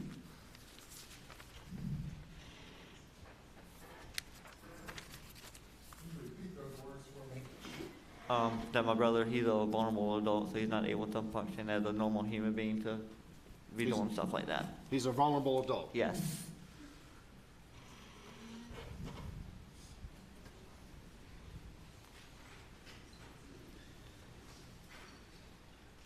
After the murders happened, at some point after that, did you go seek, or did you and your family go seek additional representation about this matter? Yes. And who did y'all eventually go to? My aunt and my uncle went to Mark Tinsley, and then they sent us to Eric Bland. And are you aware of there being a confession of judgment in your case against the defendant for those missing recoveries? Yes.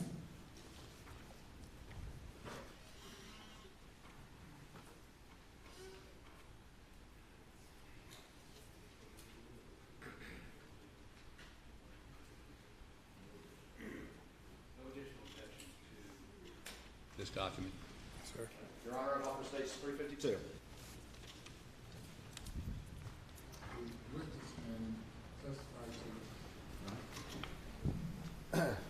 And you're aware there's a confession of judgment in that case? Yes. Did you have to file a claim against the defendant for those 2 recoveries you never got for your mom's case? Yes. And I'm going to show you 352. You're not a lawyer, are you? No. And have you read all that legal stuff in there? Yes. All right. But this has been something that you're aware of that occurred in your case, is that correct? That is correct. And ultimately, there's a confession of judgment in the case. Do you know how much it is right there?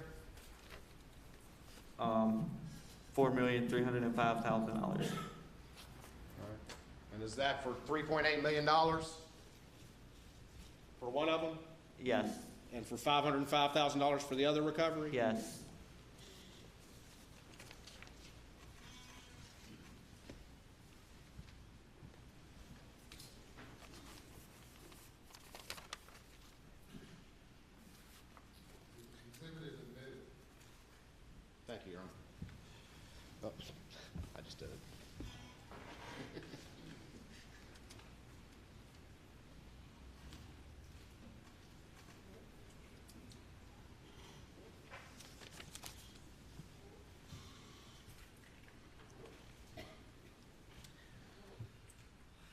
When the defendant came to you around the time of your mom's funeral and said he was going to help you and file a claim on your behalf, why did you agree to that? Because I trusted him. Thank you. Nothing further. Examination. Please support, Your Honor. Yes.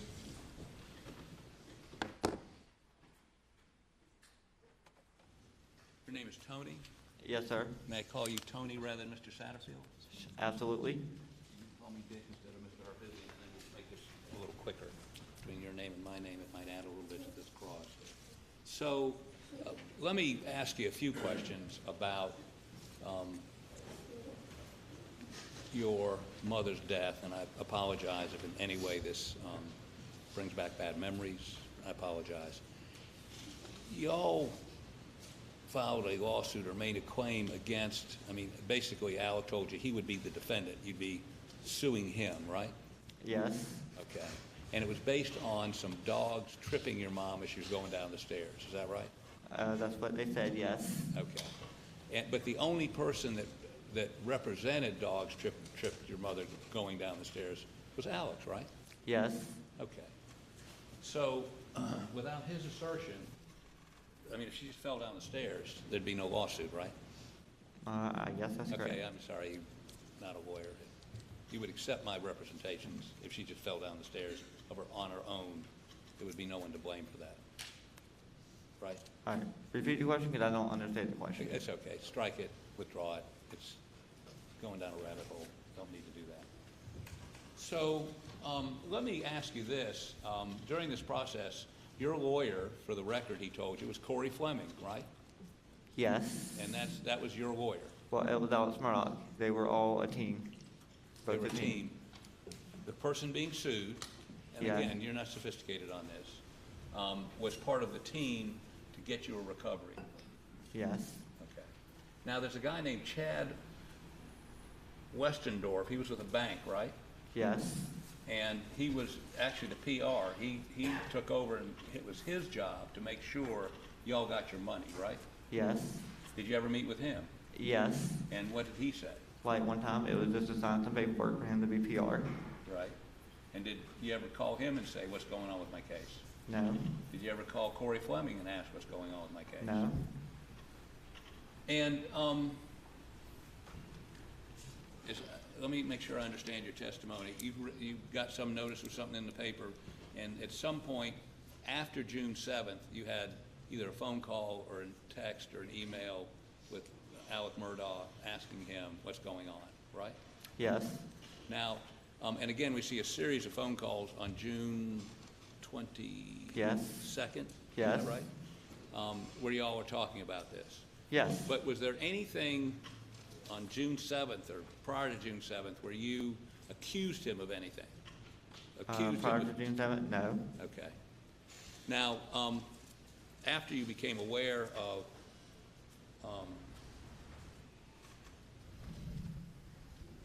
well, we saw just a moment ago a confession of judgment where Alec Murdaugh admitted that he owed you $3 million, not get this wrong. Where's the confession of judgment? There it is. $4,305,000. Is that right? That's the judgment, yes. Okay. But you hired a lawyer, Eric Bland, very fine lawyer, and he actually sued Mr. Murdaugh's firm and some other folks and got you $6.5 million, right? Yes. Or no, not that I'm aware of. Pardon me? Not that I'm aware of. The only thing I'm aware of is the judgment.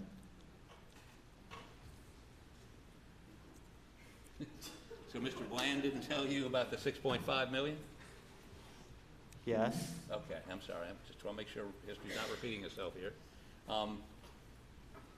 And so you actually recovered $6.5 million, which would be a couple $1 million more than you would have gotten had you received the money that Alex took, right? Yes. Okay. So you've been made more than whole for that loss. Yes. $2 million more than you would have gotten had he not taken your money, right? Okay, yes. Okay. Now, sort of the last question that I think I have for you, but let me check with my co-counsel before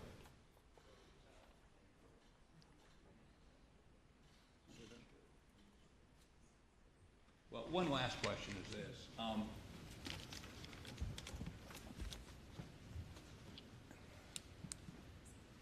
On June 7th, prior to June 8th, had you ever threatened Alec Murdaugh with exposure? Could you repeat the question again? Prior to June 8th, 2021, did you ever threaten Alec Murdaugh saying, I know you stole my money, where's my money? You know, I know you've got the money. Did you threaten him in any way? No.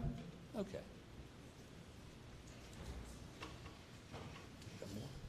Thank you, I have no further questions.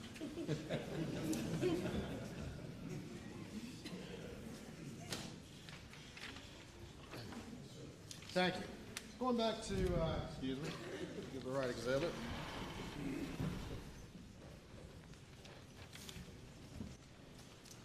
States 453. These were texts that you had about the case, is that right? Yes. And when did those occur? These occurred in the spring and April of 2021.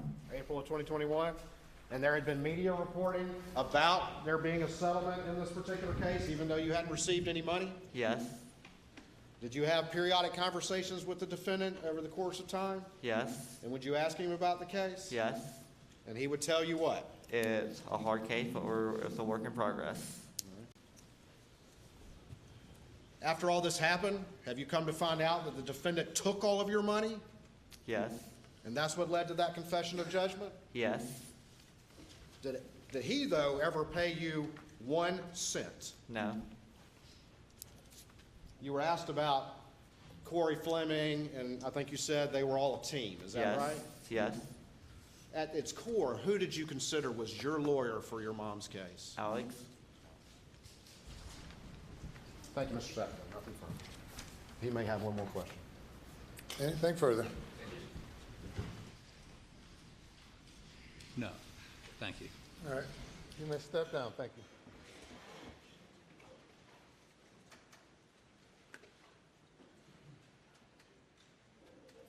Let me call your next witness. The state calls Jan Malinowski.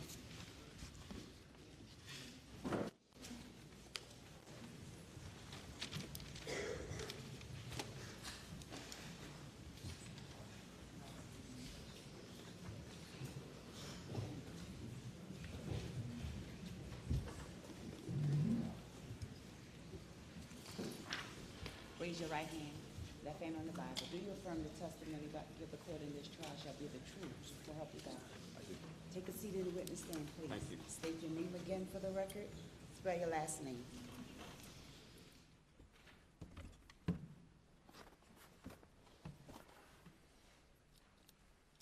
My name's Jan Malinowski, M-A-L-I-N-O-W-S-K-I.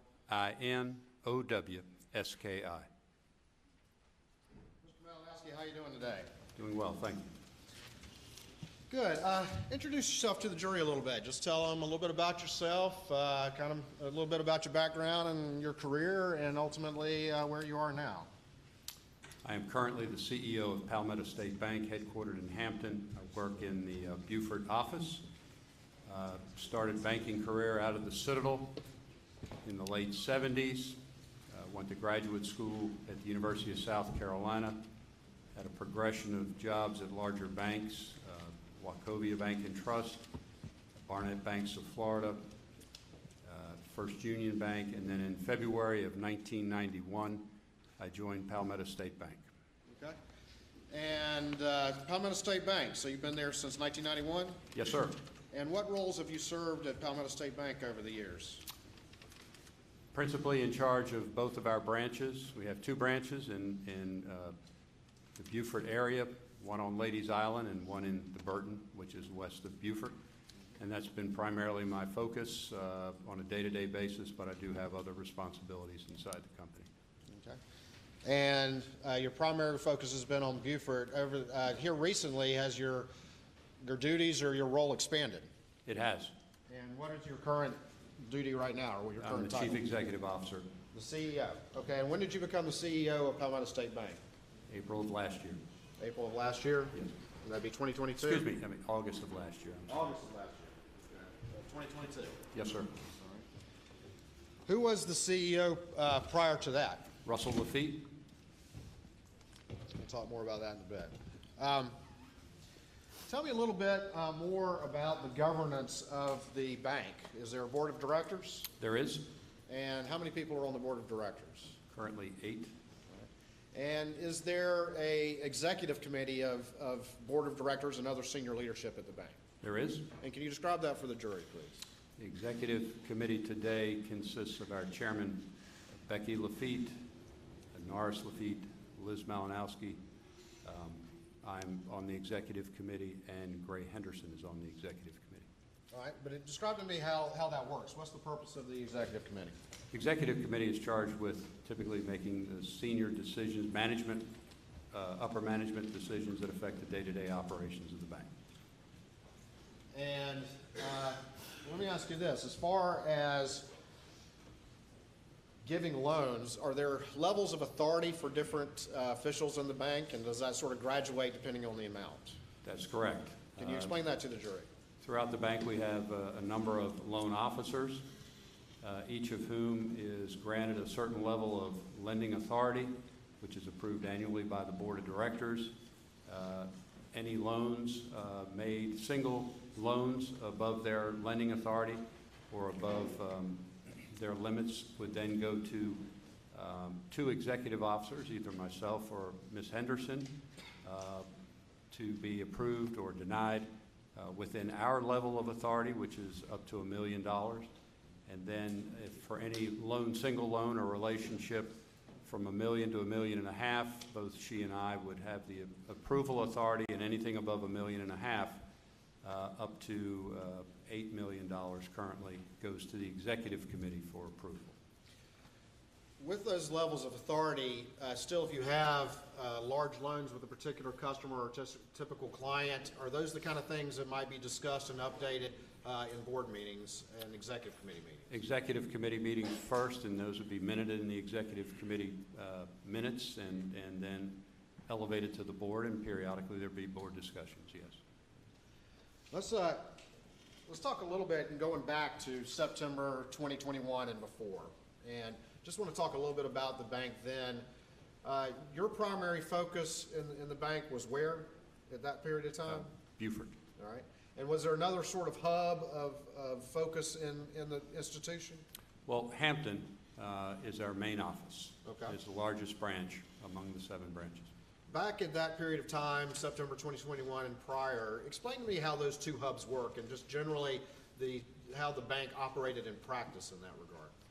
Well, Hampton, being the largest office, had the most business. It was also a location where Russell Lafitte had his office, his father Charlie had his office, and Sister Gray Henderson had her office.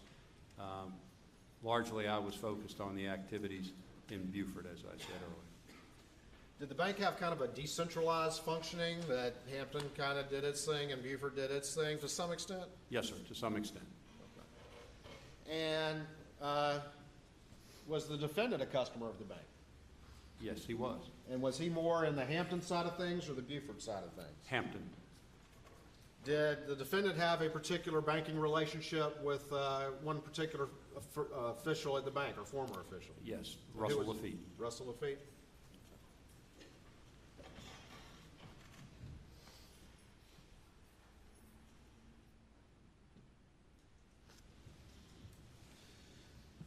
Moving into 2021, spring of 2021, or just during 2021, did you, as primarily the Buford side, but also as a board member, did you have any particular concern at that time about the defendant, Alec Murdaugh's, the nature of his relationship with the bank? At that time, no. Didn't have any concern at that time? No, sir. You were more focused on Buford, is that right? Correct. And you had no reason at that time to think that anything was going on, is that correct? No, sir.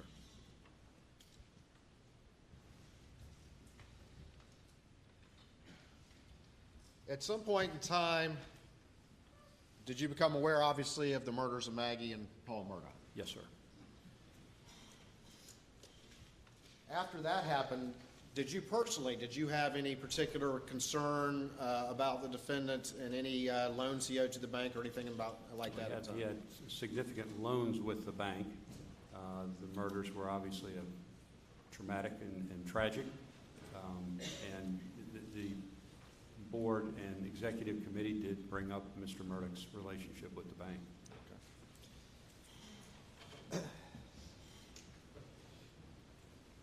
Grab some exhibits real quick.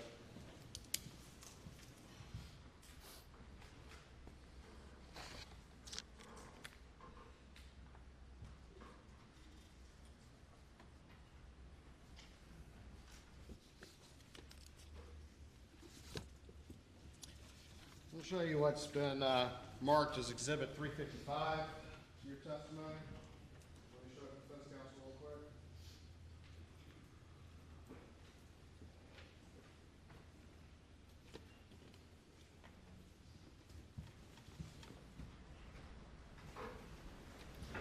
And we'll see if you recognize this document.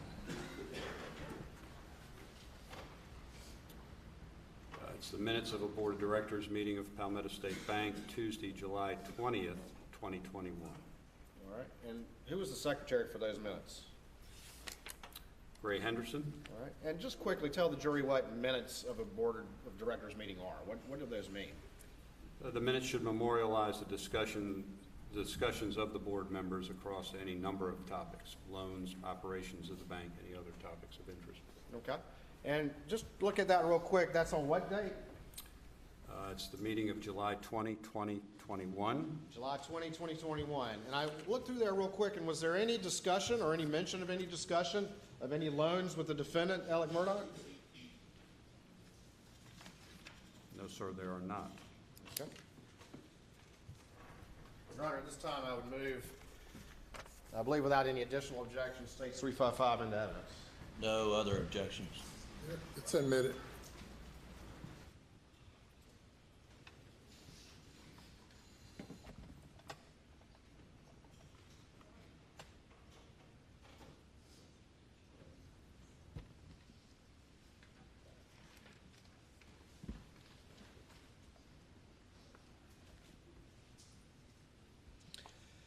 Moving on from July, I just want to be clear, were you aware in July of 2021 of any additional loan being made to Alec Murdaugh? No, I was not. Moving on into August 2021, did you at some point become aware, or was there some event occurring at the bank where any loans to Alec Murdaugh came to the Board of Directors' attention? Yes, on August 9th. Go ahead, describe that to the jury. On August 9th, our board member, Norris Lafitte, emailed the board and the executive committee asking for a complete accounting of Alec Murdaugh's loan relationship with Palmetto State Bank. All right, and did any events start to happen as a result of that? Yes, there were. All right, let's take them in order, and let's go nice and slow so I can follow along. What was the first thing that happened? A deposit of $400,000 was made to one of Mr. Murdaugh's account. A deposit of $400,000. Who caused that deposit to be made? Russell Lafitte. At that time, on August 9th, do you know what the balance was in that particular account that money was in? It was overdrawn significantly, I believe, above $367,000. All right, and I'm going to hold on for me real quick.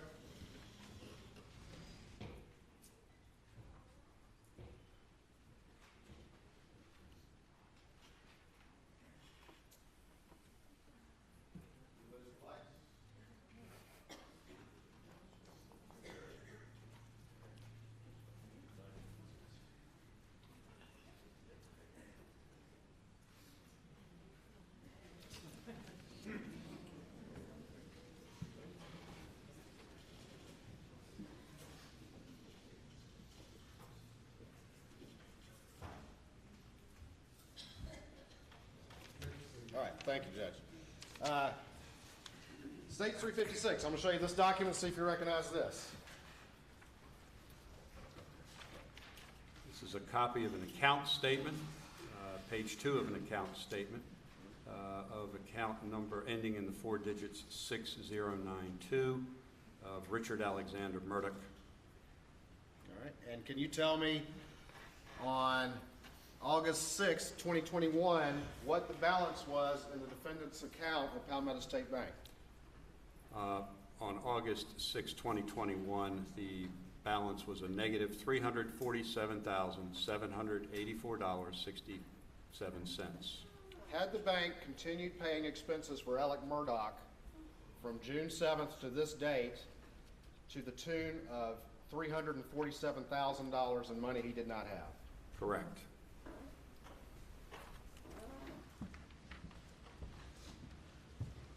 Your Honor, at this time I'd move Stage 356 into evidence.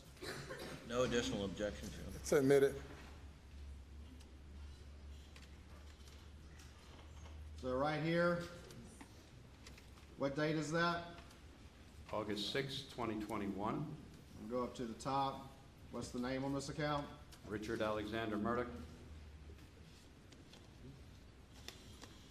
And what's the balance in his account again, please? A negative $347,784.67. What is that right there? Overdraft charge, How much is the overdraft charge? $5. $5.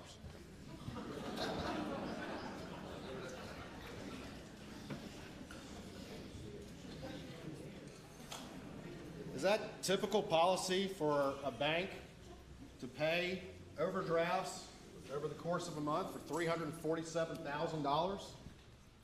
No, sir. And were you aware of that at the time? I was not.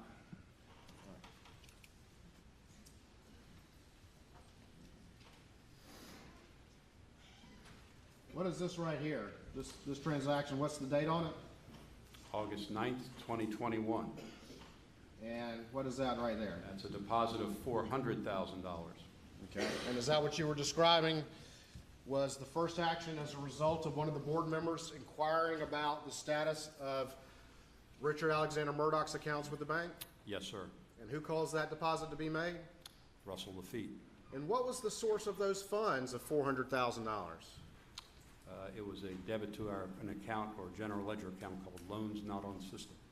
What does that mean? Where is that money coming from? Did that belong to any entity? Where did it come from? It came from the bank.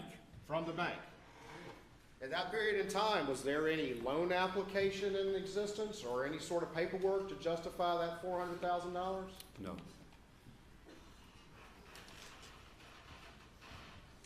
And after that $400,000 went on in, what was the balance of the account? It had a positive balance of $52,215.33. A little walking around money.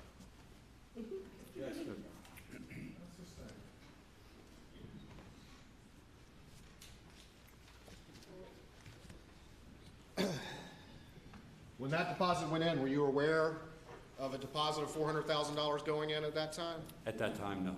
And you're a board member, correct? Yes, sir.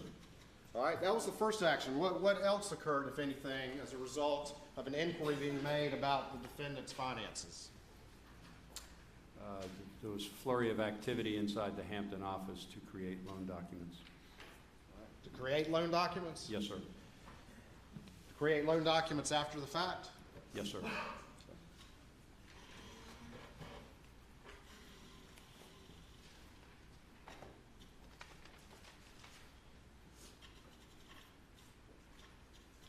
What, if anything else, happened after that as a result of that inquiry? As a result of that inquiry, a memo was drafted and submitted to the executive committee outlining the relationship of Alec Murdaugh at that time.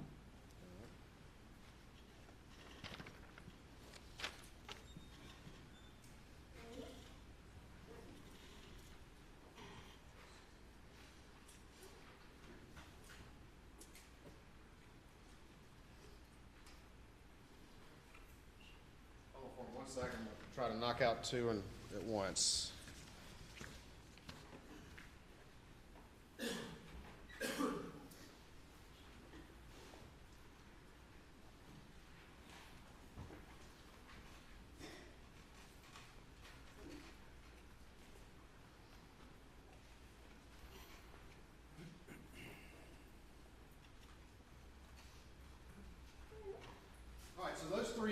this take place? At some point, does this finally come to your attention and to the rest of the board's attention? It does. And you recall about what date that was? I believe it would have been the date of the executive committee on the 12th. All right. And I'm going to show you what's been marked as State's Exhibit 354 to your testimony and see if you recognize that.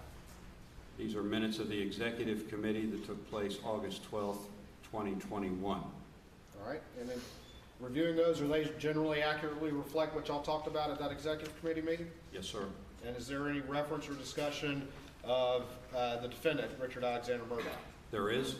All right. And again, was this the first time that you were aware of the true nature of his financial condition and the fact of any further monies being expended to him from the bank? This was, again, the formal summary of his banking relationship at that time, yes. Your Honor, at this time I'd offer States 356 in evidence. 354, my apologies. It's 354, correct? 354. And no additional objection, Your Honor. Submitted. All right. And the first sentence is, what does that say right there? It says Gray Henderson distributed a memo to the members outlining the bank's current relationship. Okay. And what's the second sentence right there? Indebtedness totals $4.2 million, consisting of various unsecured and secured notes, a co-borrowing, and guaranteed loans. All right, so he owes the bank how much at that point in time? At that time, $4.2 million. And also got that too, correct? Yes, sir. I'll show you what's been marked as 365 to your testimony or to this trial and see if you recognize that. This is a copy of the memo that was presented to the executive committee on the 12th of August. All right. And Your Honor, this time I'd offer States 365 in evidence. No additional objection, Your Honor. Submitted.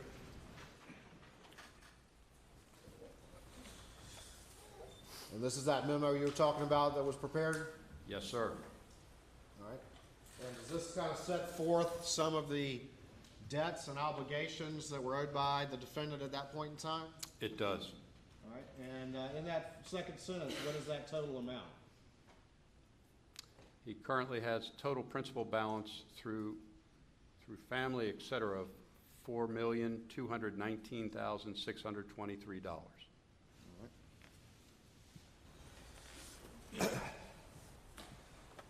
This list right here, what does that reflect?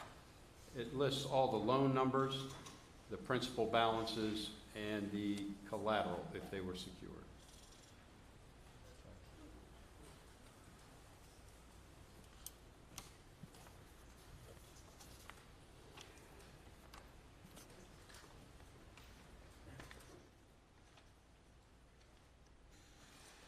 Now, you mentioned we've talked about the memo, we've talked about the transfer, and you mentioned that there was some application documentation that started to be created. Is that correct? Yes, sir. All right. And you're the CEO now, is that correct? That's correct. And you've had a chance to go back and to look into what's happened and review these various records, is that right? Yes, sir.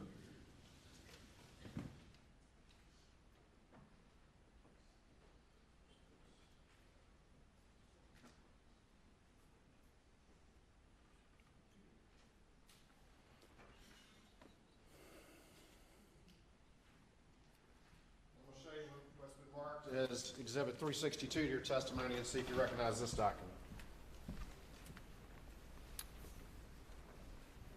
This is a copy of a Palmetto State Bank promissory note, commercial, single advance, loan number 6996048, in the amount of $750,750. And who's the borrower on that particular document? Richard Alexander Murdaugh. All right, and then I'm going to show you what's been marked as 363 and see if you recognize that. This is a document that accompanies the note. It's part of the loan package. It's called a business purpose statement. All right. Your Honor, this time I'd move in States 362 and 363. No additional objection, Your Honor. Submitted.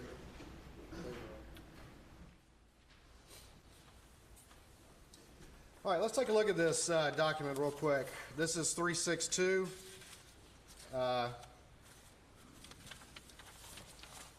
Looking at the last page, what date is that document signed? July 15th, 2021. All right. Going back and looking at the first page, could this document that was at least supposedly signed on July 15th, 2021, could it have even existed on July 15th, 2021? No, sir. It could not have. It could not have. And tell the jury why you know that. Because the loan numbers generated by one of our software programs related to loan transactions, the loan numbers are issued sequentially. All right? And so this sequential number would have... This was not a July sequence number. All right? And so what month would it have been a sequence? August. And is that how you know that this didn't occur until August after that inquiry was made? Yes, sir. Well, let's talk about July 15th, 2021.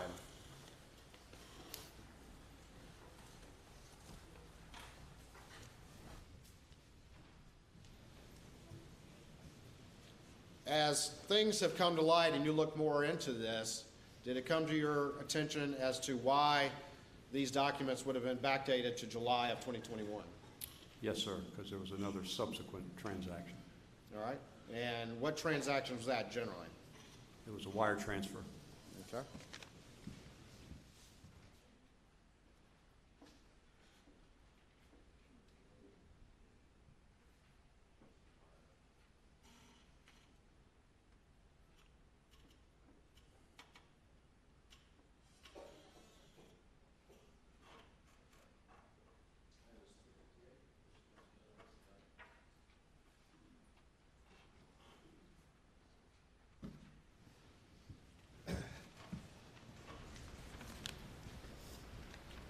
We'll show you what's been marked as states 358 to your testimony, see if you recognize that. This is our standard domestic wire request form dated July 15th, 2021. Okay. And, Your Honor, this time I would move to admit states 358. No additional objection. Admit it. Did you know about this wire when it was sent? No, sir. Did you know about this wire in August of 2021? I did upon subsequent investigation, yes, And when did you find out about that, roughly? in August of 2021. Put this up on the screen.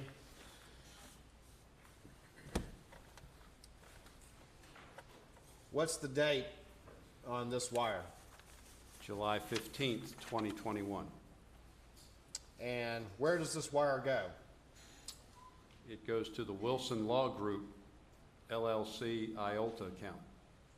IOLTA account? Are you familiar if that's a lawyer trust account? Yes, sir. And what's this page that's attached to it? Appears to be the wiring instructions. The account name, Wilson Law Group LLC IOLTA account. Bank is South State Bank in Bamberg, South Carolina, and South State's routing number.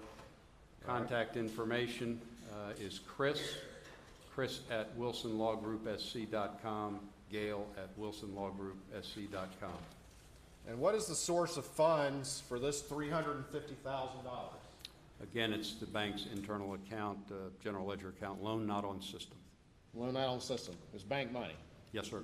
And at this time, was there any documentation whatsoever justifying $350,000 of bank money being given to the defendant to send to Chris Wilson? No, sir.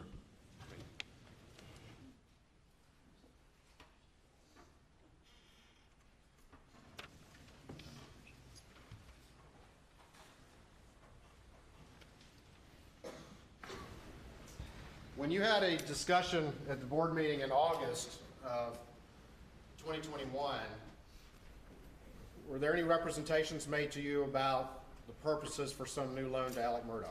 Yes, there were. And what were you told the purposes were? Repairs to beach house. Repairs to the beach house? Yes, sir. And who told you that? Russell Lafitte. Okay. And did he tell you at any time that it was $350,000 to Chris Wilson to put some fees back? No, sir. Did he tell you that at any time it was $400,000 to cover a negative $347,000 overdraft that the bank had been paying for him since June of 2021? No, sir. I'm going to show you what's been marked as Exhibit 359, see if you recognize this. This is the customer copy of a cashier's check number 287933 in the amount of $400,000, dated 8/9/2021. All right, and does it have what appears to be a copy of a sticky note on there? It does. And whose writing is that? Do you recognize it? Russell Lafitte's. All right, and there's a reference to Green Swamp stock. Is that correct? Yes, sir. Do you know what that is? It's a hunt club. That's shares of a hunt club, a share of a hunt club.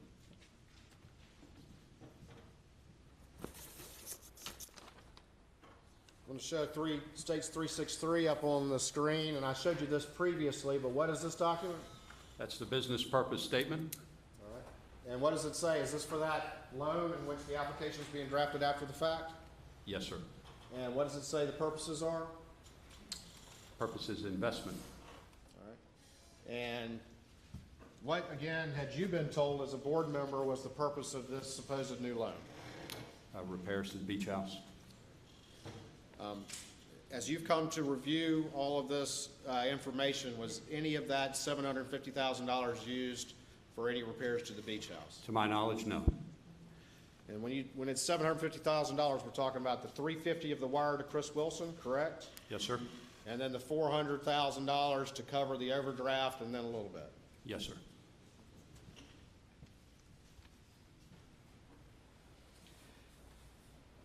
At some point in time, was there any discussion about collateral for this particular loan? Yes, there was. All right, and tell me about those discussions. What was your understanding of collateral for these loans? The collateral was to be a second mortgage on the beach house and the one share of Green Swamp stock. And as things progressed, did any of that change as far as collateral? We did not put the mortgage on the beach house. And why was that? Mrs. Murdaugh was deceased, and she had an ownership interest in the beach house. At some point in time, I'll get to that in a minute.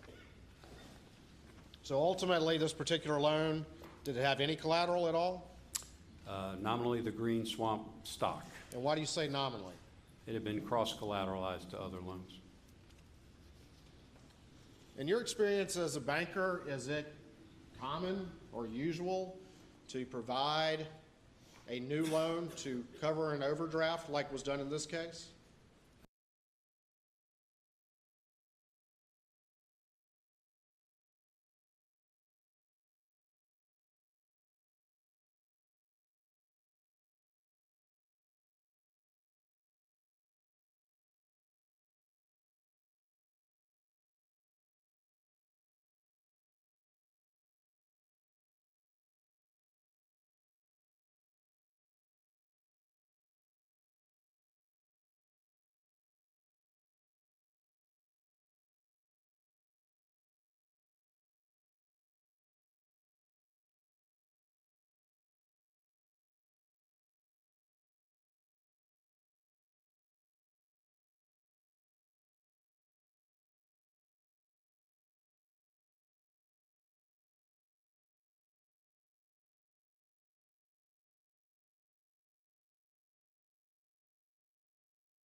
And is that what led to you ultimately becoming CEO? Yes, sir.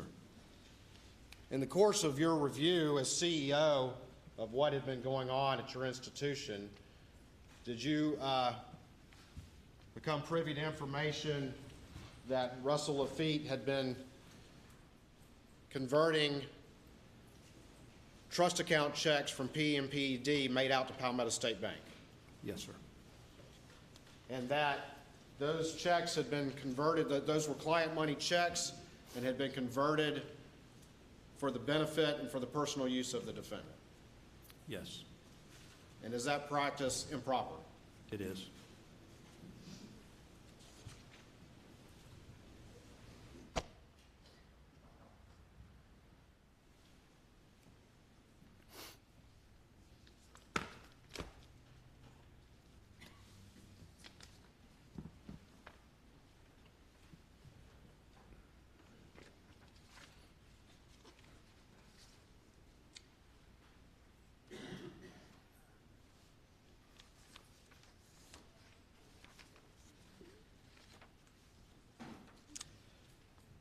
I'm going to show you what's been marked as States 366 to your testimony.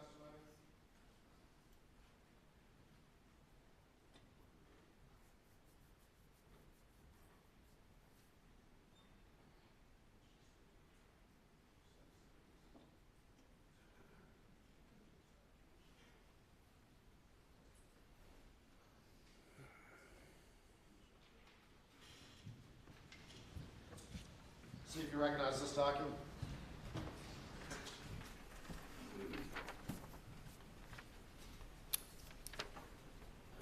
This document is a printout from our loan accounting system, which summarizes the loans outstanding to Mr. Richard Alexander Murdaugh As of a particular day. as of June 7, 2021. Your Honor, this time I'd move State 366 into evidence. No additional objections. Submitted. All right, let's take a look at it. Can you see that all right? Yes, sir. All right, there's certain numbers that are highlighted here. Is that the balance as of that particular date? It's the principal balance, yes, sir. All right, and so that number right there is what? $104,119.80. And the balance right there is what? $806,666.26. And the balance right there is what? $195,171.64. And that balance right there, what is that? $999,650.94. And then finally this. $91,368.90. This particular one right there, is that a line of credit? Yes, sir. And how much, what's the limit on the line of credit? Line of credit's kind of like a credit card. It's got a limit on it, right? That's correct. What's the line of credit? How much was it for? $1 million. And what was the balance on it? $999,650.94. Pretty much maxed out. Yes, sir.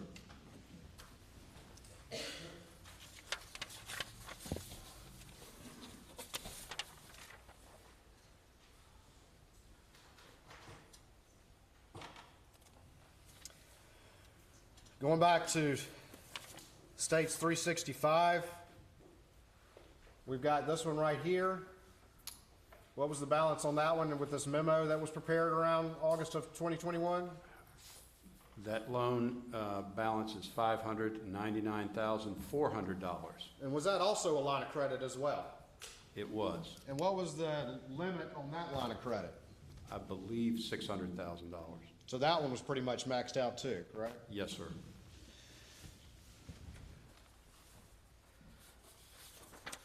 Not listed on States 366 are two that are on this memo. One says Zero United and one says Redbeard. Are you familiar with what those are? Yes, sir. And are those business entities? They are. And do you know who those are associated with? Mr. Murdaugh was a partner, member of the LLC. All right. And had those two loans been charged off? They had been. And to your understanding, those entities own real property? Yes, in Berkeley County. All right. When you say charged off, what does that mean? Explain that very quickly to the jury. within the banking, if a loan becomes uncollectible for whatever reason, the borrower suffers financial difficulties, other issues, the bank will at some point in time make a determination whether to take it off its books and subsequently charged off. Okay. Did the bank foreclose on the properties under those particular two entities? We did not. All right. And so it takes it off the books, so it stops accruing interest and late charges and all that kind of stuff, right? Actively, yes, sir. Actively, at least, correct? Yes. And did the defendant, was he still, though, expected and required to keep paying on those particular loans? It didn't dissolve him of his obligation, but he periodically made payments. Periodically made payments on Yes. those loans. If the defendant had tried to sell those properties or something like that, what, if anything, would the bank would have been entitled to in the event that was attempted?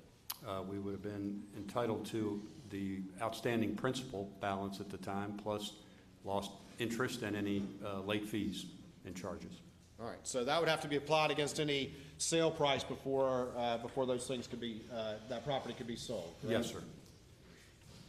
And it would be somewhat higher than the numbers on this memo, is that right? Yes, sir.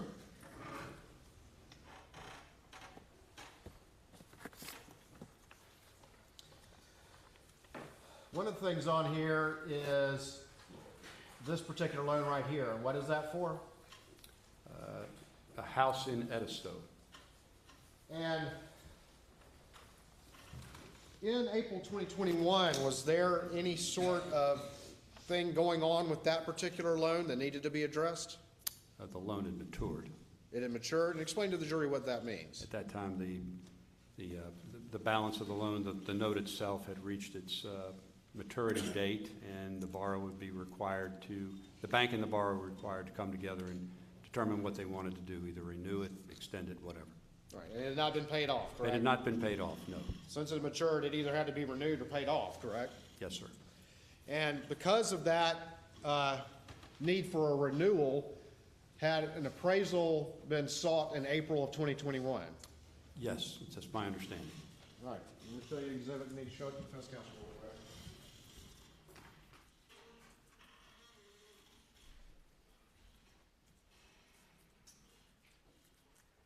Show you what's been marked as Exhibit 364 to this trial, and see if you recognize this.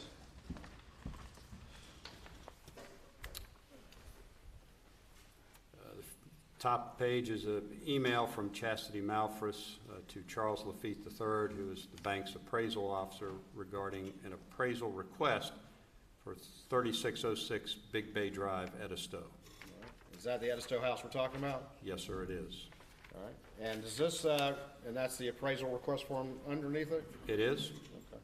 And that relates to the renewal of the existing loan on Edisto, is that correct? That is correct. Did this appraisal have anything to do with this $750,000 that you've been telling the jury about? No, sir. This was already in existence because of an existing loan, is that correct? Yes, sir.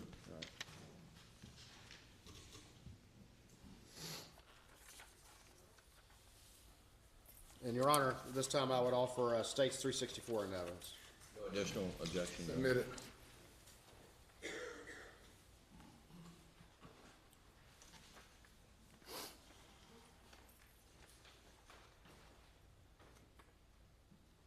Almost done.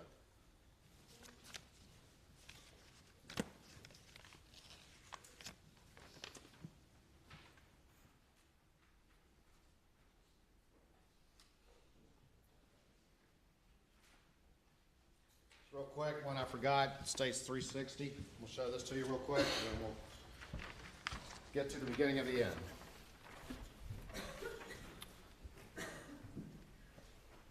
Yeah, can you tell me what that is? Yes, sir. This is, I'm sorry, it's the checking deposit ticket of a $400,000 deposit going into an account, last four digits 6092, in the name of Alex Murdaugh. Underneath that is the cashier's check itself, which accompanied the deposit ticket. Cashier's check number 287933 in the amount of $400,000 dated August 9th, 2021. Your Honor, this time I'd offer States 360. No additional objection, Your Honor. Submit it. All right, and this is that $400,000 that covered the big overdraft, is that right? Yes, sir.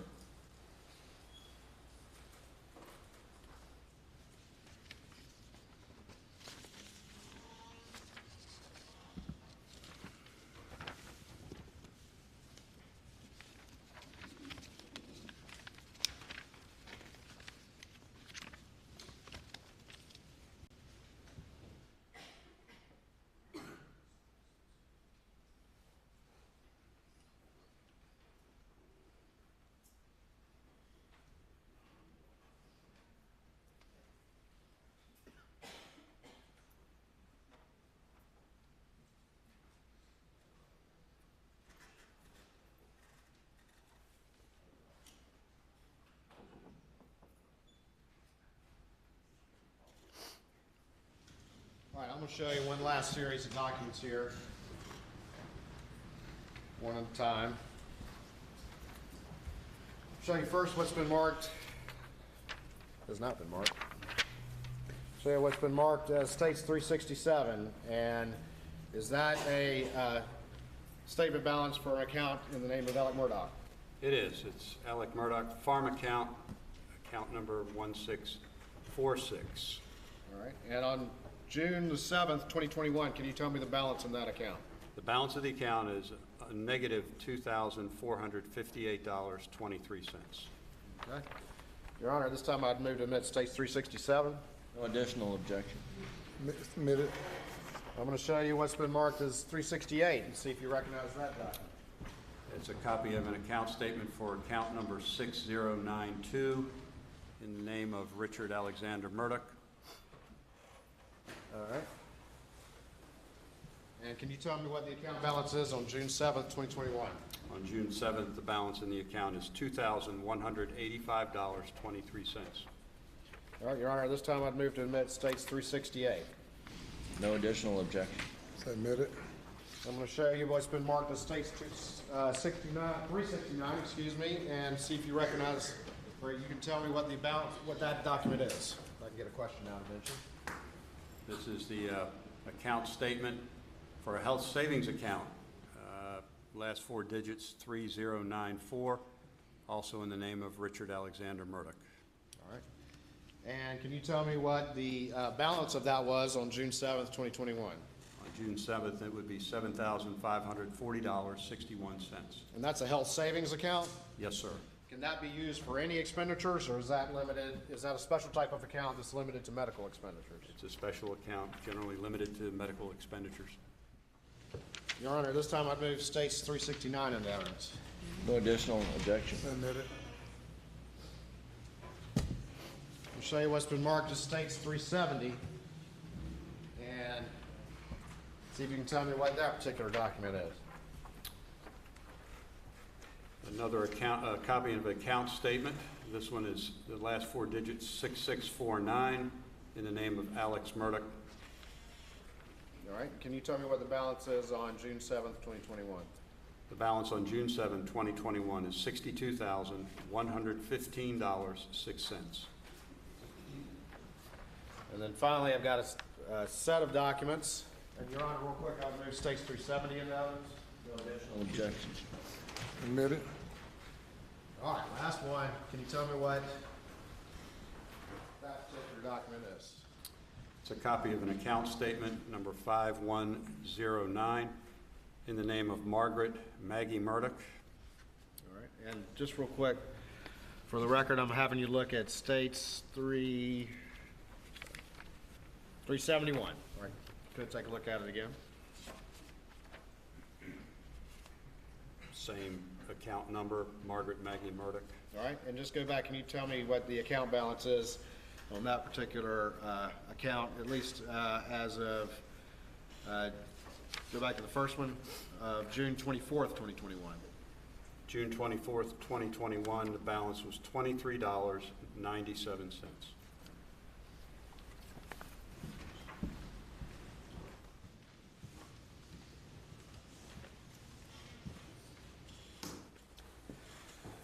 Your Honor, this time I'd move States 371 into evidence. No additional objections. Submit it.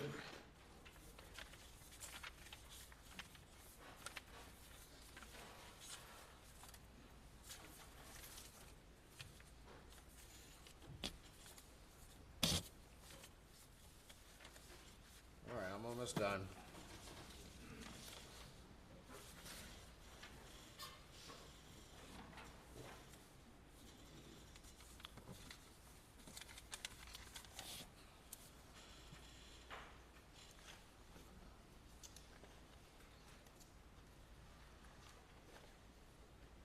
Mr. Malinowski, if at any point in time,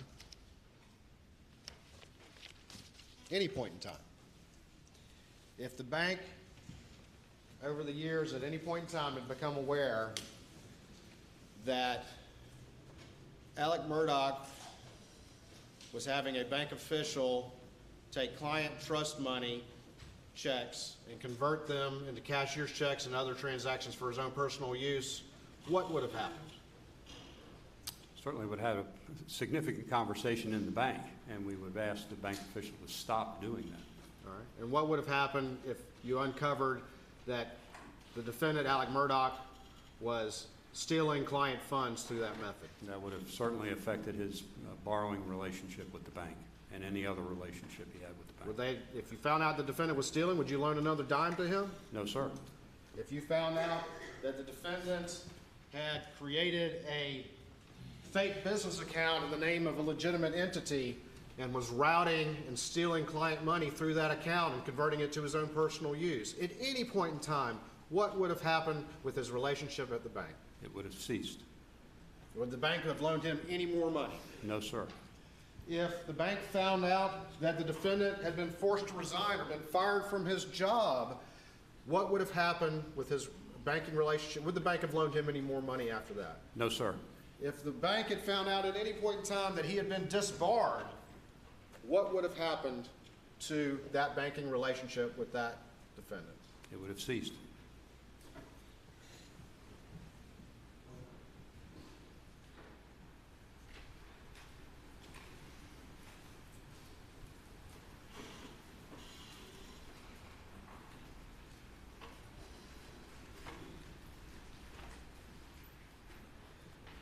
Look at Exhibit 368.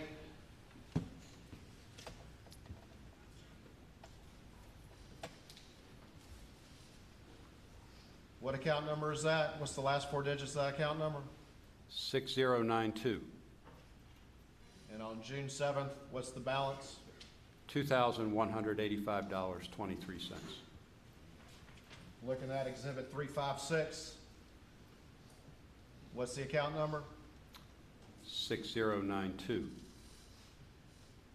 And by the time that unapplied for deposit comes in, what's the balance on August 6th, 2021?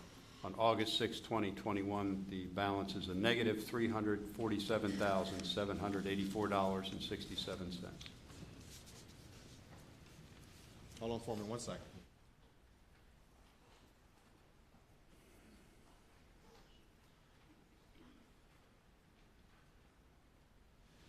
Thank you, Mr. Malinowski. Please answer any questions the defense may have. Ladies and gentlemen, we have you go to the jury room for a break. Please do not discuss the case.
Come to order.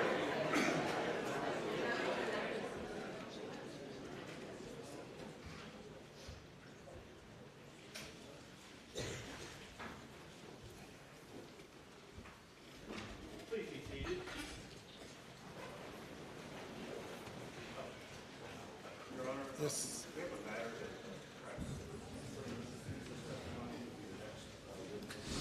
That would be heard outside the judge's presence. Okay, yes, sir. Convenient time. Hey, please, the court. This is something new that has come up, Your Honor. I'm sure Your Honor recalls the testimony of Shelley Smith this Monday. And her testimony was, let's say, somewhat malleable. We've discovered late last night that a GoFundMe page was set up for Ms. Smith, soliciting donations until the wording was changed during the testimony of the last witness. It read that my mother was caretaker for Alec Murdaugh's mom. She recently had to testify against him, and goes on to say, I want to reward her for her bravery and honesty.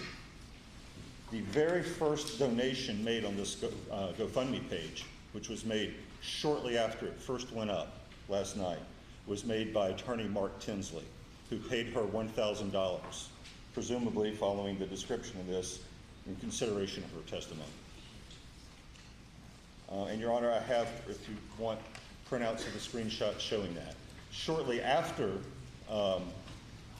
Mark Tinsley's name actually appeared as the donor for $1,000, he removed his name and it now appears as anonymous, but I'm told the Attorney General has confirmed with Mr. Tinsley that he admits he did make this payment to the witness in the middle of trial, who is still under subpoena. And therefore? Your Honor, and therefore, the defense would move to exclude his testimony. And On what basis? Your Honor, the legal standard here is difficult to find. I cannot, searching Westlaw, find a single case in which a prosecutor has tries to put to the jury a lawyer who has already testified he has a direct financial interest in the outcome of this case, who is also making monetary payments to prosecution witnesses during the trial. Your Honor, I believe that this is a question of first impression. And because it's a question of, I understand that the facts here in this case are disturbing, but because it's a question of first impression, I would respectfully urge the court to keep in mind the aphorism that bad facts make bad law. A prosecutor, to my knowledge, to Westlaw's knowledge, has never before done this. What's improper about what he did? About what Mr. Tinsley did? Yes. He made a financial payment to a witness in the middle of a trial that he has a financial interest in the outcome of. He has testified. Who is under subpoena. She's still under subpoena. He made a $1,000 payment as a reward for her honesty, testifying in a matter that he has testified that he has a direct financial interest in. Well, that would be good fodder for cross-examination. Well, Your Honor, I respect the court's ruling. I'm not going to strike his testimony. It may be good fodder for cross-examination. Yes, sir.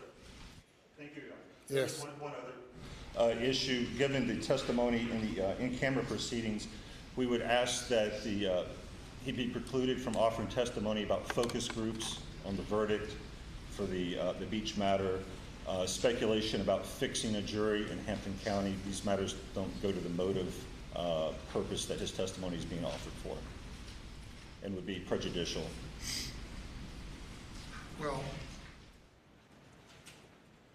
I'm loath to attempt to screen testimony in advance. Lawyers ask questions, lawyers object, and judges rule. So you've sounded a warning to the state that you object to that testimony, and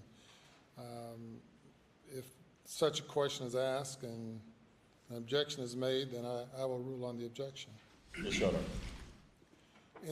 Anything else? Nothing from the state, Your Honor. Range.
present, sir. Okay, cross-examination. Please record. Yes, sir.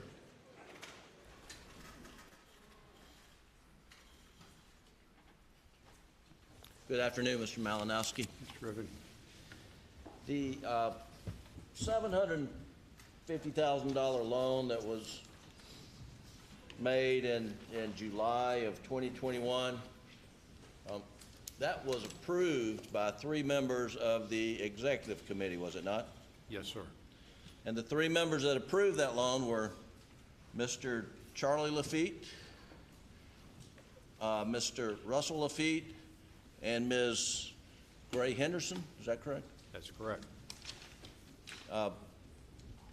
And Mr. Charlie Lafitte was chairman of the board of the Palmetto State Bank at the time. Is that right? Yes, sir.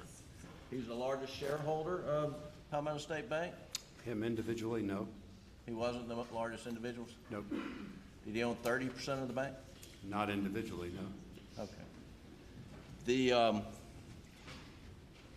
And then his son was Russell Lafitte, That's correct.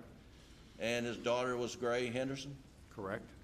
And it was his position that if Alec Murdaugh wanted a loan from Palmetto State Bank, that the bank would loan him the money. Is that correct?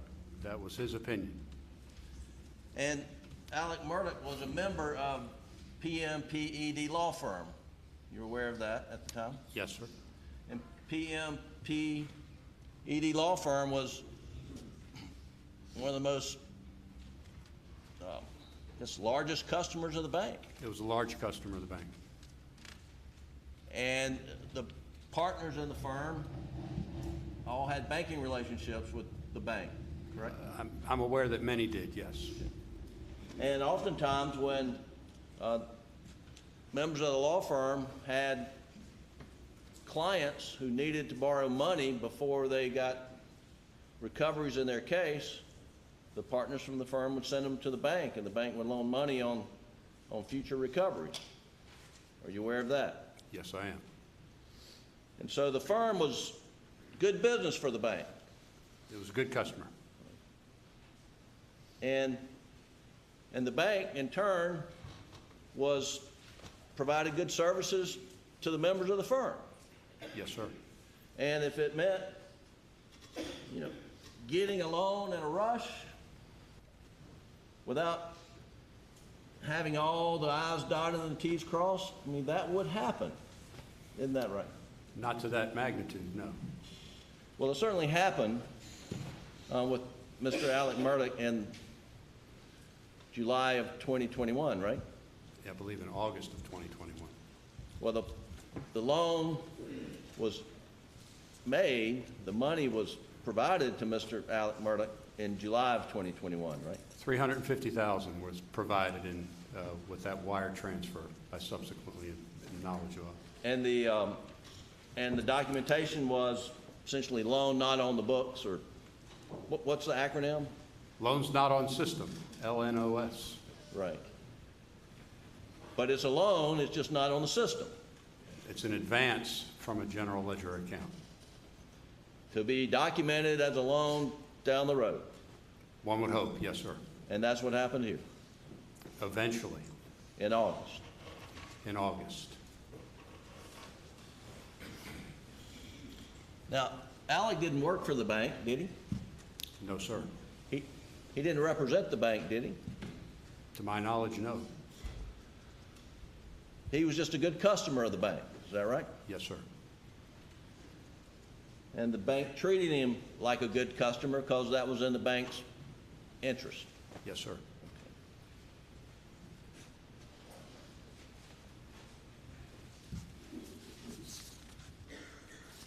Now, you said something on direct that I want to follow up on. And my notes say that after the tragic murder of Maggie and Paul, that the bank undertook a loan review of Alec's loans. Is that right? In response to the August 9th email, yes, sir. Well, the August 9th email was triggered because of Maggie and Paul's murders? That and other information, yes, sir. Okay, and what other information? I think Mr. Norris Lafitte had asked some questions or had conversations with individuals and wanted to know the full accounting of the bank's relationship. Okay. And one of the factors that Mr. Norris Lafitte included was he had just lost his wife and son, and let's take a look at his standing with the bank, loans outstanding, et I cetera. think that's a fair statement, yes, sir. Okay. Up until June 7th, 2021, the bank was not examining Alec's loans, were they? We're not scrutinizing them, no, sir. Yeah. He did he and Maggie had a loan review from the bank, whether they knew it or not, back in July 10th of 2020, correct? Yes, sir. And I'm going to show you Defendant's Exhibit 91 and ask if this is the loan review that was done, documented to the Executive Committee on July 10th, 2020. Yes, this is a copy of a loan review prepared by Gray Henderson, the relationship summary of Alec Murdaugh and Maggie Murdaugh, Thank you. And what's the date? 2020. July 2020. Your Honor, I would move Defendant's Exhibit 91 in evidence at this time. No objection, Your Honor. It's admitted.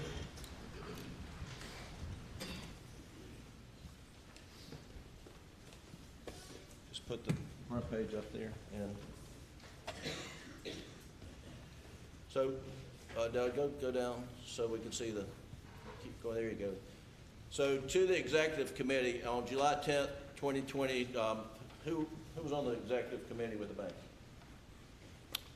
At that time, Charlie Lafitte, Russell Lafitte, Gray Henderson, myself, I believe Scott Swain was on it at that time. And it's a 5-member Executive Committee? Yes, sir. And I think you mentioned earlier that does it take the majority of the committee to approve loans over a certain amount? Sitting in a meeting, yes, sir.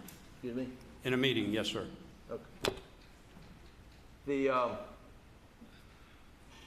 And Gray Henderson is preparing this loan review for Alec Murdaugh, right? Yes, sir. It says Richard Alexander Alec Murdaugh is a lifetime resident of Hampton County. He and his wife, Margaret B. Maggie, recently sold their home in Hampton and moved their permanent residence to their farm in Islandton. Alec is a respected partner with Peters, Murdaugh, Parker, Ellsroth, and Dietrich law firm. They are currently involved in a wrongful death suit involving their youngest son, Paul, in a boating accident. Civil case is still pending. So that was the background on this. That was a general summary of current situation. And then the reviewed financials related to their tax returns and whatnot. Is that correct? She's just stating in there that what financial information we have on file. Okay. And then you go through each outstanding loan. Is that right? It's a summary of the loan, yes, sir. Okay, and the first loan is can you tell us what that is? Williams Island on St. Helena? We had a loan, I believe that loan was a joint loan with a gentleman by the name of Barrett Bowler, secured by 2 or 3 little islands off St. Helena. And that loan's in good standing?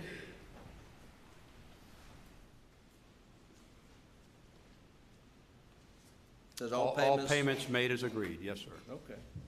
And now the next loan is a loan on, that's the Edisto Beach House, is that right? Yes, sir.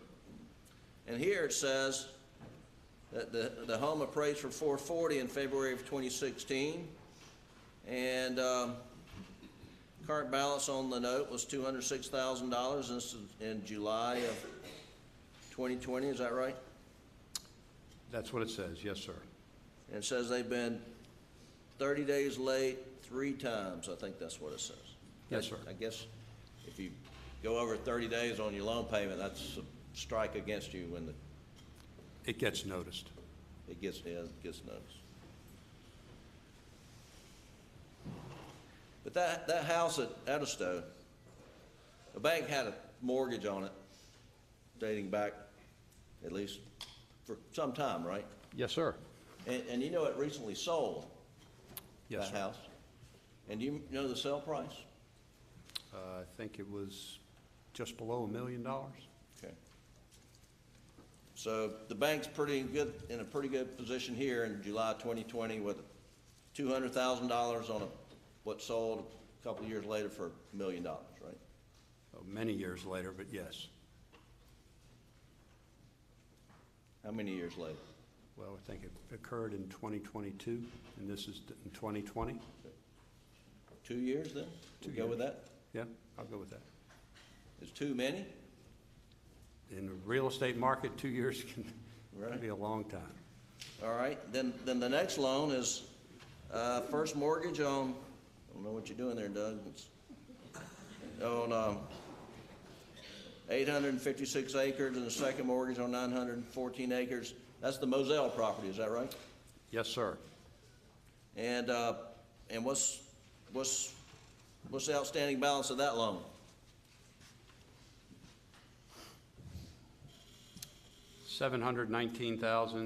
$719,769.16.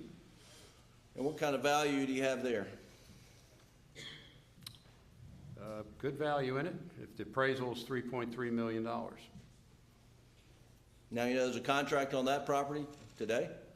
I understand there is, yes. You know what it is? No, sir, I don't. Okay. You know it's more than 3.3? I don't know that. Okay. Bank still has a mortgage on it? We do. Okay. You turn the page, Doug? If that's the last one on there.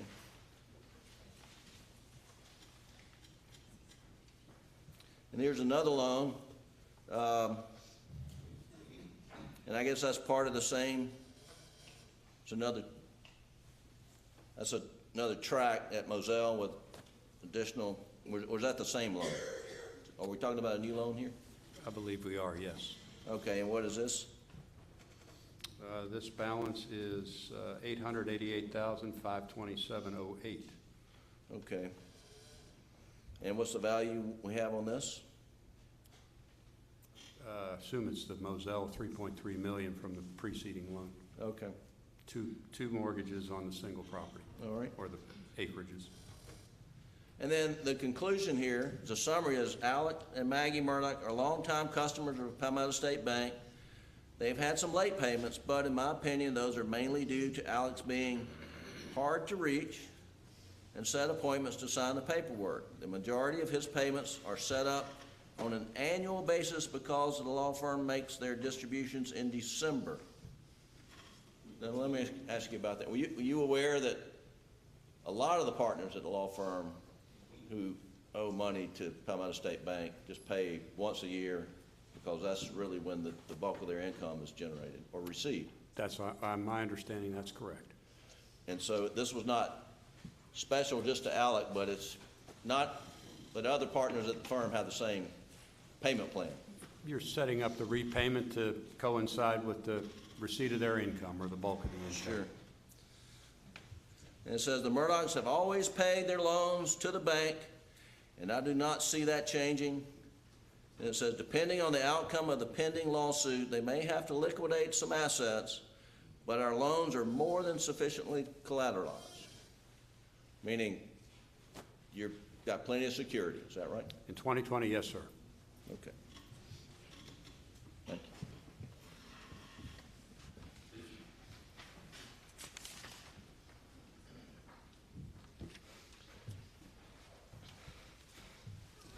you. Alec and Maggie have, to your knowledge, never been turned down for a loan at Palmetto State Bank. My knowledge, they have not.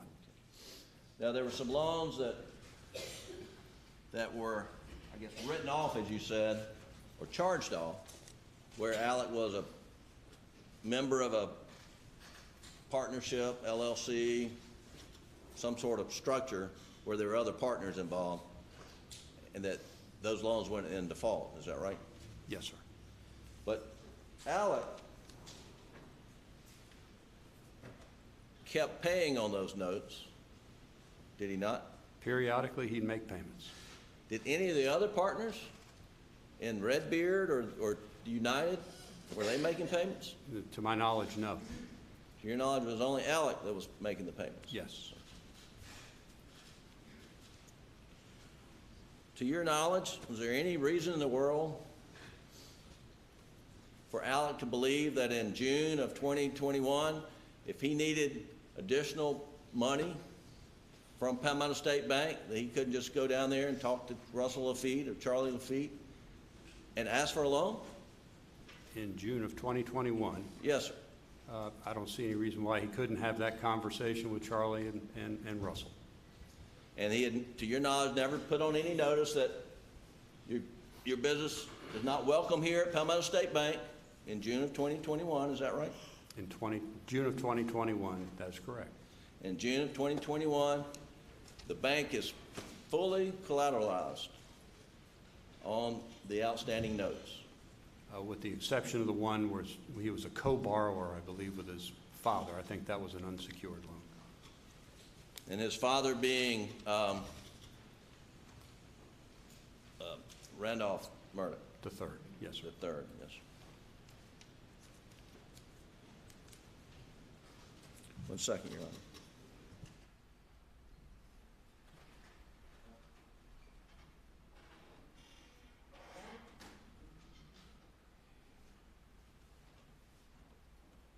I have no further questions, Your Honor. Redirect. Very briefly, Your Honor.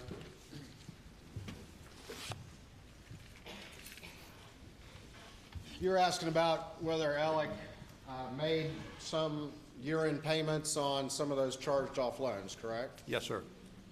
And your review was some of that money that was used to make those payments ultimately converted money from client funds?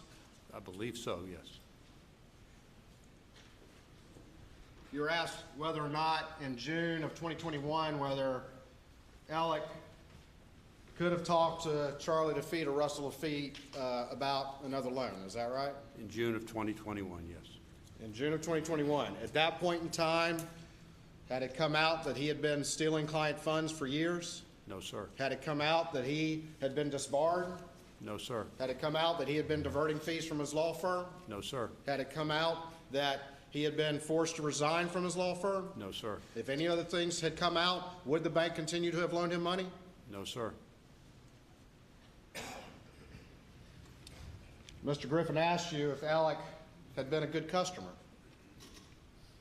correct? Yes, sir.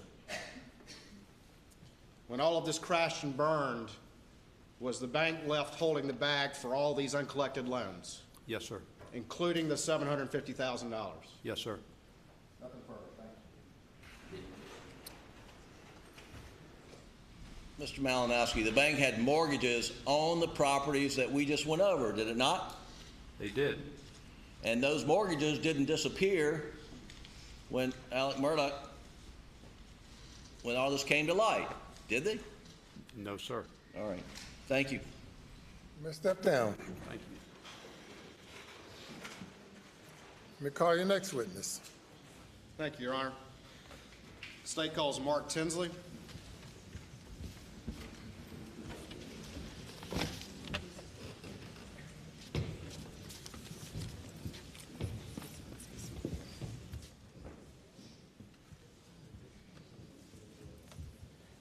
Raise your right hand, left hand on the Bible. Do you affirm the testimony about to give this court in this trial shall be the truth, so help you God? I do. Thank you. Take a seat in the witness stand. State your name again for the record. Spell your last name, please. Afternoon, Your Honor. My name is Mark Tinsley, Tinsley.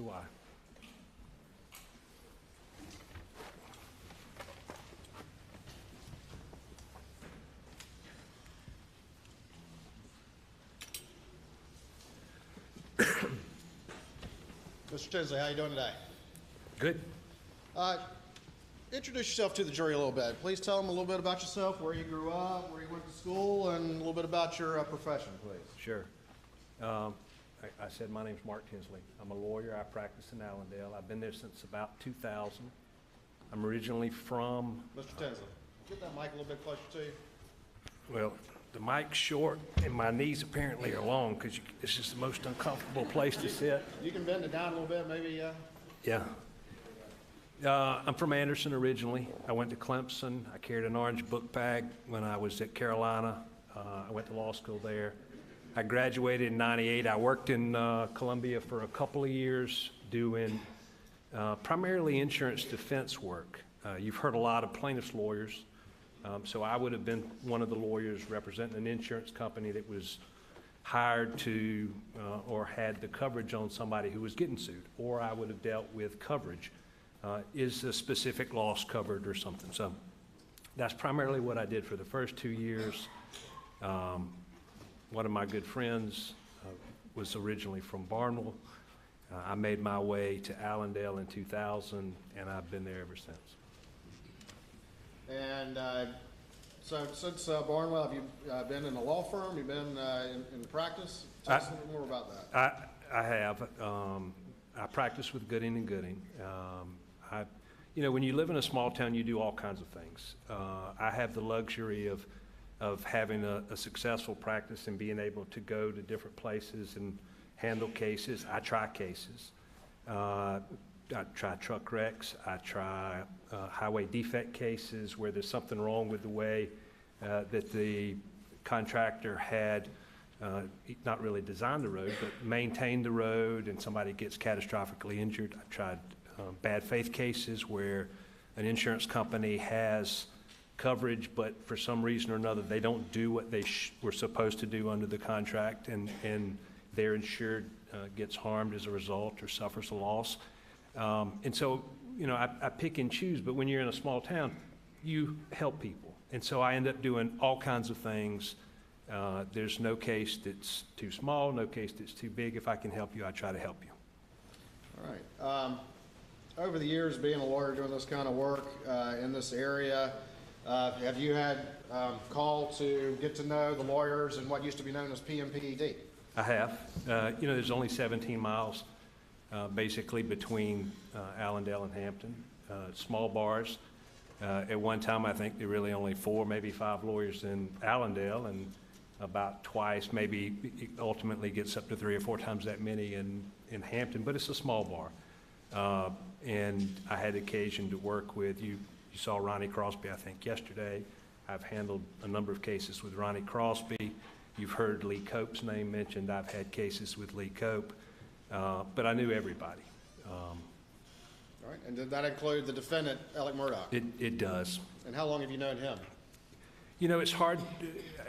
I heard Chris Wilson this morning. I don't remember exactly. I came in 2000. I always remember him being there, so sometime shortly after I came to practice in the 14th Circuit. All right. And do you see him in the courtroom here today? Sure. He's immediately to the right of Mr. Harpootlian. Did the record reflect he's identified the defendant?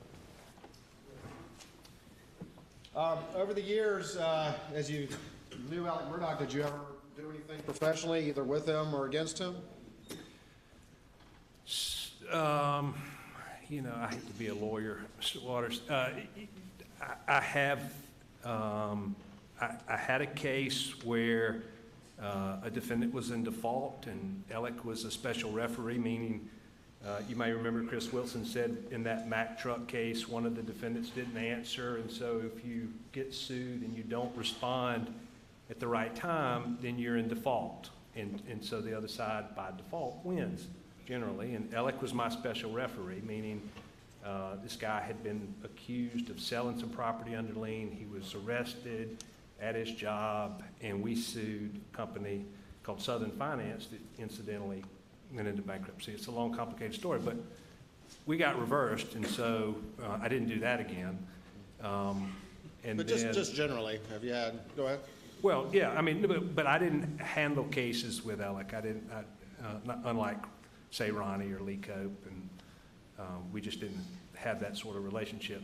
You know, I guess he and I did so much of the same thing. I don't recall a time over the last 20 years where we worked on a case together. Being a small bar and doing the same kind of thing, though, y'all are generally familiar with one another and the type of cases y'all were handling and that sort of thing? Oh, absolutely. I mean, it's a small bar, and you go to the roster meetings, you know what everybody's doing, you see what cases they have. Yeah, absolutely. You know if they have a success, a big case, or a failure. You ever been in court when Alec was doing a closing argument? Yes, probably a couple of times. There was, he tried a case in Allendale. It was the first case, I think it was 98 that the Allendale courthouse burned. The story is that Judge Peoples from Barnwell was going to sentence some guy for a drug offense, and Judge Peoples was very strict on drug offenses, and so the guys who were going to be sentenced on Monday decided Sunday would be a good day to burn the courthouse. So they burned the courthouse, and so many months later, I think Judge Peoples ended up sentencing them. Relevance grounds. At any rate, they rebuilt the courthouse, and so the first case that was tried in 2005, Alec tried, and I was there when he made his closing argument.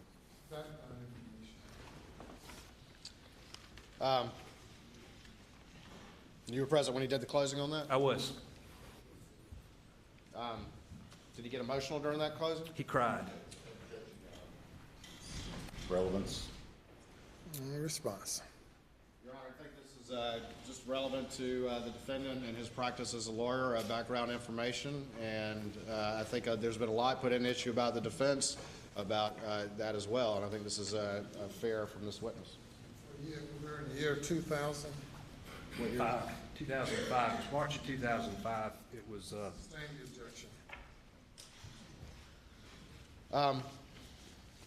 Let me ask you just a little bit about, though, being in this kind of type of work in a sort of small bar in a small area. You said y'all are generally familiar with what each other are doing who do similar work? I think so. All right.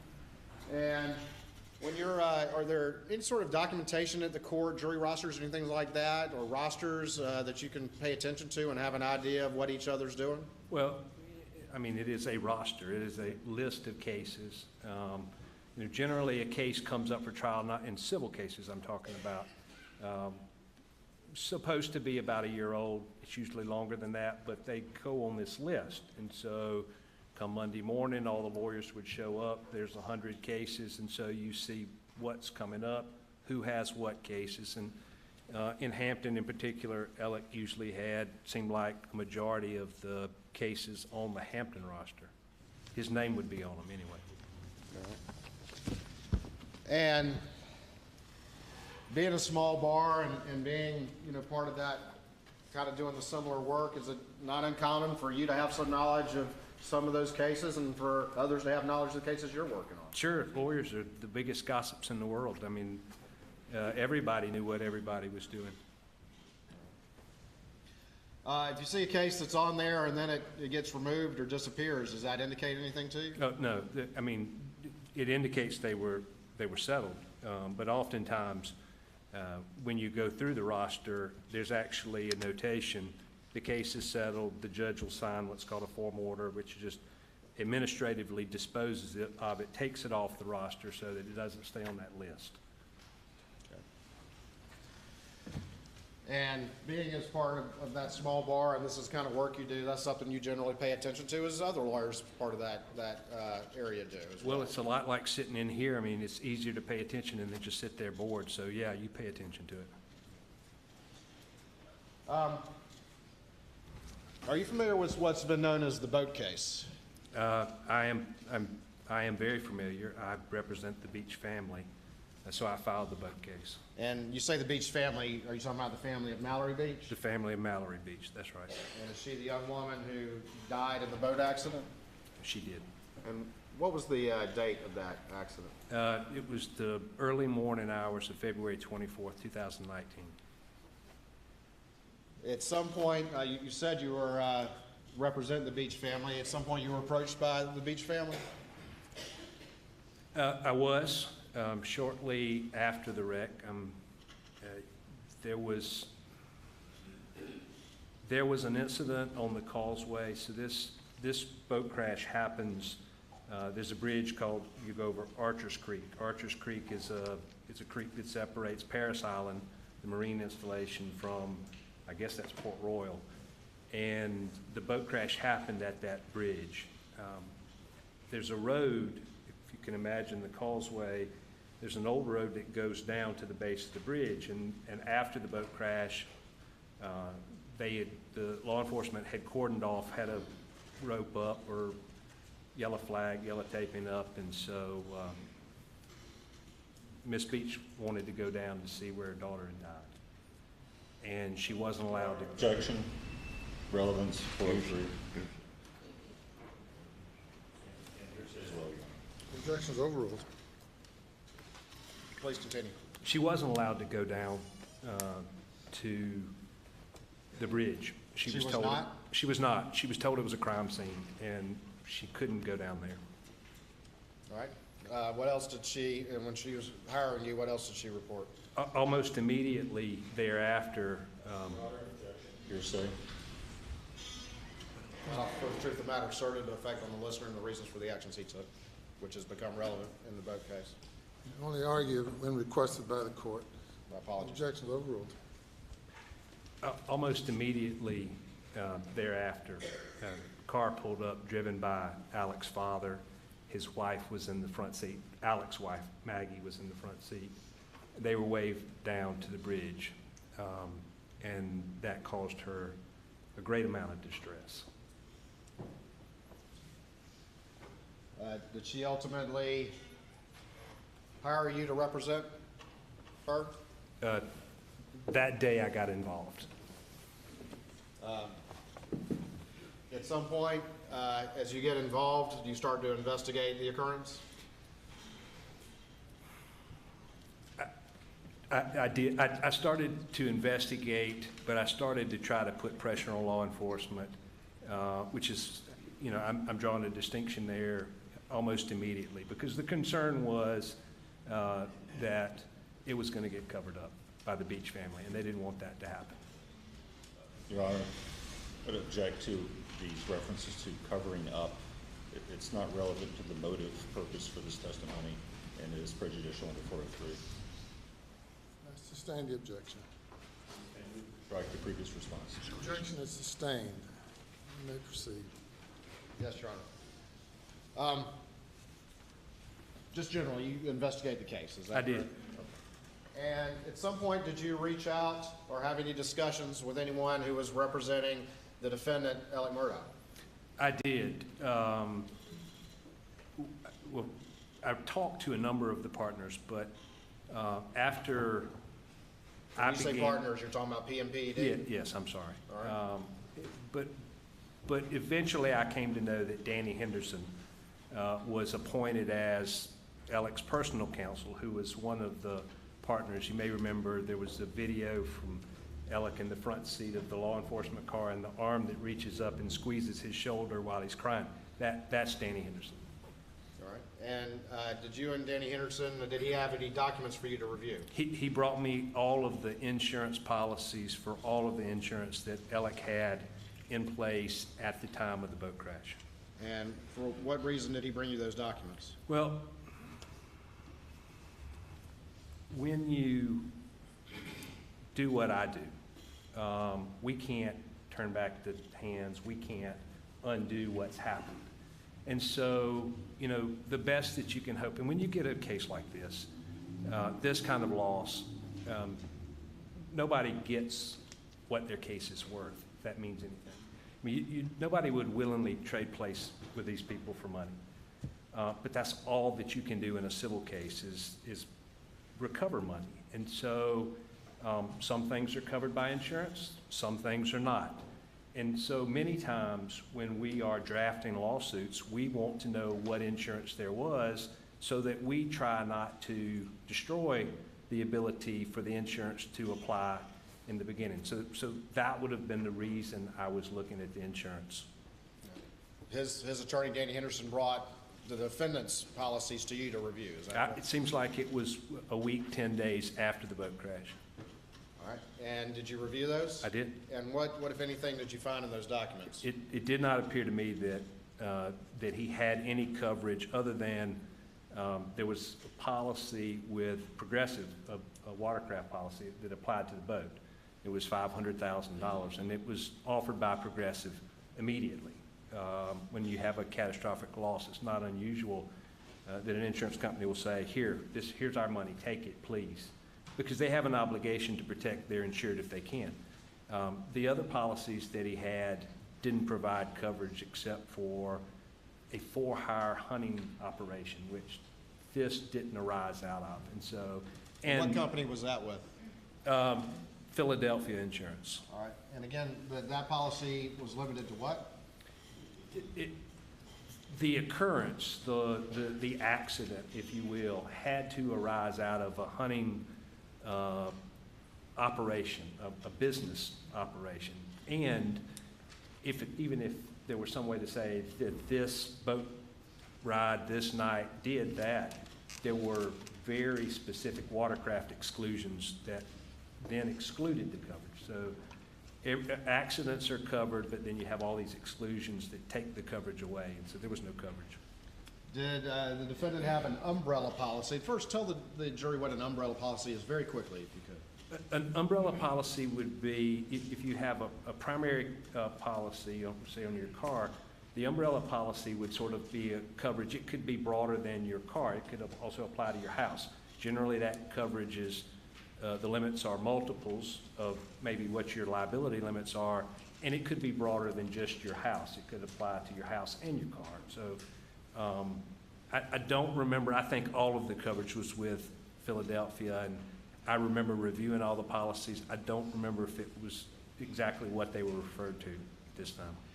Did you ever find out if the defendant had an umbrella policy or the status of that policy? There was no coverage for this boat crash other than with Progressive on the boat. Did the defendant have an umbrella policy at one time, to your review? He had coverage. He had the coverage with Lloyd's of London and Nautilus immediately before, which was the coverage that was in effect when Gloria Satterfield fell at his house. And he had an umbrella policy there. All right, and what happened to that policy, that coverage? The policy came up for renewal. You know, normally they're a year. It comes up for renewal, and this claim's still open. And so when it came up for renewal, the insurance company wouldn't renew the policy, and they canceled it, which is why he then went and bought this hunting club operation or hunting for hire operation, whatever that policy was, but didn't really cover anything because he didn't have that kind of business. In your assessment and judgment, would that Philadelphia hunting lodge policy provide any coverage for the boating accident? It did not. I told Danny Henderson in November of 2019 that it did not. Philadelphia filed something called a declaratory judgment action where they go and ask the court to declare their rights, meaning we don't have any coverage. It's clear the policy doesn't apply. Judge, tell, in this case, the plaintiff, because they sued us, the Beach family, and they sued Alex Murdaugh for a declaration there was no coverage. I refused to participate. I said I would just be bound by whatever the result was because I knew what the result was going to be. Generally, at this point in time, what was your assessment of the defendant, how lucrative the defendant's practice was and his general wealth? Well, so I believe that he was making lots of money. I told you that he had most of the cases. So if that's 50% or 60% of the cases that are actively resolving, he's actively making money. Money's coming in. Now, whether I knew that how the law firm worked in terms of they would get their money at the end of the year, that's not uncommon, but it doesn't really change the fact that he's making lots of money. And that didn't really change in the time that I knew him. It certainly hadn't changed in the years immediately preceding the boat crash. You know, so about last 3 to 5 years. All right. And ultimately, with your review of the insurance coverages, the only one that you thought was applicable was which one? The Progressive boat policy. And how much was that? 500,000. And from your assessment of the case, was that going to be enough? No, it wasn't. There were 6 people on the boat, including Alec's son, Paul.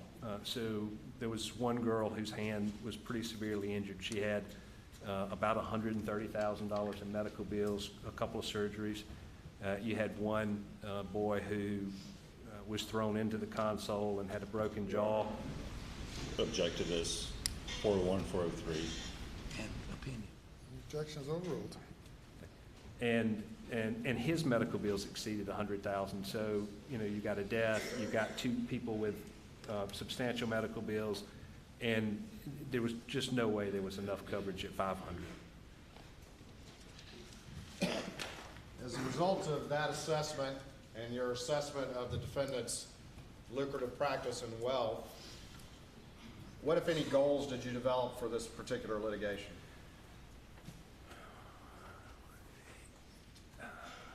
I don't know if it's as easy to answer that, but as I began to realize there was no coverage, it was clear that and oftentimes when you have someone who is very affluent, who has a lot of money, it's not uncommon for those people to pay in addition to what they have in insurance. And so Alec was going to have to pay out of his own pocket to settle the cases. Did you ultimately file suit in this matter? I filed suit, I think, about a month after the boat crash. I filed suit before the criminal charges were brought. Criminal charges against who? Paul, I'm sorry. And so in March of 2019, you filed suit? I believe so. And did you sue the defendant? I did. All right. Without getting into the weeds too much, what's the basis of potential liability for the defendant? So in the very beginning, if there was any chance at coverage, the allegations were that he knew that his son Buster, his older son Buster, who was 21 years old, had obtained a duplicate license, and that Paul was using that license to buy alcohol. And so it's sort of Alec's lawyers from time to time have characterized it as negligent parenting, but it's in the law you have this idea that there's this thing called negligent entrustment.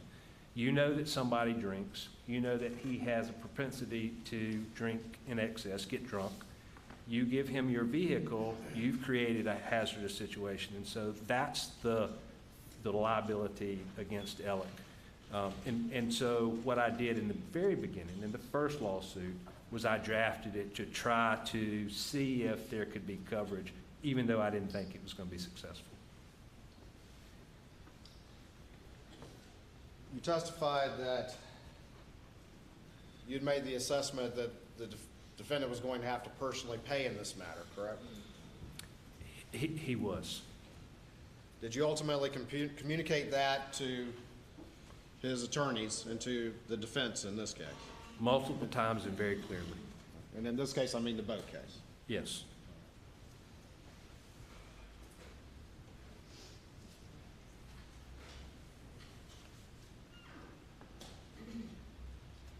Is there such a concept as a friendly defendant or a venue defendant or a placeholder defendant in civil litigation? There is.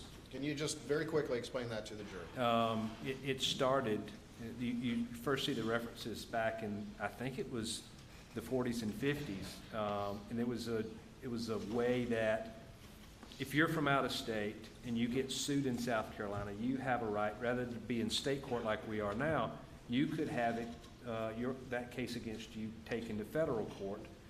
And so oftentimes what people would do to keep the out-of-state person from taking it to federal court and rather keep it in the county where they knew everybody is you would also sue someone in state.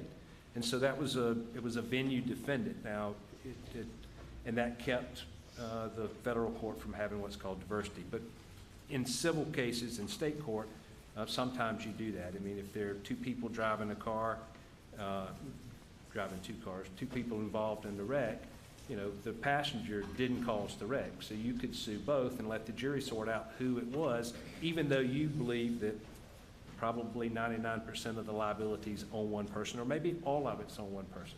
Juries do crazy things sometimes. Had you made it clear to the defense during this time that you were not considering the defendant just a friendly defendant, or a placeholder defendant, or a venue defendant? From the beginning and very clearly. And that meant you were seeking a personal recovery against him? He was always going to have to pay, and pay a lot of money. Does your area of the law, do y'all have some sort of annual conference every year that many people involved in it attend? We do. Michael Gunn mentioned it. I think he called it SCADG or SCAD. I don't know. So I called it the Trial Lawyers Conference. It was at the Westin at Hilton Head every year. And what time of year what month does that take place? It's usually the first weekend of August. So that if that's first, second, third, or fourth, fifth, and sixth, but it's usually that first week of August. In August of 2019, did you attend that conference? I did. And did you see the defendant there? I did. And did you have any conversation with him? Normally, different law firms have dinners, and groups of lawyers, it's because it's marketing too, right? I mean, you go and you have dinners and you take other lawyers out who may send you cases or get you involved in cases. And so after dinner, everybody sort of comes back to the hotel, and there at the Westin, there's a gathering area. And I think it was a fundraiser, either for Mr. Harpootlian or for Lindsey Graham. But there was a whole room of lawyers, and he saw me. And this is the first sort of gathering. There's a little tension, I think, generally in the room about it. And then he beelines across the room and gets about this close. And what does the defendant say to you? Hey, Bo, what's this I've been hearing about what you've been saying? I thought we were friends. And did you respond to that? I did. I told him that we were friends, that if he didn't think that I was going to do everything I needed to do to help my clients, he was wrong, and he needed to settle the case. Was that conversation about your intent to seek a personal recovery? That's when he said, what's this about what I've been hearing? I thought we were friends. That's what he was talking about. He didn't like the fact that I was saying he was going to have to come out of his pocket and pay. Moving on to the following month, was there a mediation in the case? The next year. So that was 2020. August of 19. We don't have the mediation until September of 20. At this point in time, the case has been filed, and without getting into detail, you're generally engaging in the discovery process. Is that correct? We are, which is you go and you put witnesses under oath, and you take their depositions, and you examine them, and you collect documents and those sorts of things. But we were taking depositions, primarily of law enforcement, the people at the emergency room, that sort of thing. What happened in March of 2020 that affected everybody? Well, COVID began to shut the courts down. We continued to take some depositions, but ultimately, I think it was probably April, May, then we were sort of confined to our offices by then. So in March, we're still taking depositions of law enforcement, and it sort of slows down. Do you continue to work on the boat case? We did. Continue to gather evidence and documentation? I did. One of, there was a number of things that we knew existed that had not been collected by law enforcement and didn't appear to exist as far as law enforcement were concerned. And so, for instance, I subpoenaed from the Department of Defense, I believe, and ultimately got all of the federal government's documents of affidavits and things of witnesses that were out there from Parris Island. And without getting into all the details of the evidence, were you gathering evidence that you felt made your claim against the defendant strong? It did.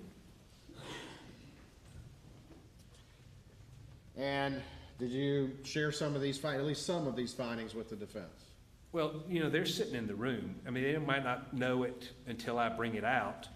You know, the first lawyer asks questions, and then the person may or may not be completely truthful, and then you bring out the document. And so they're seeing it happen.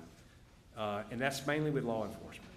There were a number of law enforcement depositions where that happened. As you're moving through the months of COVID and their shutdown and everything like that, is one of the things that you do is use a mock jury to sort of assess your case. Objection, Your Honor. 401, 403. Objection's overruled. I did in this case. All right. And some of this evidence that you felt was strong, did you sort of present that to this mock jury? It is just as a tool to help you assess how strong your case is and how likely it is of a recovery. Yes, and I was specifically interested in Beaufort County, and I can explain that if you want.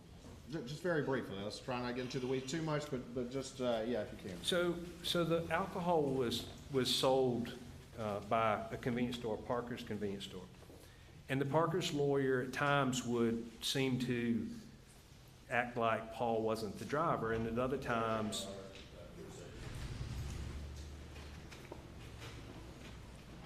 And the objection's overruled. at other times, he would go after law enforcement specifically about that particular officer's connection with Alex Murdaugh, or the Murdaughs in general. And so you really can't have it both ways, right? I mean, if Paul's not the driver, you don't really worry about the alcohol that was sold, then the connection with law enforcement sort of becomes irrelevant. So and it was clear what they were doing was they were trying to try a case that look at all the bad things, don't let him get away with this because of verdict against Parker's. And so I was interested in if we went to Beaufort, because I'm being told by Alec's lawyer, that a Hampton jury won't return a verdict against him. And so what I'm trying to determine is, if we go to Beaufort, is the evidence that I have uncovered so overwhelming that a jury ignores the clear breaches by Parker's company? And ultimately, again, without getting into the weeds, were the results of that exercise with the mock jury, did that give you further confidence in the strength of a large recovery against the defendant? Just answer Yeah, that. absolutely. And ultimately, did you communicate that to the defendant's defense team? I did. I also, to Ronnie Crosby, who said that he would talk to Alec, and then they wanted copies of some of the statements by the people that wanted to take everything he had.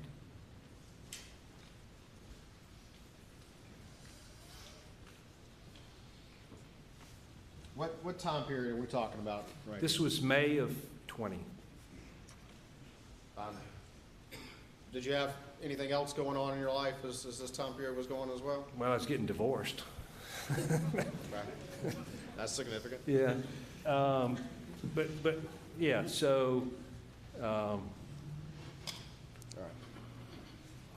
but, yeah, I think you're later in the summer, but. I got you. As we move from May of 2020 into the fall of 2020, are those conversations continuing with the defense about the strength of your case and your desire to have a personal recovery against the defendant? Sure, there was a lot of pushback about the shock that I would hold Alec personally responsible, make him pay. And then in August of 20, I figured out that I had cancer, and but we continued to work, and then probably by November, I knew how bad it was, and I knew that I was going to be gone, and so I tried to make arrangements to to do things, because I'm still having to decide. The case is getting some age on it. We filed it pretty soon. A case that gets about a year old ought to go on the trial roster. We have mandatory mediation. We're going to mediate it in September, and then immediately after that, it would be eligible for trial. We didn't settle the case, and in November, I sent some requests to admit, which is, in the law, in civil cases, there's all this evidence. It's like in here, you've seen this. You have to bring somebody in here that says, I opened the car door, and then you bring the next guy in and says, well, I took the mats out. And if that's not disputed, then we can send something, it's a written question, say, admit that it was daylight when this happened. Okay, we'll admit that, so we don't have to call somebody in. And so it's admit certain facts to be true, and then those things are taken as true, and we don't have to present them. So I had made up my mind that I was going to send the case to Beaufort after the focus groups, and I was going to try the case in Beaufort. So I sent requests to admit in November of 19 before I was about to leave to go to Florida for my cancer treatment. In November of 19? I'm sorry, November of 20. I think it was November the 19th. But All right, before we get there,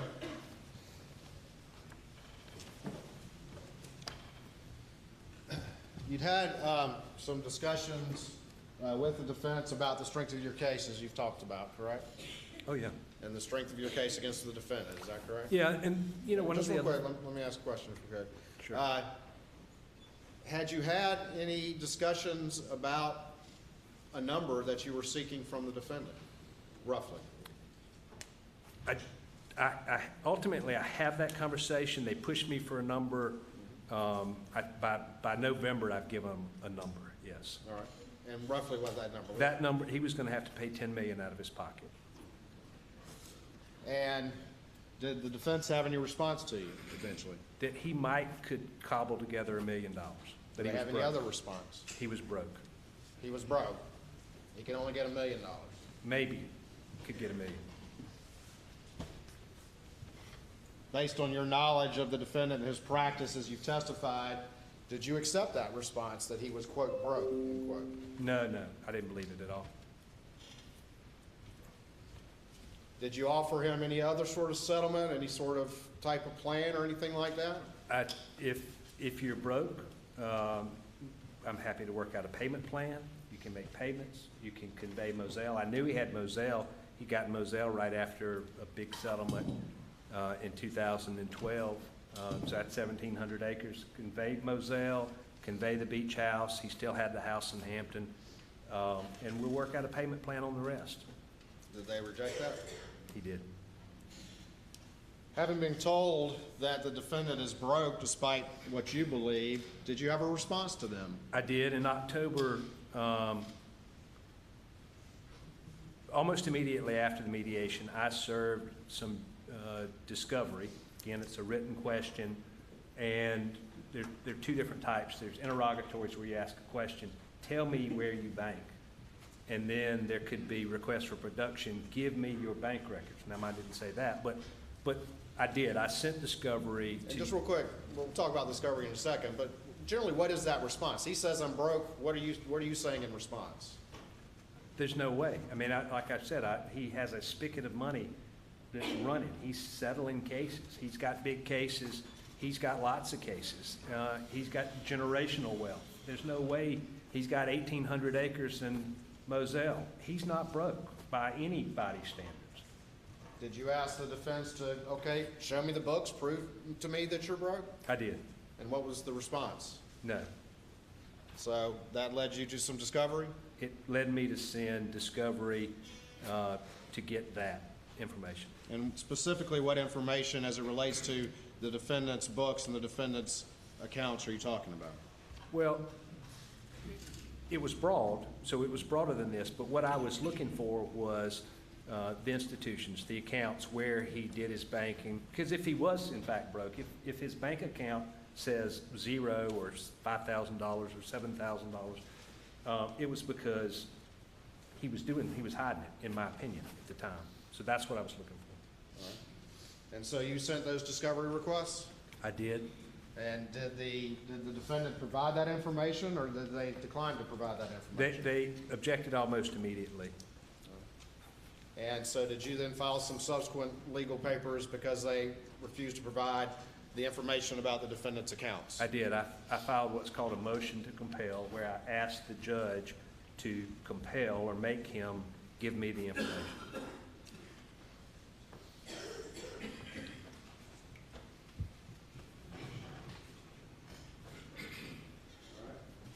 I'm going to show you what's been marked as State's Exhibit 402, and just generally just see if you recognize this document. If you flip through it real quick.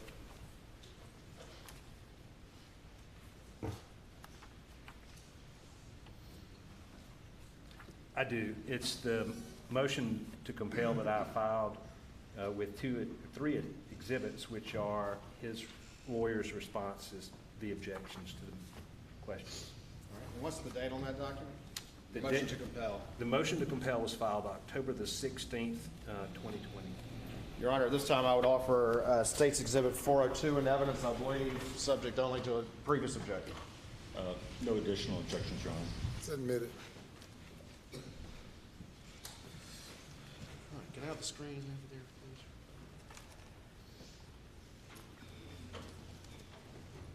All right, this is State's 402, the one you just described, is that right? That's right. And that's the date on it right there? Correct.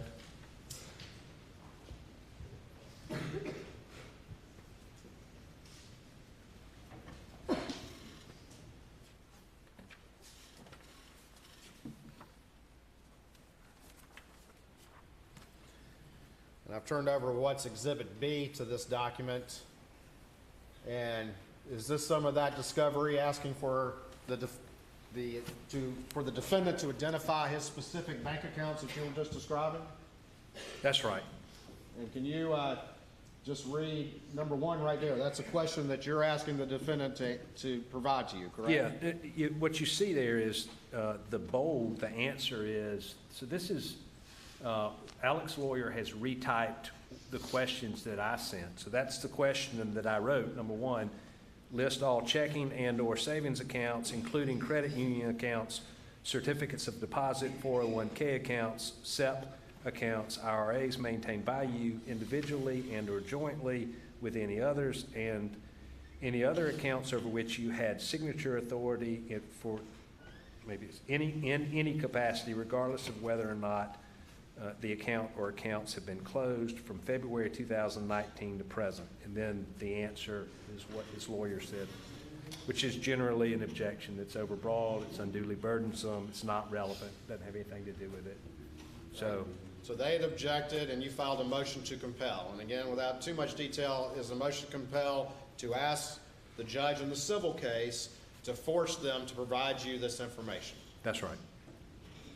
And if that motion, and we'll talk more about this in a minute, but if a motion to compel is successful and you had gotten the defendant to produce the identity of all accounts he had, what would have been your next step if you continued to follow that thread? Well, so I knew some information. I would have verified that he was telling me the truth, right? So some things I'm verifying, but I would have ultimately sent subpoenas to the banks. And then I would have begun to subpoena the accounts. I mean, I know he's got a personal account. I know that the law firm's got accounts, but he's got these other entities, these partnerships and things. I didn't know if he had accounts there. So that would have been what would have happened next. At this point in time, were you aware of any institutions that you believe the defendant had bank accounts at? I knew about Palmetto State Bank, and I believe that I knew about Bank of America. At this point in time, though, did you have any idea about all the stuff over there with the fake forge account and all this other stuff that the jury's heard about? Not a clue.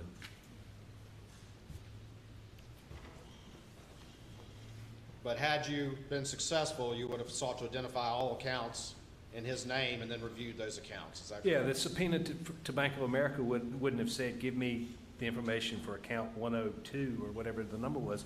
It would have been for all accounts that have his name on it, period, in any capacity. So it would have been very broad. And to be fair, they could continue to object to subpoenas and that sort of thing, but this was if you had had to follow this thread, that was the tack that you were taking by filing this document. Is that correct? That's exactly what it was, and I was doing it like you heard Chris Wilson talk about in that Mack truck case, that the defendant didn't want this to happen. Well, this is normal in a civil case. There's lots of times that defendants don't want certain things to happen, and so if they don't want it, that's what I want. And so I'm putting pressure where I can put pressure, and this is a place that I can put pressure. At the time, I think it's because he's making so much money, he doesn't really want us to know how much money he's making.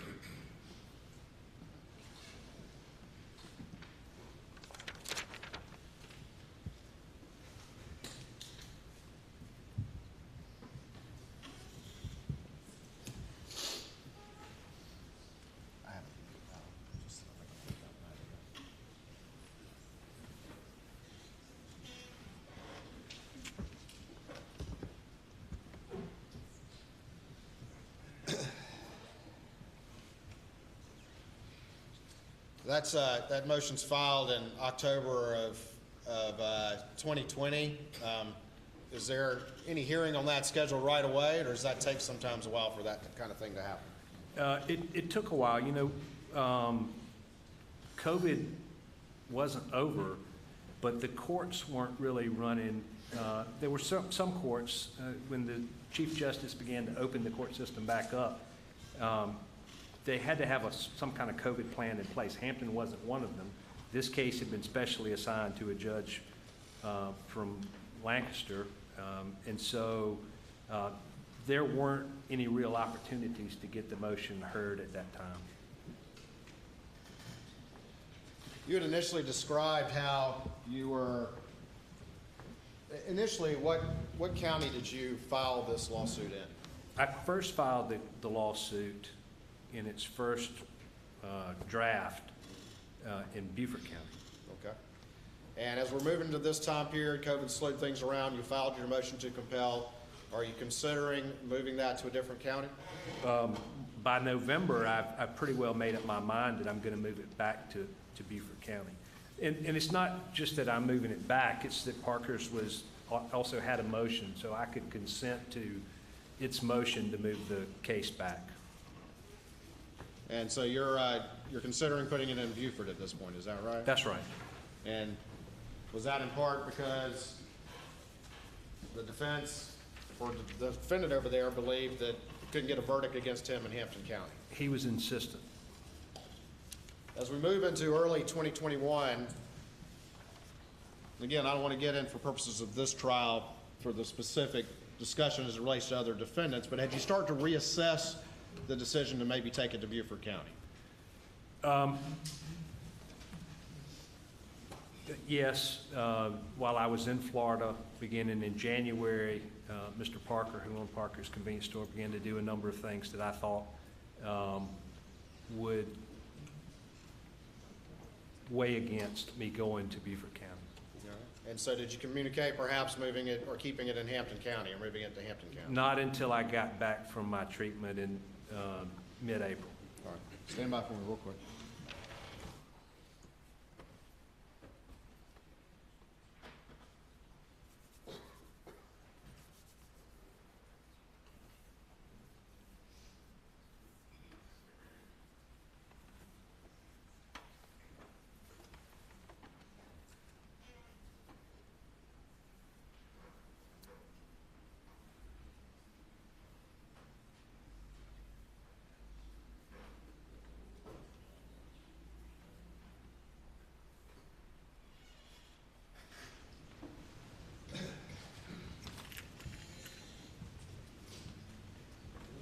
Let me ask you this. You said you'd started considering moving it back to Hampton County because of some things that was happening with another defendant, that being the convenience store in Beaufort County, correct? You said Hampton. I think you meant Beaufort. Sorry, let me rephrase that. You're in Beaufort at this point, correct? No, I'm in Hampton. I filed it initially against Luther's, which was a bar after. So the kids launched a boat from Alex Family Place to Chessie, and it's owned by Family Trust, Murdaugh Family Trust. Maybe there are two properties and there's two trusts, So I sued Alec's father, I sued the trust, because could have been that alcohol was provided there. It turned out it wasn't. But the kids drank and launched the boat from there. And then they went to an oyster roast. I sued the people who had the oyster roast. From there, they went to a bar called Luther's where Paul had 2 shots. And so I sued Luther's and I sued Alec. And I'm not 100% certain in that first lawsuit whether I sued Buster or not. But I ultimately did sue Buster. You were describing you were in April 2021. Had you at that point had some thought process that you communicated to the defense about having the case in Hampton? Yes, I did. Okay. And was it because of some of those things with that other defendant that you had mentioned? So, Without getting into the specifics. It was. And the motions were coming up. I mean, it was, I've been gone for 4 months or whatever it is, 4.5 months. And so the motions are set to be heard. And there are a number of motions. Parker, as I said, had filed this motion to transfer the case to Beaufort before I left.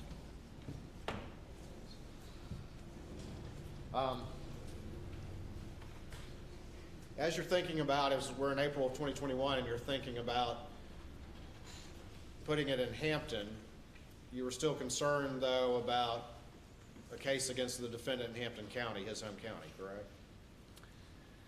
I think you're still getting Beaufort and Hampton mixed up, but, so not exactly. I was. All right, well, you explain it to me. I'll explain. There were a number of reasons that I wanted the case in Beaufort. I had substantial evidence. One of the things that we didn't talk about was when you have a 17, 18, 19-year-old girl, which I have, she constantly has her phone and she's constantly taking videos. And so one of the things that I discovered is that Paul's girlfriend had tons of videos of alcohol, family trips, videos of Paul drinking in front of his parents, videos of him grossly intoxicated. And so that evidence I shared with Alec's lawyers as well leading up to it. I didn't share it. They didn't serve the same discovery on me because they didn't want the other defendant, Greg Parker, to have it at that time because they were so entrenched in that there was some sort of venue-friendly lawsuit going on between Alec and myself, but there wasn't. Okay.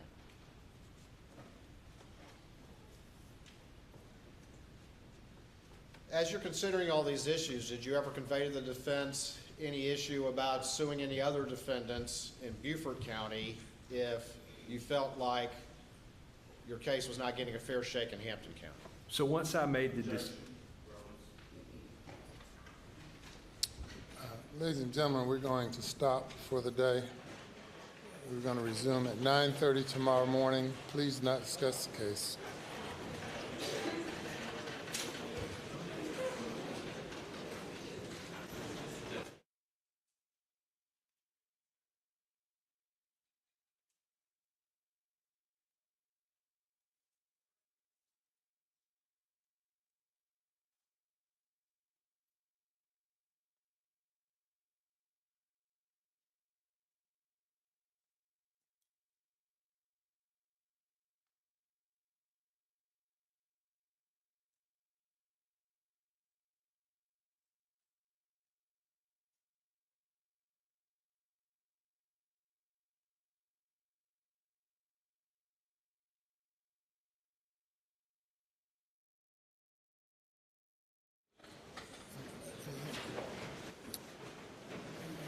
The nature of the objection. Your Honor, as I understand this, the relevance of this under the state's theory is financial pressure due to he said $10 million that he expected the defendant to pay. These details about interactions with other defendants, the relevance is just not apparent. And then there's giving. Your Honor, through my questions, I've been trying to minimize getting into the weeds on that. I believe the response that the witness, I'm happy to proffer an answer to that particular question, is communicating to the defense that he, intended to sue Maggie and Paul in Beaufort County if he detected anything that he thought in Hampton County that was untoward. And I think that that's specifically relevant to the specific pressures that were rising on this defendant in April of 2021. Well, I think you could have asked him that question, but I agree with the defense. You've said you're not trying to get in the weeds, but you're far into the weeds, into the other case, and I sustain the objection. And we will resume at 9:30. Mr. Harpootlian. Your Honor. At some point in this case, the defense will have the opportunity to call witnesses. Yes, sir. I'm not sure when that's going to be. Anyway, a number of our witnesses, when I say a number, at least 4, perhaps 5, are from out of state. They're experts, so it's prohibitively expensive for us to just fly them in and have them sit somewhere for a week or two. I wonder if we could inquire of the state, is there some end to their case that they predict will happen within, and because, Your Honor, if they tell us they're going to end on, I mean, it's sort of the reverse, they tell us they're going to end on 10 days from today, and they end 8 days from today, or we won't have witnesses to put up. So we delay the court. So, and it's not. I've talked to the Attorney General several times, and he has been unable to predict to me when that might happen. I thought perhaps, and I'm not asking he do that right now, but perhaps he could, Your Honor, it would ask him, he could like consult with his team and think about when that might happen. And again, I'm only asking so that we don't say, we don't have a witness here. They're in Chicago or Connecticut or whatever, because they have to book flights and they have to, I'm not whining. I'm just saying to some specific. Reasonable request. I certainly understand. I don't hear that much, but thank you.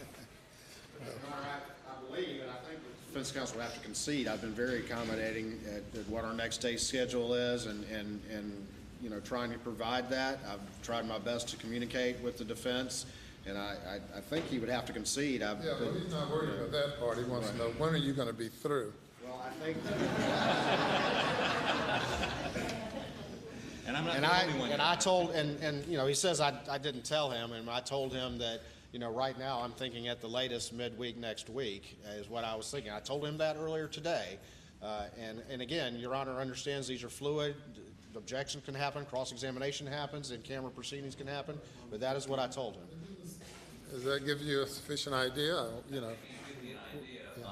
But if, as this process goes on, they decide they need to, I mean, again, I said I accused him of gilding the lily and piling on. It's apparently instinctive. I'm not criticizing it. It's his case. I am criticizing it. It's his case. But I just, and he has every day when I've asked him, who you calling tomorrow? Been 100% cooperative, and we're going to do the same for him. But as we proceed through tomorrow, and he thinks he's going to be done midweek, Wednesday of next week. That's my best assessment right now, yes, sir. Okay, so what we're going to do is we're going to try to structure a plan where we have available witnesses